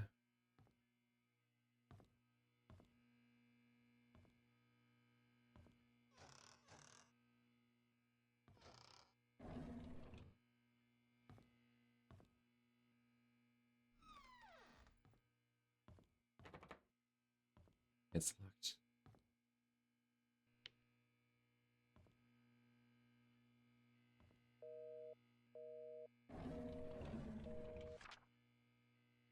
Dear Mr. Oliver Gibson, we regret to hear that Father Matthew will not be joining as part of the annual religious gathering event from July 18th to 23rd in South York.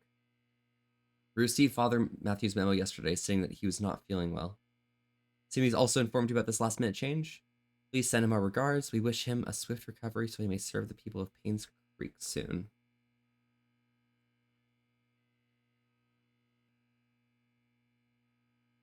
All right, so Matthew, 18 to 25 unaccounted.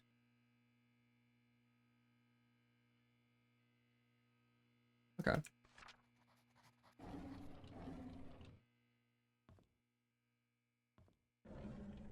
I wonder if that was his alibi. We just attended Trisha's funeral this morning. Charles tried to be strong, but by the end of the ceremony, his face was wet. Dorothy cried her heart out. It truly pains the soul to witness so many deaths occur here in Paynes Creek. Every one of those deaths was a person I knew, and some were very close to me. Among them, Vivian's death shocked me the most. Despite what the media said, I will not, for even a moment, believe that Scott killed her. It just doesn't make sense to me. Trisha's death hurt the most. Probably because I spent the last few years mentoring her. She was smart, kind, and very talented. She was turning into a very promising young woman. With her passing, Charles had lost all his family members. He's all alone. I can't imagine the pain that he's going through. Master Sauce, welcome, welcome. SpongeBob, be smile. Be smile. It happens. Master Sauce, how are you? Dorothy left Paynes Creek early February. A month after Trisha's funeral. Hospital closed shortly after. By the end of the month, Charles had packed to depart Paynes Creek for good. Wanda passed away on March 12, 1996. Her cancer had spread too far and too deep. The doctors could not save her. 2 weeks after her funeral, Derek moved out of Paynes Creek. Autumn is approaching. My photography store will be closing by the end of this month. I have many things to say, but there's no one left to confide in. Anyways, I've been thinking about nothing for quite a while now. Maybe the time has come.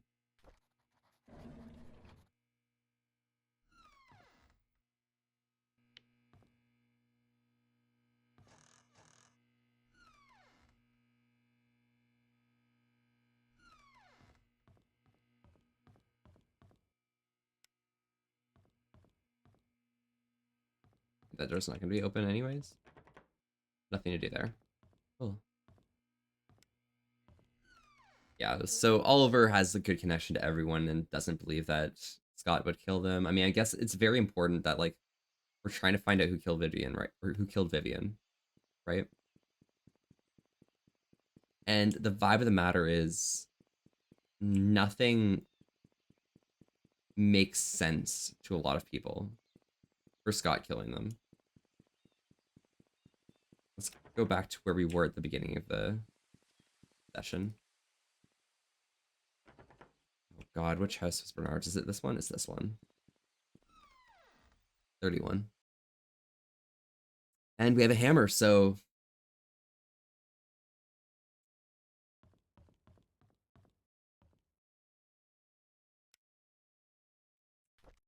Well, first things first. Let's use Bernard's key.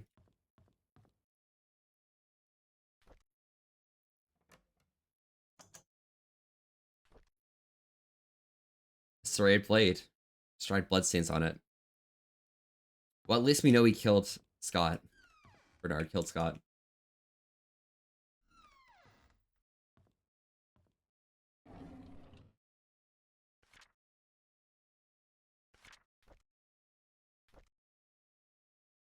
I drove Vivian today since Derek is out of town with Charles. As I was driving, we talked.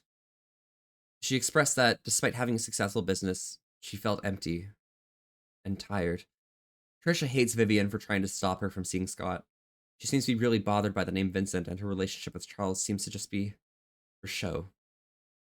I wish I could comfort her. She's going through so much right now. Only I could confess to Vivian how much respect I have for her, how much I admire her. Ever since Trisha brought up the name Vincent, Vivian's been getting pretty quiet. Even during dinner, she hardly spoke. I can barely remember the last time Vivian appeared happy.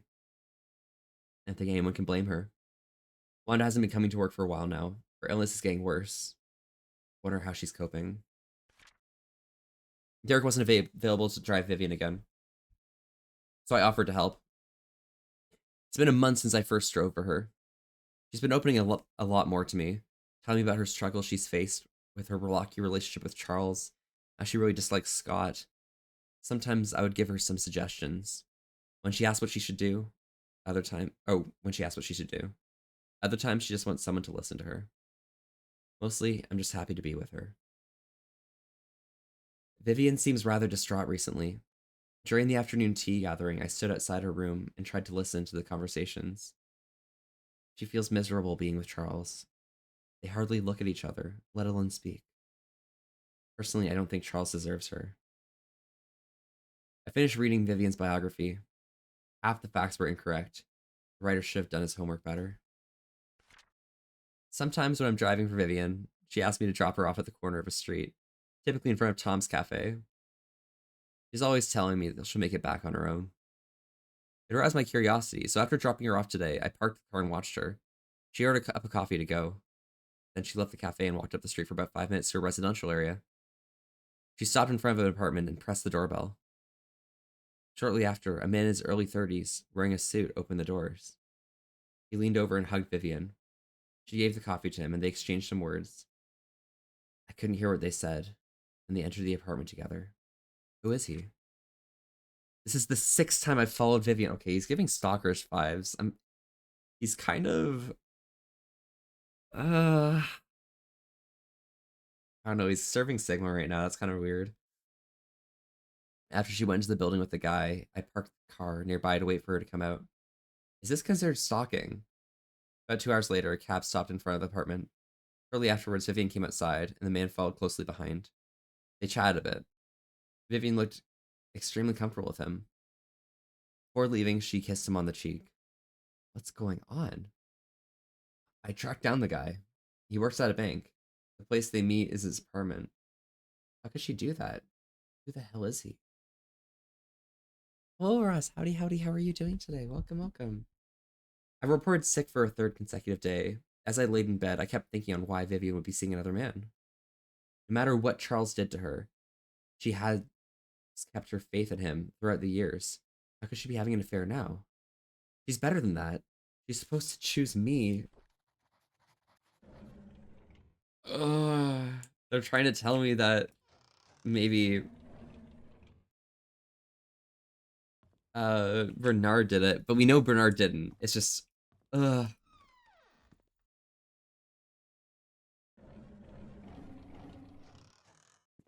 not been in that bathroom. Why are all the doors open? Someone stuck around already.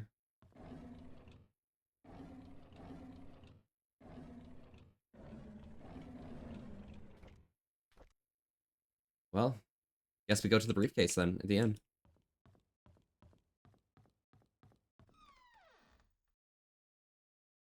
This is a lot. Oh my god. Ugh. I'm just gonna go check. Is this... That's not it. I'm just trying to check which house is Derek's. Is that Derek? No.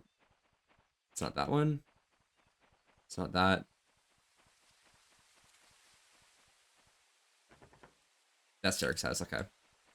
If I find Derek's key somewhere, I'll be sure to check in there, but I don't think I've got that yet, so we'll have to figure out where Derek's key even is. But just waking up. Fuck yeah, how's your morning going? I don't even know what time it is right now, so there's that.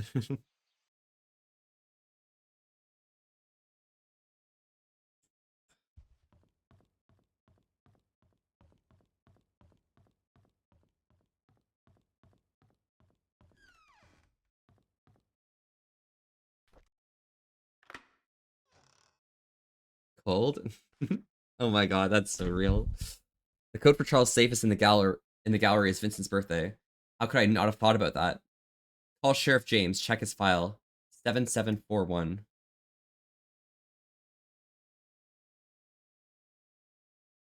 That's the code from the beginning of the game that I didn't have.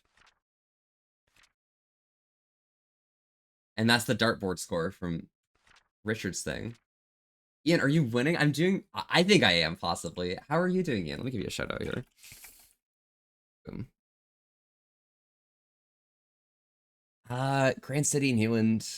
Third degree burns. That's Andrew Reed. Okay, that makes sense. He died from burning. Okay, so Reed died from burning.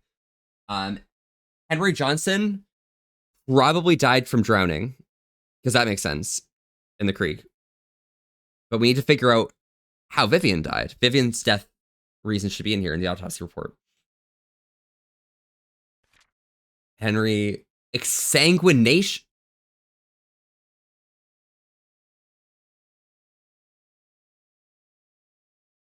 He didn't die from drowning.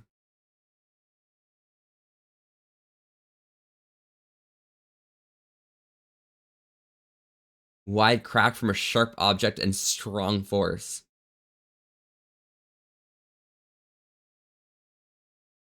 Front torso and back portion of forearm suffer numerous lacerations. Victim most likely succumbed to blood loss before being placed in the water.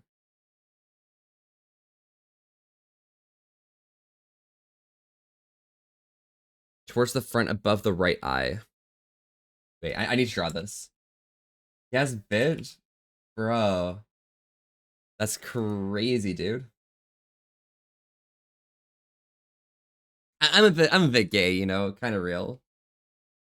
Doing well, got videos to edit. I need to draw this out, I think. That probably make a little bit of sense here. When was the count created? That's pretty recent. It's pretty fair.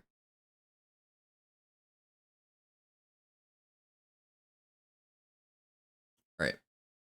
Someone's upsetting. Maybe a little bit. Good for them. All right, let me set this size to 10.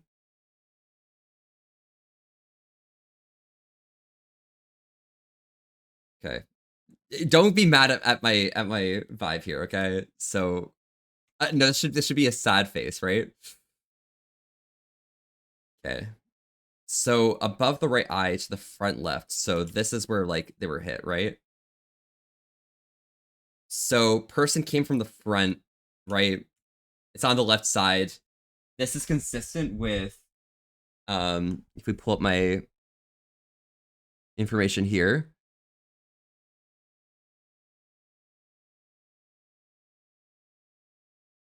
Right? This should be consistent with Father Matthew being left-handed, right? Because if you're like taking a knife and you're bringing it towards someone's like the front left of someone's skull, right? Then that would make sense that a left-handed person is the one who killed Henry. So I think Matthew definitely did kill Henry. That's one thing that we haven't been guaranteed yet, but it definitely makes sense. Right?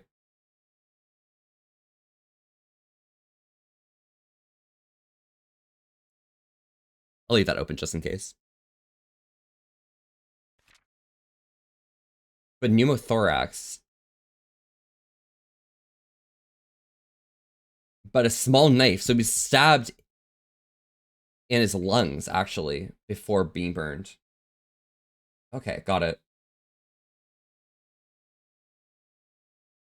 Was someone stepped in the left or wrong side of the bed? Kind of real, honestly. Shank? That's kind of gamer, honestly, if you think about it.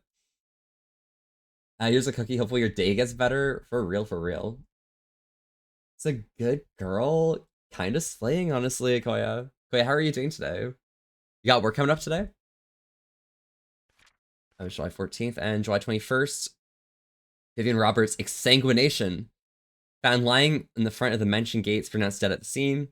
12 centimeter wide by 7 centimeter deep crack found on the right side of the head. Okay, so that's like...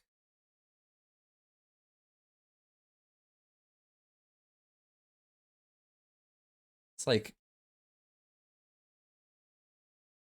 that wide, 7 centimeters deep, like that deep? Yeah, it's definitely an axe. Okay, Vivian died to an axe.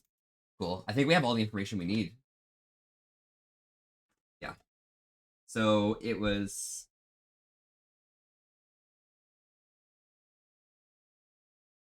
and it's right side of the head, which is consistent. Father Matthew plus axe.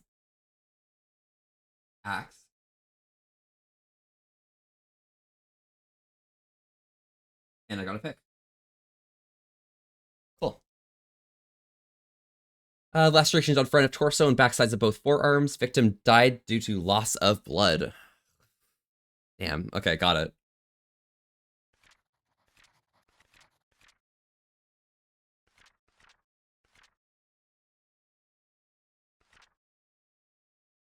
So 7741.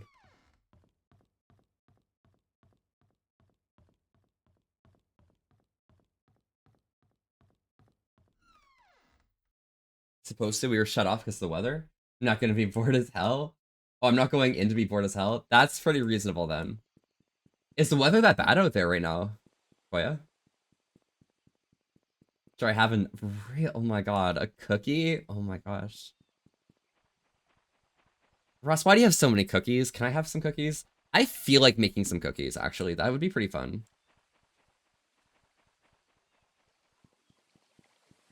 So if I go at the front here and head in here, that was 7741.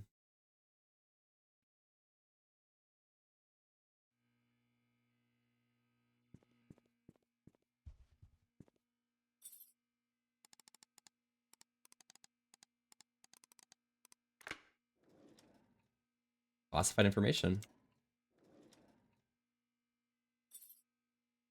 A car key.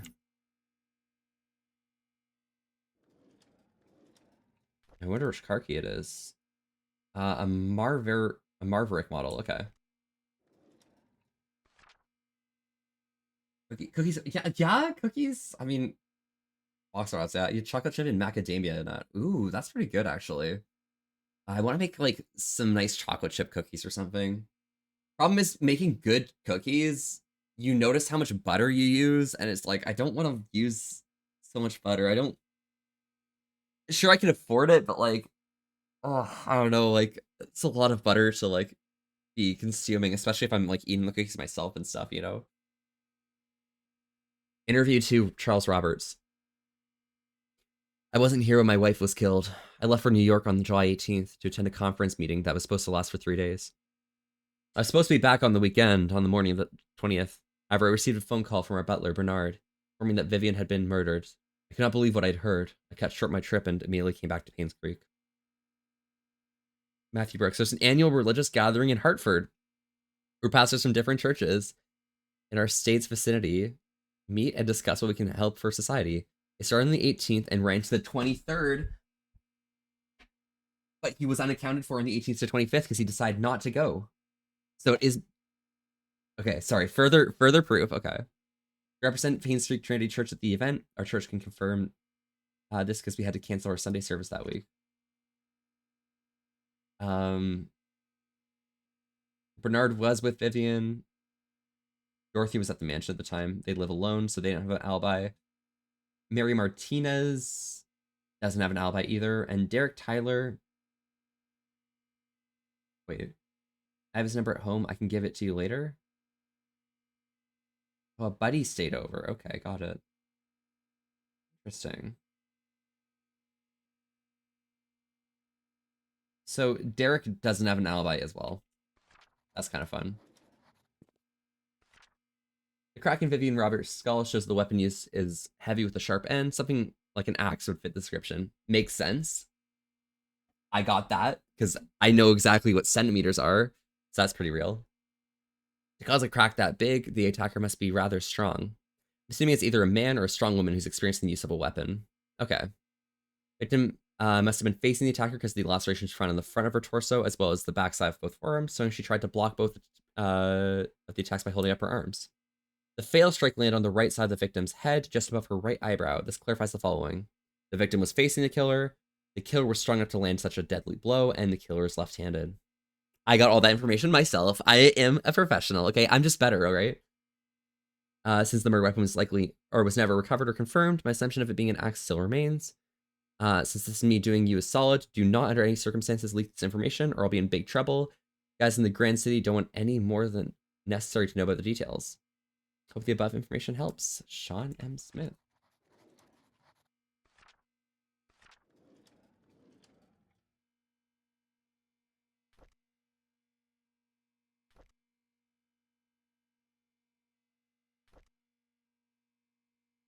Fixing broken drawers, hammer, pull out nails. Okay. I think all these drawers are fine. I remember there was a broken drawer somewhere way earlier, but to be fair, I have no idea where that is. Okay, so let's find the car which this key is used on. It's probably used to like open a trunk or something. This is my car, right? Yeah, it's my car. Okay, cool.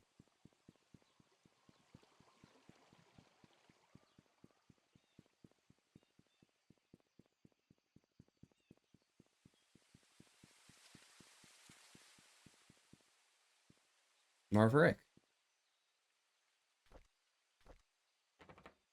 Doesn't work.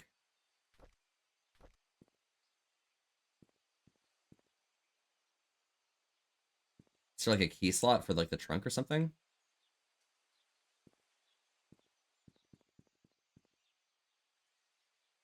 Maybe it's got like a frunk or something?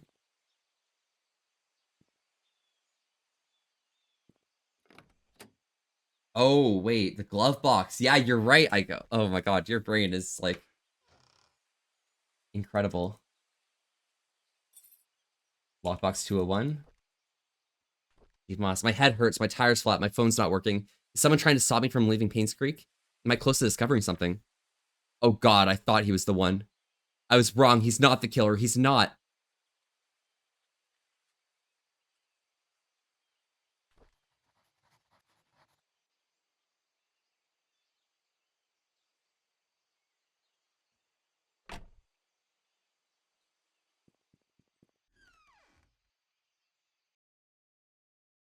Oh my god.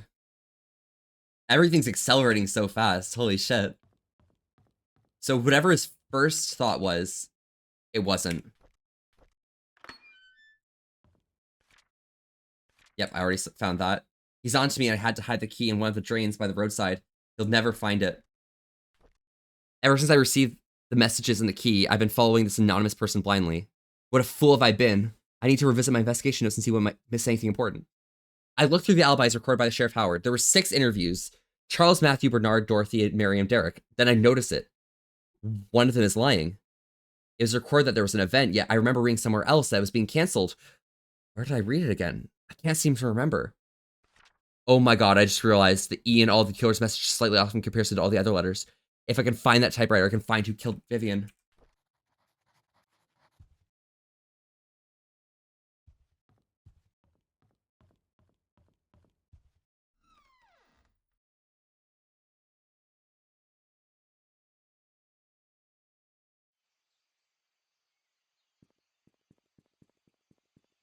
I just need to find one of these like drains real quick. Well, if they hit it on their way out to get to the lockbox, hide their information. It's gonna be somewhere between here and the. I need something to pull these bolts. It doesn't work.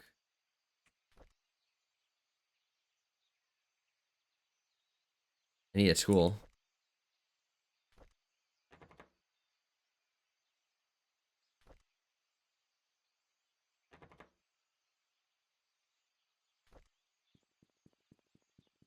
Well, it looks like I'm missing a tool.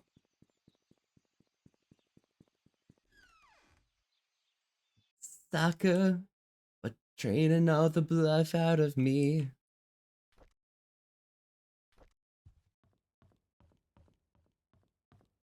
What was in here again? Yeah, there's that. There's that. There's this. But where's the tool?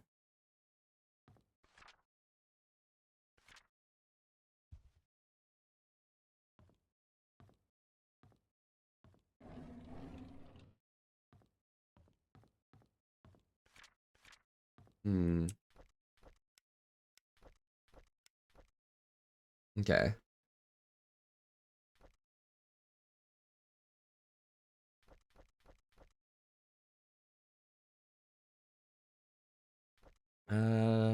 Workless. Fund embezzlement. Letter to Daniel. Sister Rachel's confession. Yeah, so Aiko, the vibe of this one, of that, probably here, let me go to my desk vids folder, pop this up, move that down. It should be December 31st.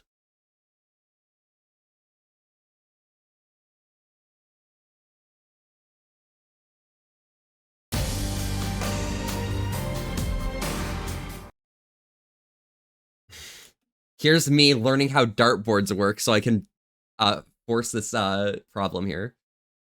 Nettie, yo, welcome, welcome. This is your first time chatting. I'm Volfy, and we're here having a chill old time today. Staying wholesome with an ass to risk. These social profiting by. How are you doing today? So these numbers up here were the minimum and upper values that it could have been if we had 6 darts for the score.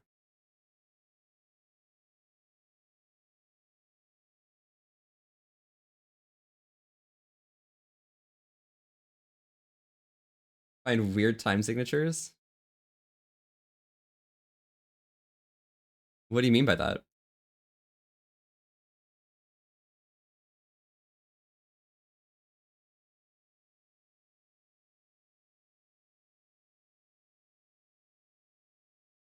Yeah, I'm pretty base like that. Okay, like I know my shit. My math worked in that case right there. You still need to figure out the clock. Oh, I know what I can do. I know what I can do. I can go to the... Yeah, the clock tea time, I need to figure out what tea time is. But there is something else I know. Vincent's birthday is actually Scott's birthday. I have Scott's birthday. Which means I should be able to unlock the painting puzzle. Like the painting safe. Because that is literally just Scott's birthday. Wrong way. It's this way. Okay, this is actually the right way.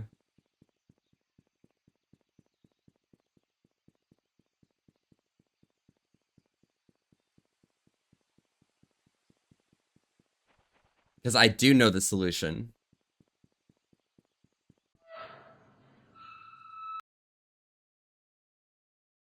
Yeah, because Scott's birthday is...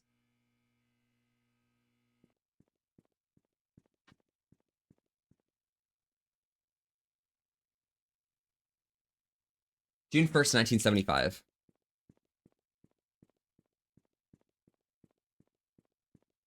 So that's 1/6/1975. Or 6/1/1975. Oh god, this is gonna be hard. But I got this. I got this. I can do this.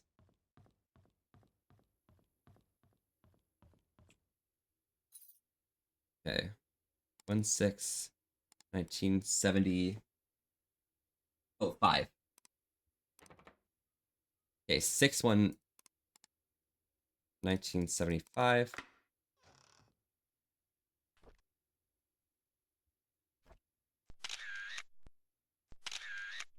There's the king. I cannot believe Scott killed my wife. It's been spewed all over the media. How? Why? He loves Trisha, and I treat him like my own son. It doesn't make sense. I visited Scott today. I asked him only why he would kill Vivian. He did not answer, but simply looked down at the floor. I wanted an answer so desperately that I nearly rattled his neck. Does he even feel any guilt or remorse for what he's done? How can he not say anything?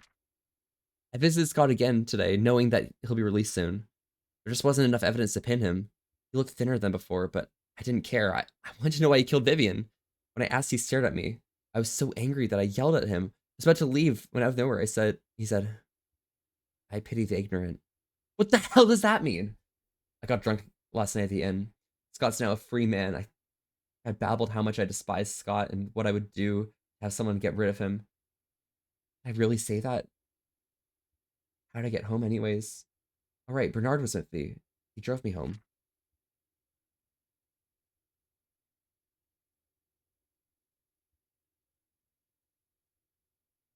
Okay, okay. I'm gonna take a picture of this. I want to write all that down.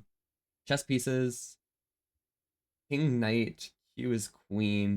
B is bishop. What about the pawn, though?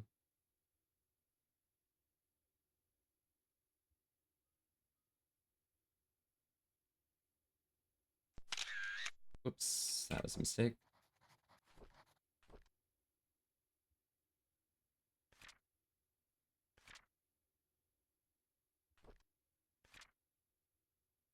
All right.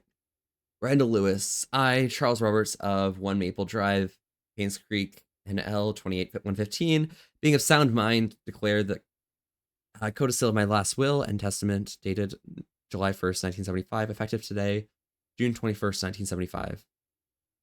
Article 6b of my will shall be modified to read, should a boy be born to the Roberts family that is of direct lineage to Charles Roberts, if he is the eldest son and no others contest, he shall inherit all of the family's fortune upon Charles Roberts' passing. The sole condition of that is that the son must be of at least 25 years of age. Article 6a of my will shall be stricken in its entirety. The firstborn child of the Roberts family shall inherit 50% of all family fortune should Charles Roberts pass away. Article 11 shall be added to my will and shall read, Vincent Roberts, born of Charles Roberts and Sophia Miller on June 1st, 1975, in Paynes Creek, NL, shall be officially acknowledged as a member of family of the Roberts family effective July 1st, 1975. Randall Lewis, testator.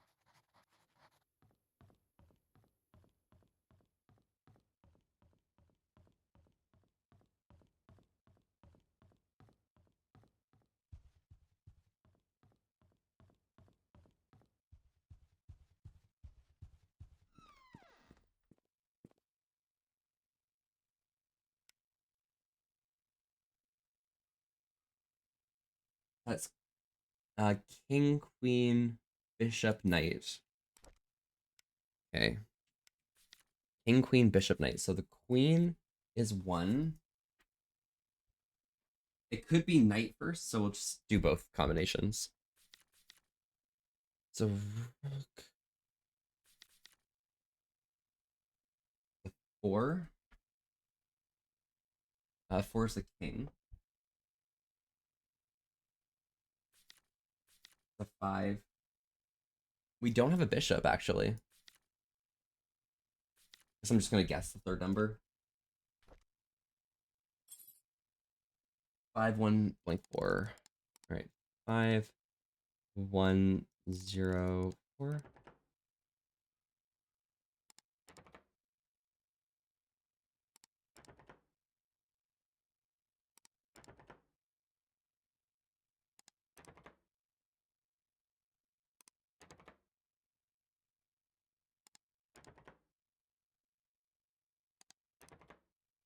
Nope. 8. No. 9. There we go. Upon your request, we investigated Andrew Reed and Henry Johnson's deaths. Due to confidentiality agreements from our sources, we are unable to reveal the true nature of their deaths. Suffice to say, both of them did not die of said accidents, so we dug deeper. We found out that Andrew and Henry were both related to the disappearances of Sophia Miller and the death of Magdalene Roberts 20 years ago. What really happened to Sophia, we do not know as of now. However, some evidence was brought to light regarding Magdalene Roberts' death. We talked to a retired nurse who used to work at Paynes Creek Community Hospital. Although she preferred to remain anonymous, according to her, she came across a note while cleaning Dr. Johnson's desk. In it, Dr. Johnson stated that the prescription was lethal and to be administered only to Magdalene, and the dosage has to be precise or it will not work. No one else should intake it. A letter was made out to your wife, Vivian Roberts, according to the note. If you'd like for us to stop this investigation, let us know at your earliest convenience. Otherwise, we will continue to find the truth about Sophia's disappearance. Jason Beckard. Charles was the anonymous person advising Moss. Our investigation was initially promising. We interviewed possible witnesses who might know something about Sophia's disappearance. Months later, however, we are nowhere near knowing what happened to Sophia. We've searched through all the states for any possible trace, but no avail. We conclude at this time as the main cause of Sophia's disappearance has to do with Andrew, Henry, and Vivian. Now that they're gone, we are unable to get the truth about what really happened to Sophia. If you prefer, we can continue to search. However, the results look bleak. We've posted rewards for any information regarding Sophia, hoping that it's a matter of time before something with real information steps up. For the time being, we suggest that you wait. Should anything emerge, you will be the first to know. Months ago, before Vivian was killed, I confronted her about Mom's death. She said she didn't know anything about it.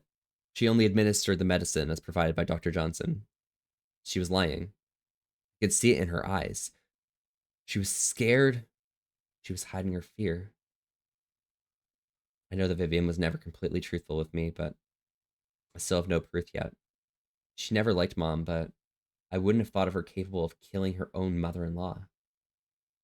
I know she had something to do with what happened to Mom and Sophia, but what can I do? She was my wife, after all. And now, Vivian's dead. So is Scott. Now Trisha's dead too. Is this my punishment for the affair I had 20 years ago?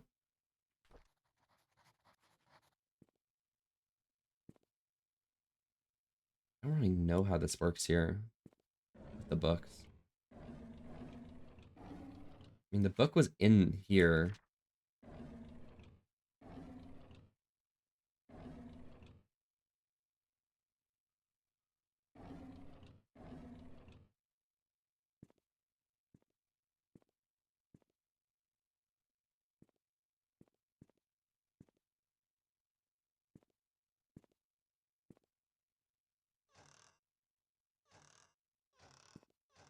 Wow, hello, Dougie. Dougie, how are you doing, by the way? Welcome, welcome. Yeah, I don't have any information for that, so I can't really do anything. Have anyone mentioned anywhere where tools might be is the real question.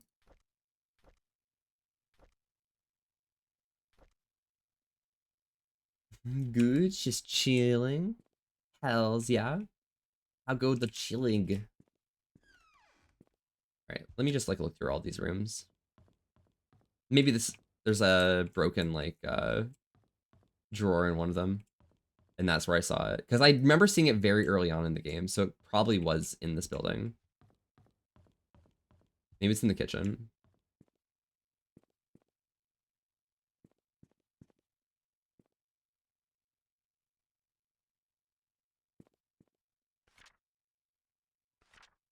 Check the music box yet? I have, yes. That was Scott's confession to Trisha that um he's the half sibling.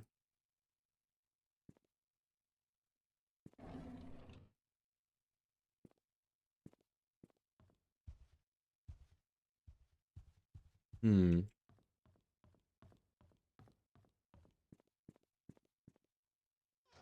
Oops. Laundry today, clean out the attic, water the plants, book Mrs. Roberts' appointment, wash the windows. Okay.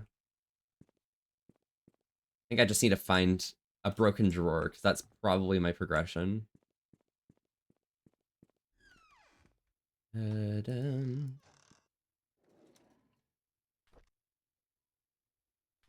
Nope. Oops. Items need for barbecue: charcoal, grill brush, grill fork, lighter fluid, and grill brush. Wait.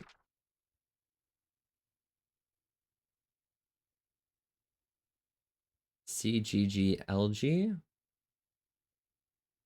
No, that's not anything. Why grill brush twice? Who would do that?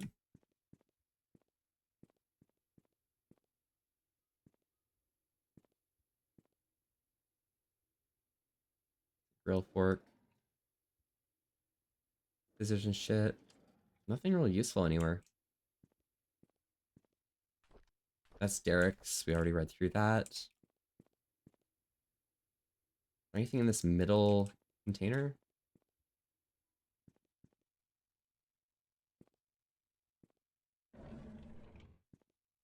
That's the bottles.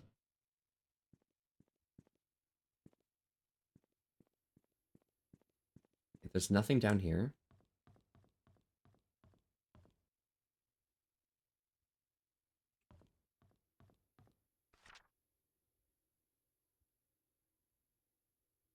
Is that the time? Turn the key. Tea time. I don't even know what tea time is. Should I just try doing 8:05? Because that's what's on that thing. Maybe 8:05. Because it could be like the clock puzzle, possibly. Security logbook. Nothing in here. Nothing in here. This is Dorothy's room, so that's nothing really important. Anything to do with Dorothy's plotline is definitely associated with... These are all locked. Yeah, anything associated with Dorothy is to do with Trisha's storyline, I think. And Trisha's fall into depression.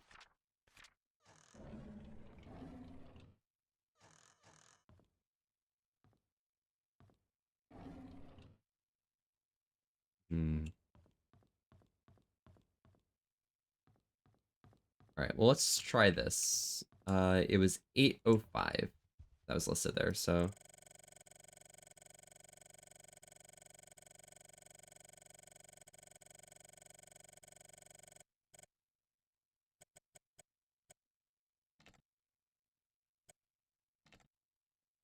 Okay, I still don't know what tea time is.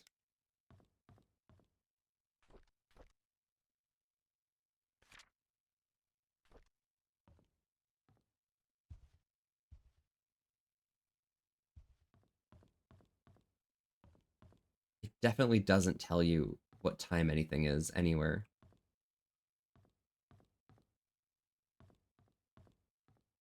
I swear I saw something that...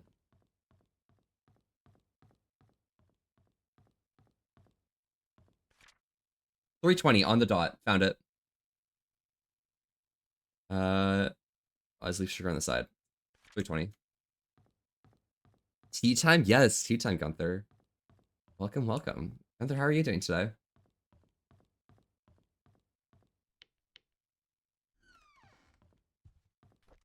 $3:20.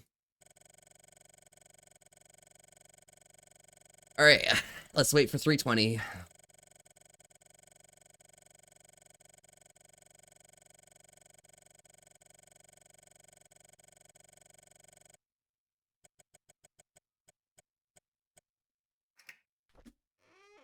There we go.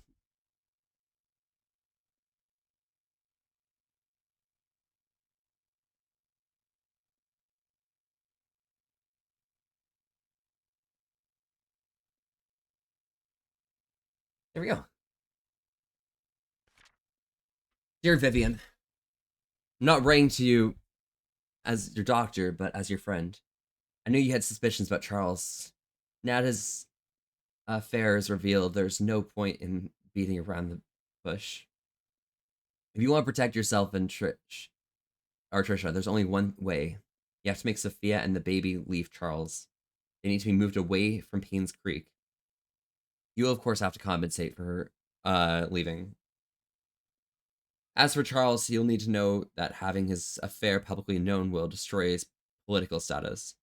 People are not too forgiving when the mayor they trust is involved in such a scandal. I figured that Charles will try to add the child to his family registry. I would do the same if I were him. It is a boy, after all, and the child will be able to continue his family line. If that should happen, I cannot imagine what will happen to you. Vivian, I've been careful thought about your request, and here's my answer. I provide a new prescription for your mother-in-law, Magdalene. It is 3 times the strength of her usual dosage. Detailed instructions will be sent with the medicine. Should you decide to do it, you will need to administer the medicine carefully, so no one will suspect anything. Call me if you have any questions. Henry Johnson. P.S. Make sure no one's in the mansion ingests any of it.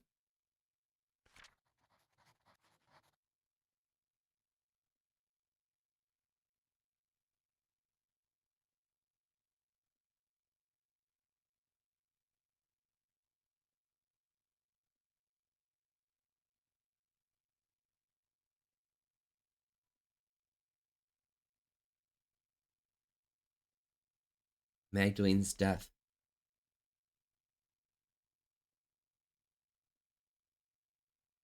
Yeah. So I'm following. Okay, I'm gonna walk everyone through the story. Okay. So way back. Okay. 1974. Or I guess I should go all the way back to 1972 or 1973, whenever it was that Vivian got together with Charles. Back when Vivian and Charles got together ages ago because they truly loved each other. At some point in time, Father Matthew, who was an orphan and spent time at an orphanage with someone named Sophia, decided to try and help Sophia by giving a recommendation to Vivian and Charles of a new maid. This maid's name was Sophia, or this person's name was Sophia. Okay. So Sophia started working as a maid here under Dorothy with Wanda and some of the other people there. The vibe of the matter is in 1975. I recall correctly. Wait, 1975? 1975. I'm thinking. 1974, sorry. Charles and Vivian tried to have a child. And given Vivian's previous experiences with a miscarriage back before they got together, they were pretty hopeful about things coming through on this. But Magdalene, Charles's mother, was really on him about making sure that they got a male heir or even a child in the first place. So Charles decided to hedge his bets and also have an affair with Sophia. Sometime in 1975, in around March, I think. Yeah, something around March in 1975. Vivian decided to, or not Vivian, sorry. Vivian went to the hospital after giving birth to Trisha. It was surprised that it was a success, but she went to the hospital to stay for a while. Around that time, Charles also had Sophia have their birth during the time. As soon as that happened, Charles added them to the birth registry and all that. So not birth registry, sorry, to their will. They didn't add them to the birth registry itself, but when Vivian found out about the affair, she had to get rid of Sophia in some way or another. She's not going to go about, doing anything directly to Sophia. So what she decided to do, seemingly here, this is what I'm getting from this, is Magdalene is getting extremely old, and she's the one putting all the pressure on Charles. So in order to get rid of Sophia, she tries to frame Sophia, the maid, for giving Magdalene an overdose on whatever medication she's taking. When that didn't seem to work, or they confronted them about it after the fact, Sophia was there with, or sorry, Vivian was there with Dr. Henry and Andrew Reed. Reed is Vivian's closest confidant, and Henry is the person who is helping out with whatever murderous intentions Vivian has. For more funding, obviously.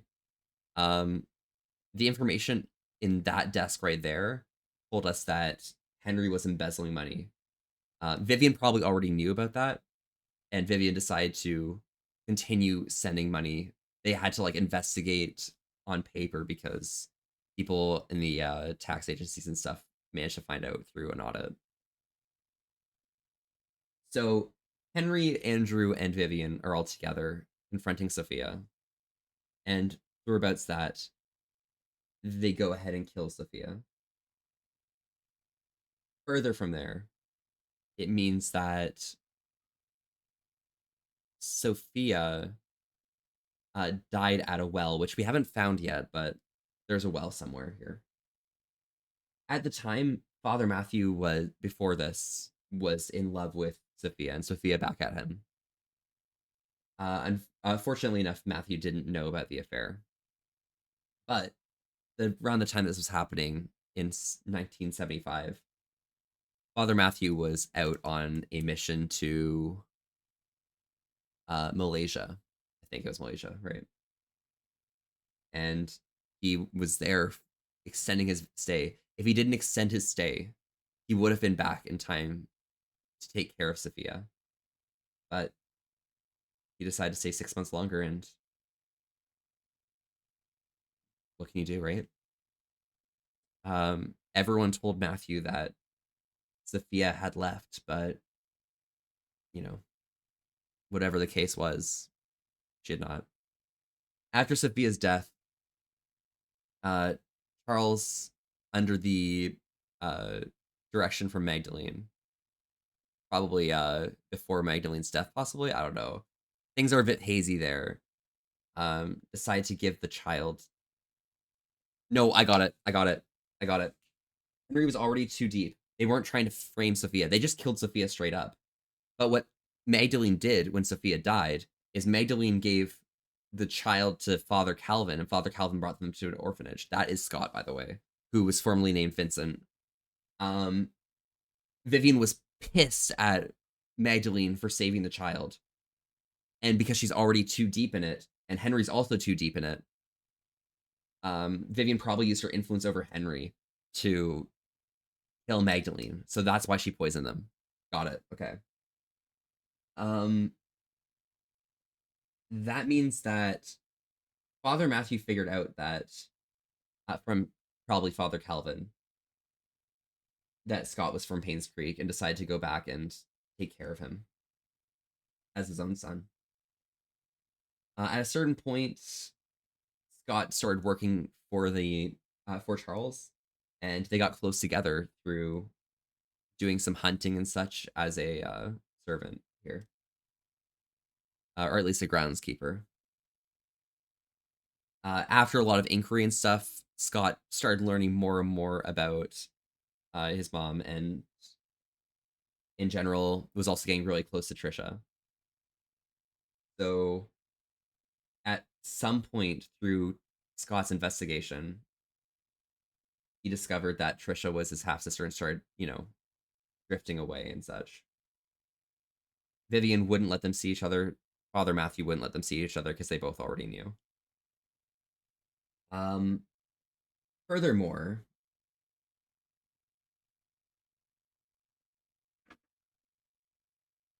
during this moment, Bernard is falling in love with Vivian, and Vivian is also starting to have an affair around this time.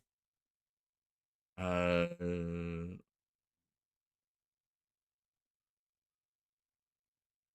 to remember different things.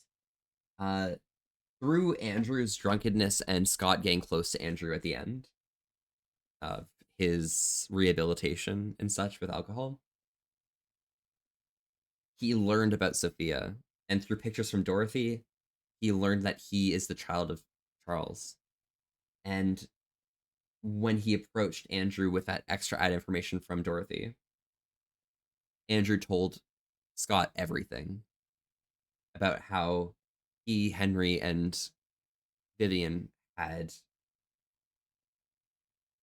murdered his mother, Sophia. And afterwards, Scott decided to go to Father Matthew, ask him why everything was held back. He told Matthew everything. And this is the first point when Matthew learned that. Sorry. This is the first point that Matthew learned Scott, or learned of Sophia's death. And through his rage over time, Father Matthew decided to go visit Andrew and get him to confess. Andrew is pretty much recovering now, is finally getting a weight off the shoulders from keeping this in for so long. And Andrew confesses to Matthew, but Matthew kills Andrew out of a fit of rage. Now that Father Matthew knows that Henry was involved and that Vivian was involved, for sure, Father Matthew decides to go to Henry and kill him for blunt force trauma to the head and put him in a car, drive him into the creek so it looks like he drowned by accident. And also kill Vivian with an axe. It seems that Father Matthew did all of this out of his love for Sophia.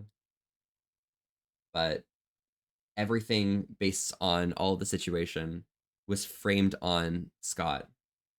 And Father Matthew, with heavy weight in their heart, couldn't let Scott take the blame for him as a man of God and such, or something like that. He'd feel guilty or something like that. At least the killing was revenge, but guilt for someone else taking the blame.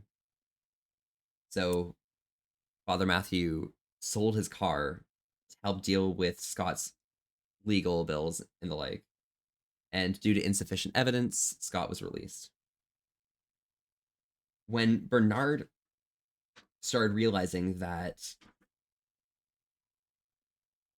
or when Bernard found out that Scott had gotten off and gone out of prison, he was infuriated.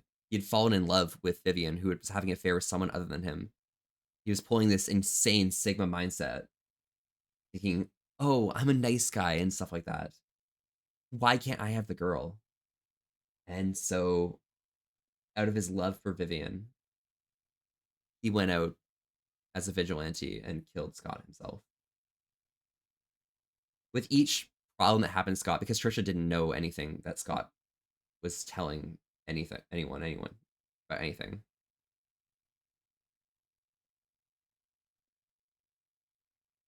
I'm trying to put this together. Give me a second. Trisha was dealing with all of the pain of her lover going to prison and later dying. And it was sending her into a depressive state first and into a mania second. And at a certain point, she couldn't take it so much that she went to the roof of the hospital that she was staying at and fell off the roof.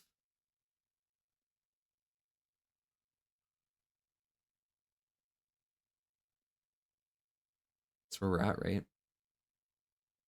So that's all the deaths accounted for, I think.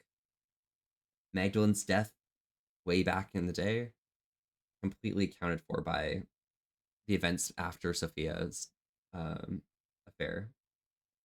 The deaths of Andrew, Henry, and Vivian all attributed to Matthew.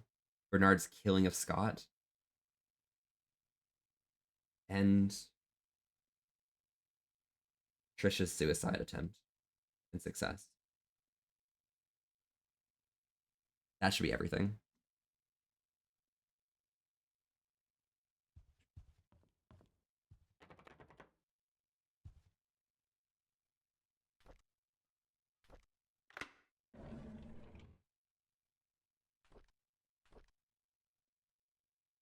Also wait for the ads to finish.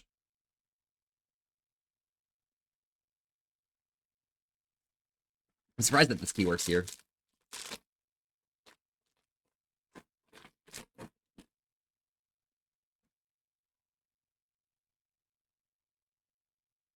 Hmm.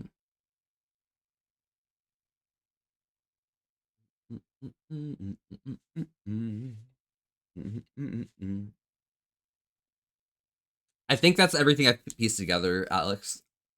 Oh, but Alex, how are you doing today? Good morning. Welcome, welcome. Also, Duke and I, how's the gooning going today? Literally bulbing right now? Fuck yeah. All right.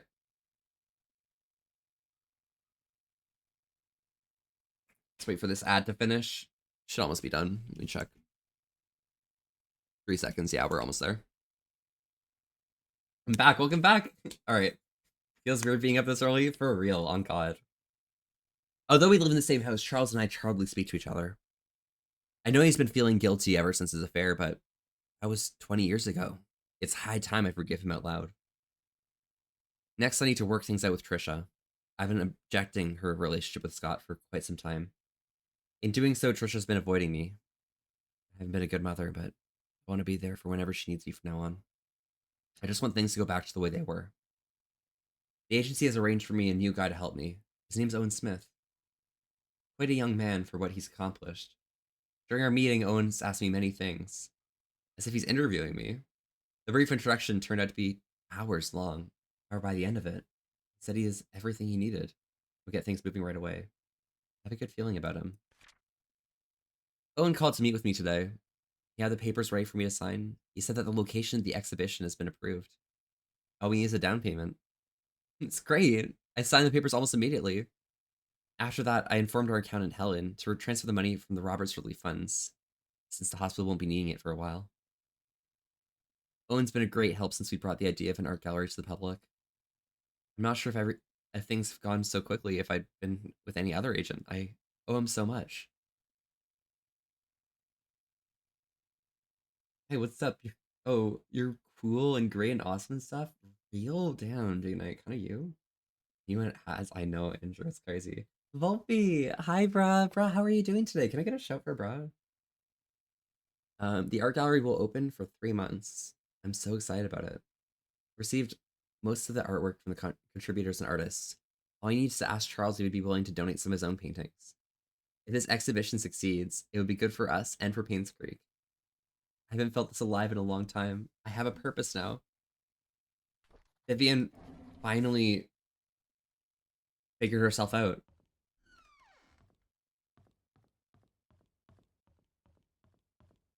Everyone was figuring it out. I'm so proud of everyone.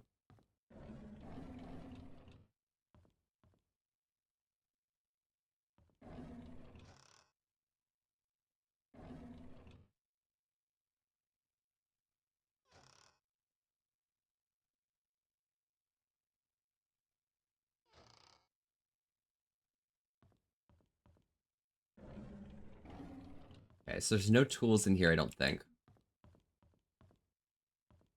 All I need now is to find a tool that'll help me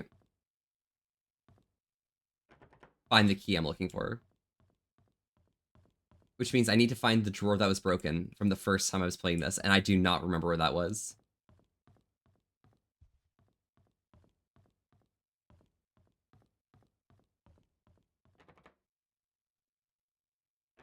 That one's not going to unlock, that's fair.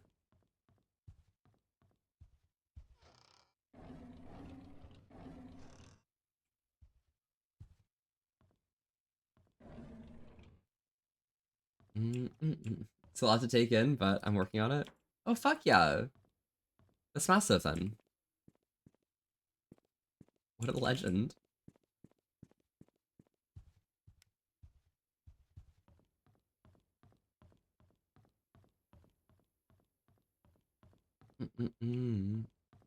Mona Lisa replica and shit. Yeah, it's kind of fun. There's nothing there, nothing here.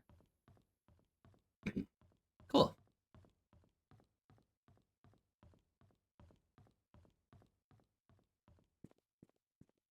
I feel like there's nothing else in the mansion potentially. Just like the small rooms that I don't have access to anyways, so it's not as big a deal any regardless.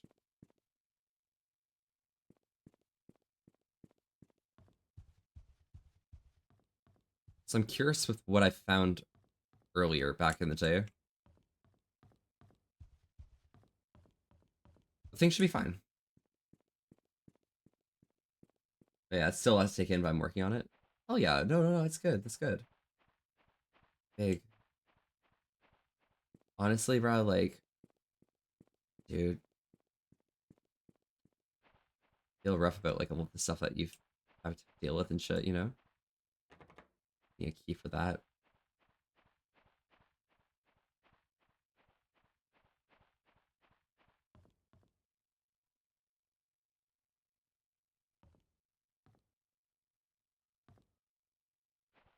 Where's the broken drawer? A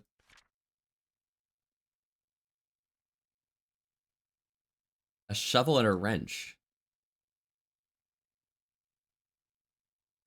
Photo lab. There we go. I can be surrounded by all the amazing friends. A real gamer, bruh. Honestly, real gamer. Group waffle. Mm. But yeah, bruh.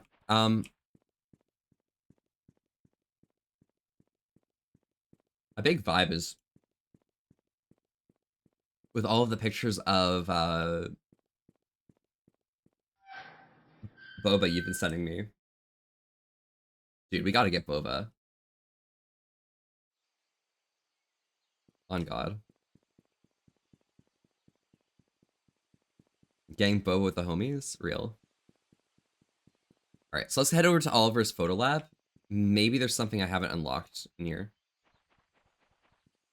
If that's the case, then I can get a wrench, which will allow me to open up the things.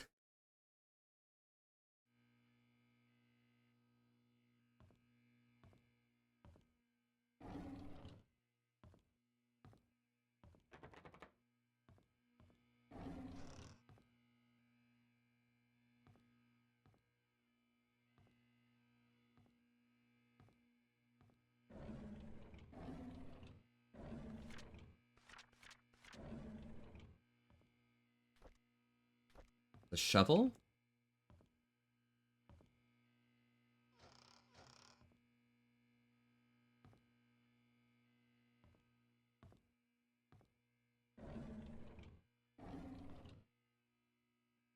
Now that I'm looking for a wrench is kind of fun. Oh, toolbox. There's wrench. Cool. Cool outfit. Actually, no, Yukari. Akari, how is the cat doing right now? Can we get a shout out for Akari? Also, wait, we should get a shout out for Alex as well. I completely forgot about that one. Get share all the bobas whenever we get a chance to meet up. For real. Sounds fun. Sounds good. Alright, so first things first. We're gonna go through here, and we're gonna shovel up the time capsule.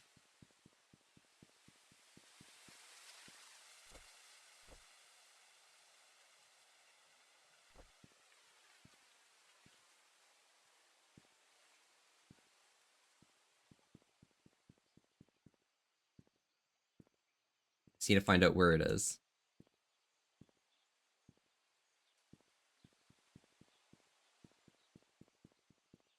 I'm out here and I don't shut myself out. It is pretty reasonable, but you know, you have to shut yourself out easy.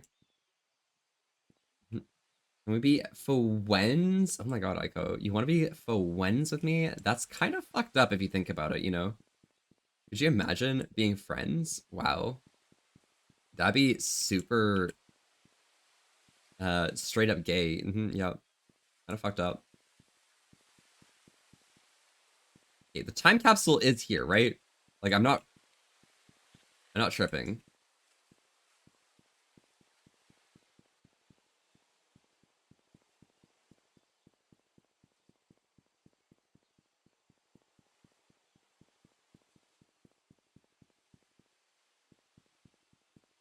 I guess I'll text for a second. But when? Oh my god. When ship?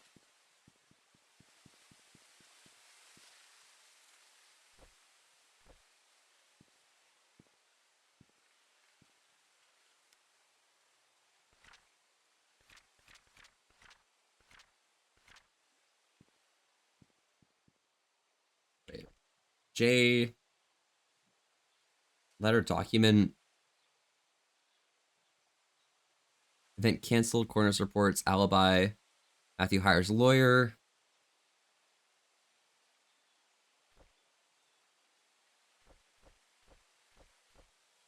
Matthew starts Sophia. Where's Scott's shit? Like, where's Scott's investigation? I guess it's not gonna be in there.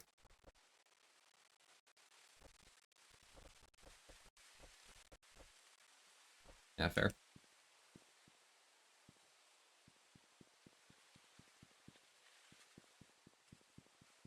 Well, whatever. So, if what's his face was stashing it away on the side of the road, I just need to come from the church right here and then follow the road and open up all the gutters along the way.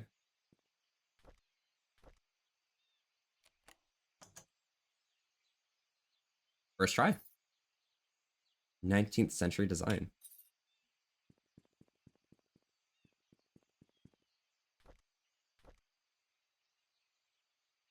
Church keys during the 19th century. Yeah, this should open up here.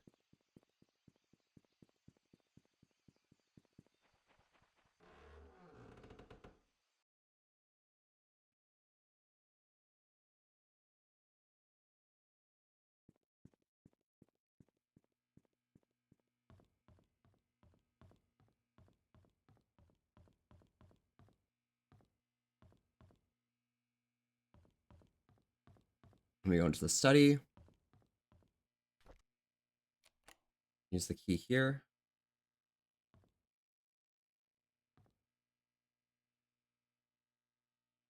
Turn key.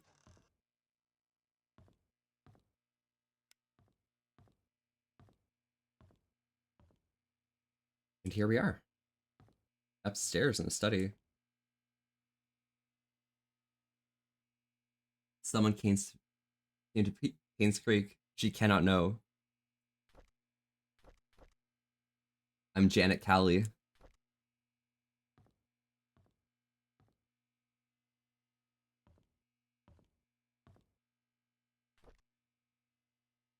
Dry bloodstains on it.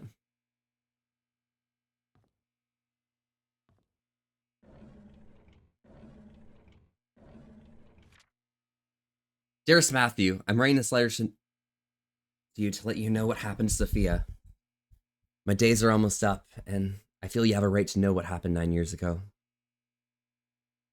In 1974, when Vivian Roberts underwent a C-section to deliver Trisha, she was told she could not give birth anymore. Vivian broke down mentally and was hospitalized. Sophia was tasked with taking care of the newly born Trisha and helping Charles Roberts. Charles, who was facing a lot of difficulty and pressure, unfortunately found comfort in Sophia. They had an affair. A boy was born. A few months later, Vivian found out about the relationship. She was furious. Feeling threatened by the illegitimate boy, Vivian kicked Sophia and the baby out of Payne's Creek. Everyone believed that, but the truth is, I took the boy and put him in St. Patrick's orphanage. I named him Scott. Time flies. It's gonna be 10 soon. I pray that you can bear the responsibility of raising him. He does not need to know about his real parents. It's all in the past. Instead, give him a new start. I sincerely hope he can forgive me for hiding this from you for so long.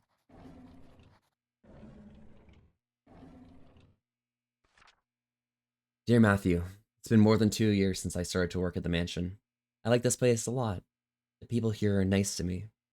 Thank you for your letter. Although I can't be there with you for your missionary work, I will pray for its success. You are always the noble one. Remember the wishes we made when we were at the orphanage? Yours was to help the unfortunate. Mine was to not be poor.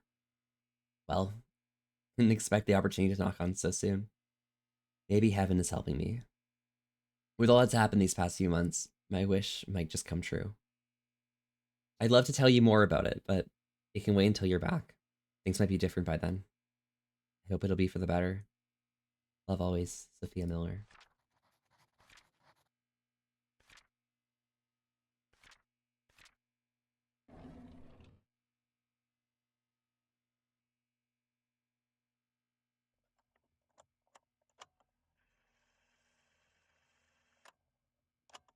June 6th, 1995.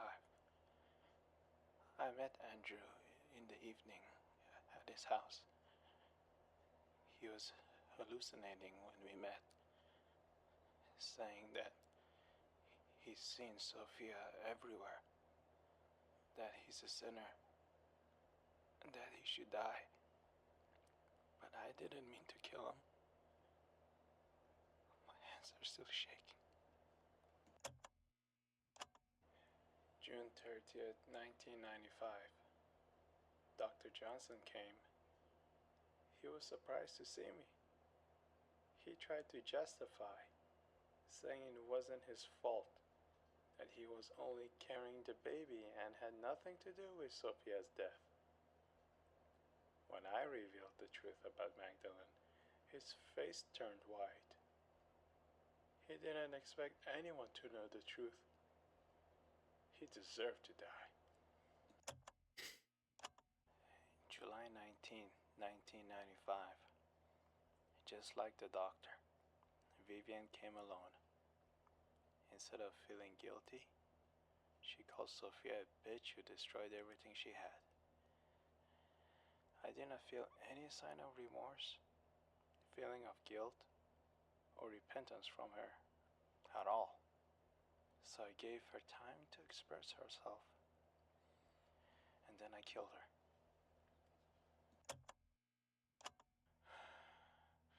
It's all over now. Why am I not at peace? There's this nosy investigator in town. I thought that if I led him to believe that Bernard killed Vivian, he just might believe it. But I made the mistake of trying to mislead him. Now he's suspecting me of being the killer. He has to die. It's a slippery slope, isn't it? Oh, fuck. Oh, fuck. He just locked the front door. Whew.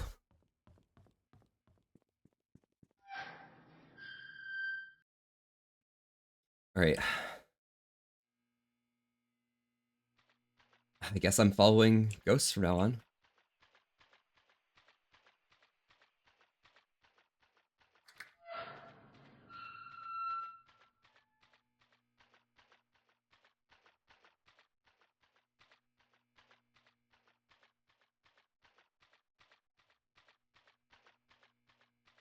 Or am I even? Oh, I know where I am. Okay, okay, okay.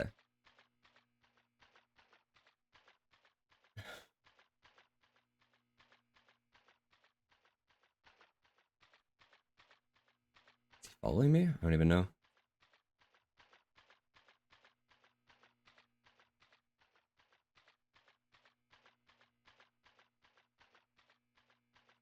Right to the end. I'm gonna go to the hospital. I think that's where it's taking me.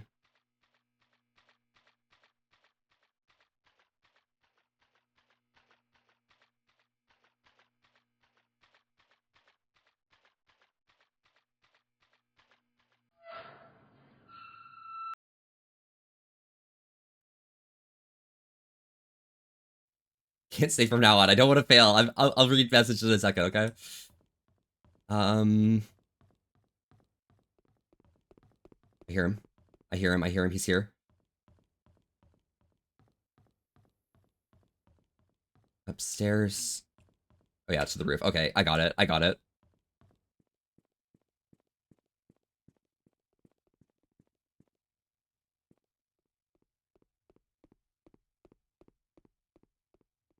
I got it. Okay, we're good.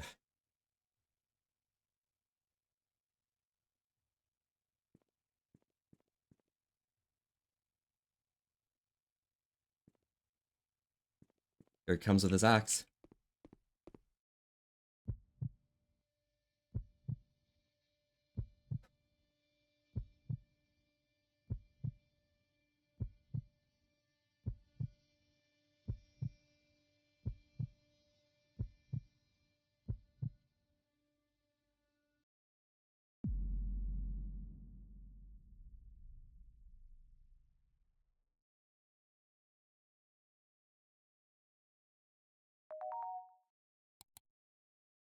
To Janet, I'm glad you made your safely uncovered the truth about Paisley killings. Good job. Your story will be on the front page of tomorrow's newspaper. Please submit the following information as well as a photo for information. By the way, we found out who hired PI Stephen Moss. Was it Charles? Who killed Vivian Roberts? Very interesting question here, okay? It was Matthew Brooks. What was the murder weapon? An axe. This kind of dumb. He called you. You and your character is clearly a girl? No. When he was saying he was talking about Stephen Moss, the private investigator from before. Nah, on the typewriter he said she has to die. Yeah.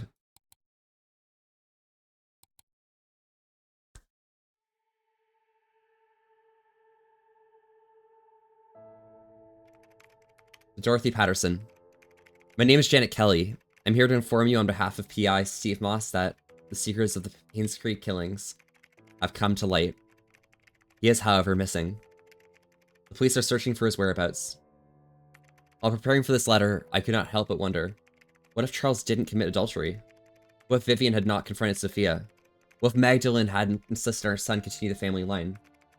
Could things have turned out differently? In hindsight, it's easy to say what we should have done. Or what they should not have done. Oh, so Dorothy hired him. Okay. Sometimes it's hard to make the right choices in life, isn't it? Did Derek really hate Scott so much that it led to his death? Could Matthew not have sought revenge for Sophia? And why did Henry Johnson choose to be an accomplice in Magdalene's death?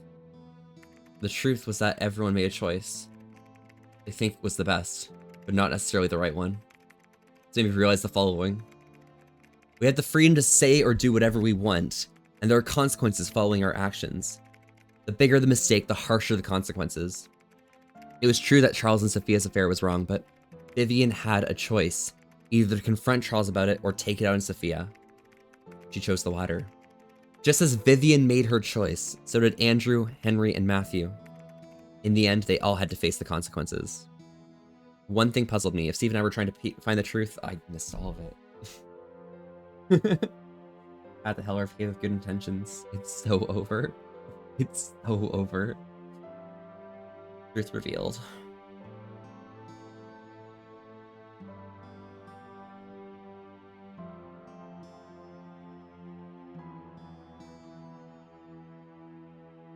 Alright. I'm gonna say it. I'm gonna say it right now, okay? Good game. Good game, good. Good game. Oh my god.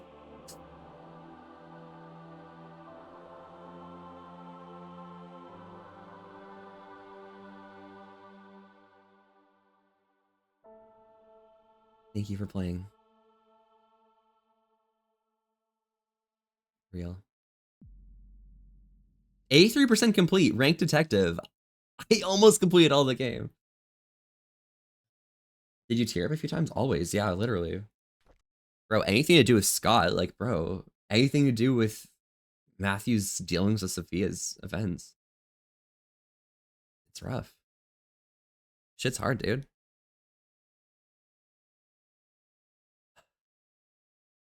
That's crazy.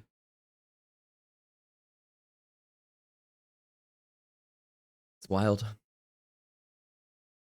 But you didn't? I guess that's fair. Razor, welcome, welcome. Hi, Volpe, how have you been? I'm doing really well, Razor. How have you been doing? You should check out Life Eater. Perhaps. Maybe another day. I am trying to clear up all of the games I have on my docket to finish, you know? I'm a little behind, is what I'm trying to say. We started Payne's Creek and on the 30th of December and didn't finish it at all. So I'm working through the games I've started but not finished. And that's got a few good games in there, actually. Givelby just trying to get some things done before the content. Oh, fuck yeah. Oh, Razor, you're heading to NFC or something? Wait, which con was it? Wait, am I going? I might be going blank, aren't I? Which I had the will to do that. Got too many games to finish. For real. I mean, there's in terms of my games I have to finish. That was one. Kings Creek, whatever. I have to finish Danganronpa, which shouldn't be too bad. That's an enjoyable one. Just lots of voices. First Squared Milwaukee. Okay, got it, got it. It's not too bad then. You excited though, Razor?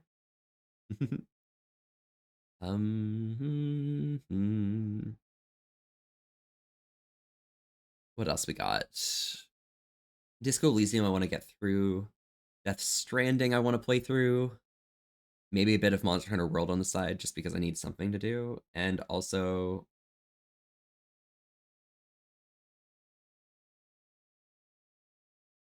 Minecraft. That's it. I won't go to NFC for a few reasons. I'll go to Sweden on my own. That's pretty reasonable. This is the first stream in a long that I actually stayed for. Really? Yeah, Michael, I'm glad you could stay by. And I'm also really appreciative that you were joining in with the investigation and so involved. It was kind of nice. It was really good. Oh, also Celeste is another game I need to finish, so. Yeah, I've got a lot of games. There's a lot of them that I need to get through. They're all on my desktop on my main desktop, so not too bad. So my best friend coming tomorrow for the con, so yeah, super excited. Oh fucking yeah. Right now, I am trying to get together a group of my local friends so we can go see that really bad new Captain America movie. Just because I think it's really fun when you get your friends together and you go into a theater that's probably going to be empty and you guys can just talk about the movie the entire time in the actual theater. That shit slaps, okay? So I'm super excited when we get together. But yeah. It's definitely been a good time having y'all here, though. I think I'm probably going to slow down now because I did start the stream pretty early. And I got a lot of stuff I need to get done today. And I also need to sleep early enough that I can hang out with Liz a bit earlier later. So that's where we're at. Nikki404, thank you so much for the follow. Howdy, howdy. I'm Volpy, and we're here having a chill old time today. Staying wholesome with an S. The Risk. Thank you so much for popping by. How are you doing today? So who are we rating today? The American Dream. I see your name in lights. We can make you a star. Girl, we'll take the world by storm. It isn't that hard. All right, let me take a look at a few streams that are up.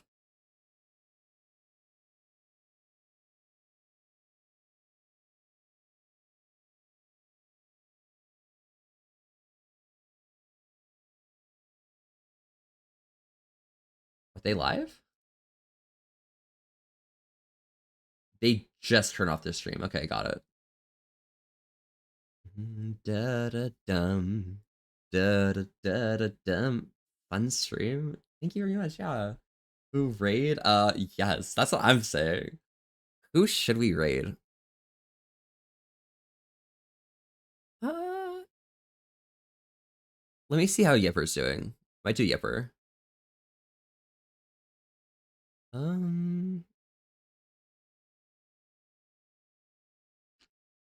With you, dear Maria, count me in. There's a story at the bottom of this bottle, and I'm the pen. I could definitely rate that.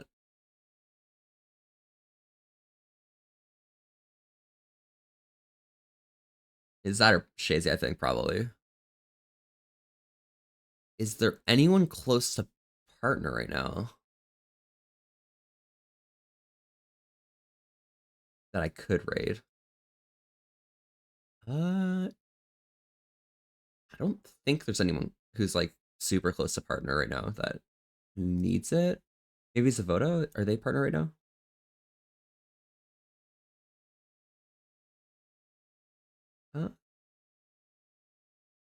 Zavoda's partner, yeah. All right, cool. Thanks for the stream, Volpy. Thank you for coming by, bro. I really appreciate it.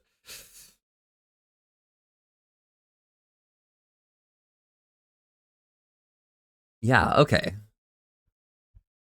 Maybe if I check my channel and see what it recommends other people. This stream's really good. Need some good vibes. Honestly, given like the melancholy and shit you've been dealing with, like I completely understand, honestly. Foxworth. If you need to talk to anyone about anything you're feeling, just let me know, okay? Mm. I'm gonna see if I can find a new person who I've never raided before. Seems like Volpe viewers also watch is probably a good angle, right? Uh, they look cool. They also look cool. And they also look cool. Yeah, we'll raid Ziff, I think. That should be fine. All right, let's try and figure out a raid message because this is a new person I've never raided before. Let's think. Natural. Called Ulfi? You should rate them. Okay. And head off and do some things. Yeah, no worries, Racer. Good luck, and I hope you have a good time with your con. Stay safe travels getting over there. And yeah, let me know how it goes when you're finished. All right, you can use whatever emotes you want. I'm gonna hit you guys with a raid message, and we'll head over to Ziff in a second. So that should be good. I'll say my goodbyes in just a second when I figure out this. I want something to do with murder, you know? Like that's what I'm thinking. It's like, oh yeah, we can just like get murder, you know?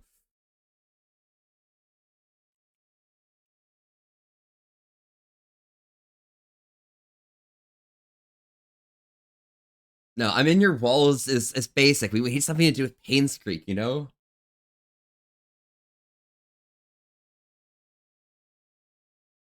The murderer has been discovered.